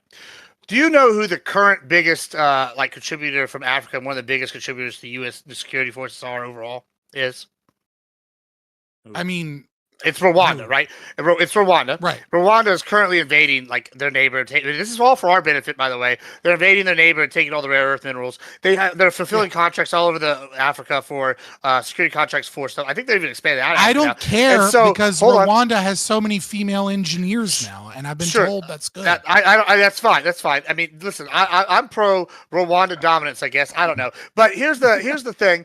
Like when I see this, and you say like, oh, the UN guaranteed this. Now I know you're not claiming this because I'm not making that claim. I'm saying it. You're just reading that it has been done. Like I trust the UN, and especially when they're using people like Rwanda, such a classy, great government that never would do anything under shady to guarantee the safety of elections about as much as I trust Prime to throw me like a football. 0%. Okay. It's not going to happen. I just don't take his shots. Collateral. It's very simple. I trust the UN to handle elections in conquered areas about as much as I trust President Zelensky to handle elections in his own country. Do I don't think there's any substantive difference between how much I trust those two people, and there's no excuse. I'm sorry. I don't think Zelensky or the UN is any more trustworthy. Wait a minute, hold on. I want to deal with the Afghanistan example. I'm not familiar with the other examples, so I can't comment on them, right? But the Afghanistan example, right? My understanding in that situation is that the U.S. had conquered all the territory, right? The U.S. had conquered all the territory, and then we're going to have an election. And then the UN comes in as a guarantor of that. That is different, right? To have like a hegemonic power that, you know, has control of this territory and who is like running the process of the election, but then comes and has a third party that validates that election. That's different from no, yeah, it is. Hold on. Did we let the Taliban run? You haven't heard my contrast, right? A country which has been divided by two opposing powers, right? Who each have reasons to skew the election one way or the other, to then have like say that, well, the UN has been involved and that's enough to validate the election and say I'm not saying. So we agree, one, I'm not saying I agree. I don't even fucking agree with voting, dude. I'm an anarchist, but yeah. I was just trying to report. I understand you were doing that this has occurred. Hold on. Yeah. I was just trying to report that this occurred in conquered areas. This is also true in 2003. They had set up a commission and there were security and they had security details because there were threats by the Taliban in terms of the elections, and they still held elections in areas that were on bordering regions as well as some areas that were under Taliban control. Okay. And so like that occurred. I'm not saying that I trust the UN. I'm not saying that I trust election processes. I'm not saying to do any of that. I was just addressing the topic. I was just yeah. There was some. I don't remember who exactly it was that said that it was like, how could the UN do that? And I was like, it's been done before. Addressing that specific example, but I'm not saying that you are for or against it. Okay. Let's first of all, we've already blown past time. But Lactoid, like you had something you were asking the other two before, and I said like hold on to it. There was a question earlier. Remember I said like hold on to this question. I have a different answer than everyone else. Why only 2 term limits? Yeah. Like, do you? I think that specifically the question was like, what's the problem? Like, what would be all that bad about getting rid of term limits as long as we had like a term that the president had to win every time? I don't think it would be bad to get rid of 2 term limits. I don't think it's necessarily wrong to not have a term limit. I wouldn't want that, like no term limit. But like if we didn't have a term limit, that's not necessarily undemocratic. I mean, if there's a democratic process every 4 years and being reelected, then it is what it is. Whether that elects Trump a bunch of times, right? It is what it is. So yeah, I wouldn't have an issue with that, whether it's 1 term or whatever. My problem. Can I ask a question? Sure. Hold on, and let me last thing. My problem with what Trump is saying that he'll do is something that I agree with something Bam said, that simply stating that I'm going to do an unconstitutional thing and pushing that forward and getting your followers to like jump on the bandwagon that we should be undermining the Constitution is in itself a bad thing, right? That is a bad. And then beyond that, the attempt, let's say, but he hasn't actually attempted yet, but let's say he did attempt it, right? That in itself would be bad because it'd be undermining the glue of our country, which would be the Constitution. That's my answer. He's even said that there's a few ways. Like if he came out, like it would. I think it's disgusting either way. I'm not gonna pretend I would feel too much differently. But he came out and said specifically, you know what? I'm gonna prove to the Americans over the next 4 years, we're gonna go out they're gonna want to change the Constitution. They're gonna remove the amendment. Like the states are gonna ratify. Convinces everyone to give me that. But he says, there's a few ways. We're working it out. Like, does that not even feel shady to you? That he's like. He's saying he's going loophole method. He has some legal theories as to this, which I disagree with. For January 6th too. Like the thank you, president. Thank you, sir. Hold on. I'm so sick of the January 6th thing. They're literally blew up the Republican headquarters in New Mexico this week, right? I don't want to hear about insurrection no more when they're blowing up political party headquarters I don't know why I don't know why one would invalidate the other one. Thank you, Sir Bobbles, for the $2 super chat. That says, why is Gibbs so interested in Putin's presidency? It is weird. Gibbs, why is so interested in that? But thank you, Sir Bobbles, for once again. Yeah, he says, why is Gibbs so interested in Putin's presidency? What did I say about Putin's presidency? I actually don't know. But I appreciate the super chat nonetheless. Come out of my mouth tonight? Yeah, we appreciate the money. Yeah. But yeah, so Scott, you want to say something? Yeah, so the thing about term limits, right, is when people say they want term limits. I see this all the time. Oh, I want term limits in Congress. I want term limits in the Senate, things like that, because it will stop political corruption and things of that nature. But the problem that I have here is you can either accept that term limits are a means of getting rid of meritocracy, because you are saying that the best person for the job can no longer do it because they've reached a term limit. We have to pick a new person, right? So we're limiting our candidate choice and the people, and limiting the democratic vote of people by saying that we're blocking people from doing that, even if that's what they want. We're going to stop them from doing the thing that they want.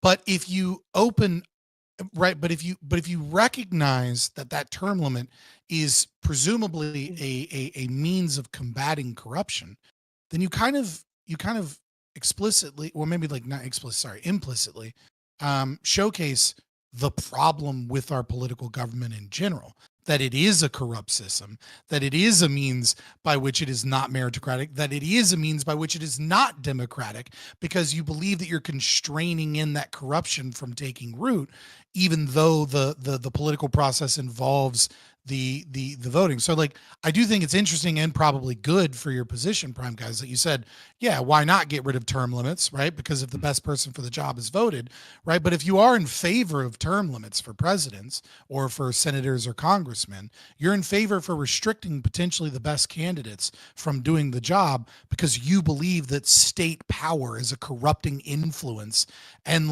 anti-democratic. But I don't. I think the first thing you said, Scott, was actually you made you made actually a lot of the strong arguments for the issues with not having term limits.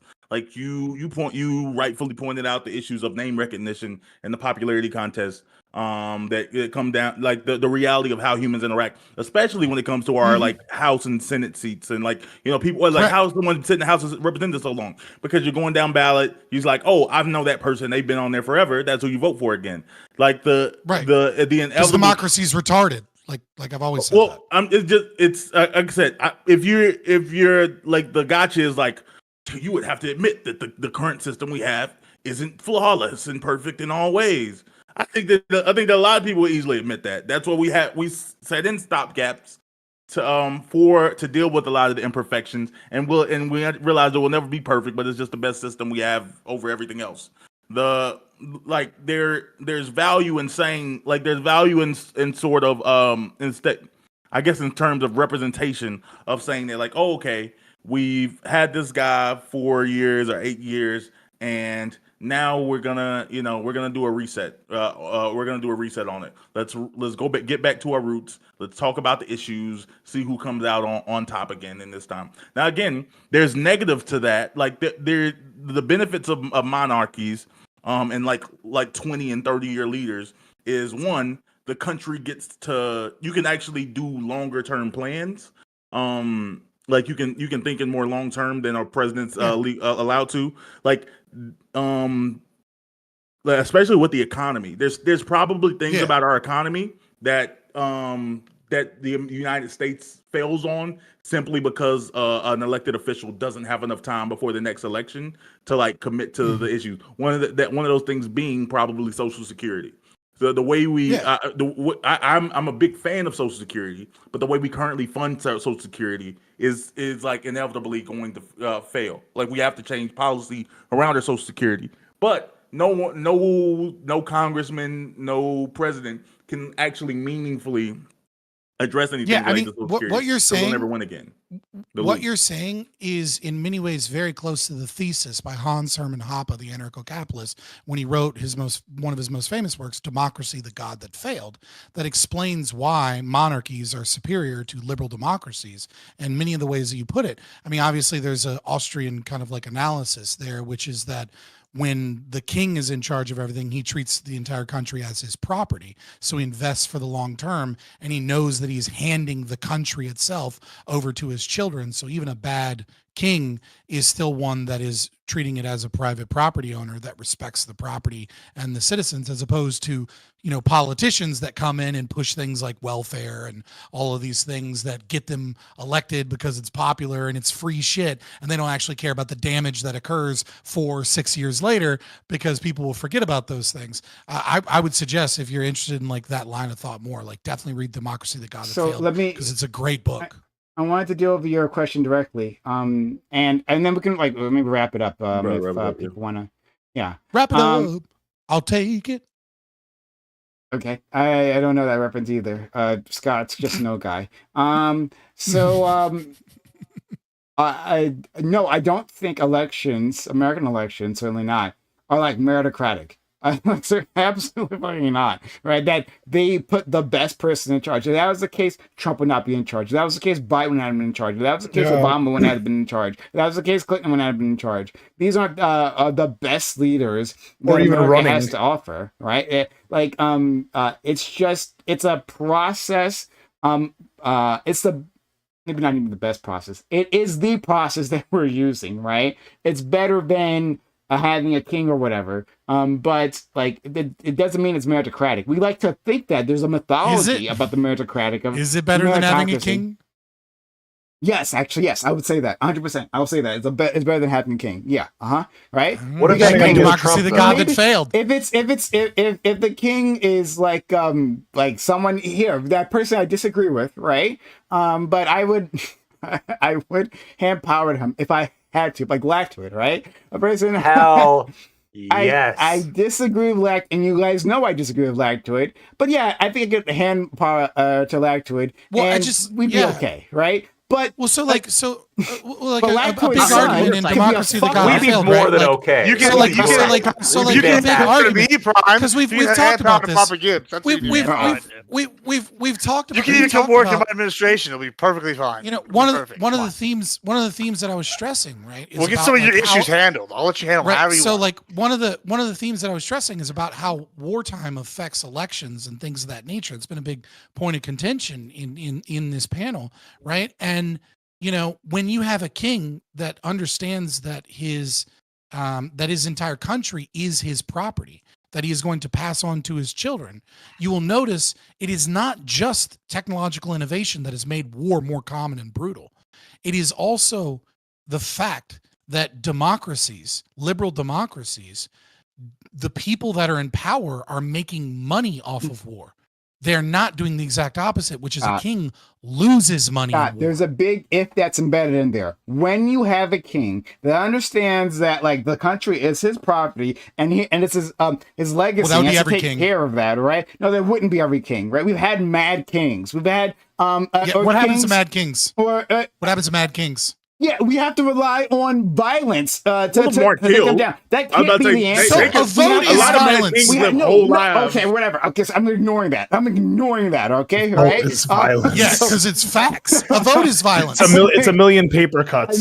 I'm ignoring that part, right? We have to have every time a soccer mom votes to try and fucking save the whales, she is arguing in favor of guns and violence being used by the Leviathan of the state to protect other Leviathans. That means lawyers are also violence, right? Lactose is part of a violent system because, like, we have to. Wait a minute. Hold on, I don't like this anymore. Not lawyers that are fighting for freedom. No. Not lawyers that are fighting for restitution. And to enforce the rules handed out by a judge, right? There's got to be some threat of violence to back it up. And so lawyers aren't an enforcement mechanism, but pigs are. But he's part of that system, right? He gives legitimacy to that system, right? He gives legitimacy to the genocide if you're part of the genocide, right? Well, I don't do the genocide, but I work the mechanics of the genocide, right? So no. Absolutely, that would mean him as well.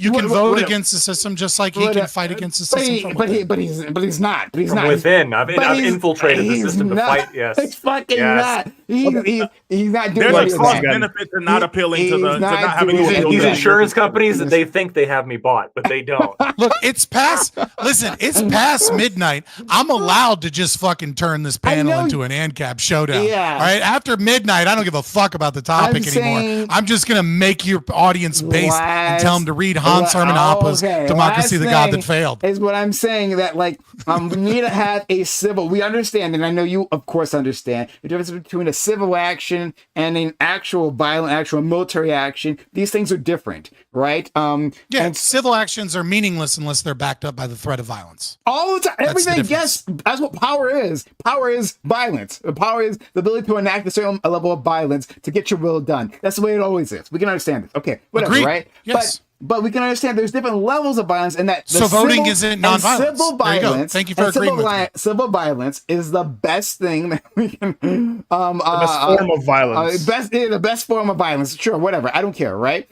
I mean, you say so. I disagree. Okay, whatever. Okay, so anyway, Bam's gonna leave in a second because I know that's his position. He's already. I gotta get going too. Bye, Ali. His camera's frozen right now. And he'll just stay there. Look at he'll stay in this position. Take a look at that, right? But anyway, so yeah, there's a difference, and that is better. Like then having to assume that we can coup a king, that we that the people can rise up and perform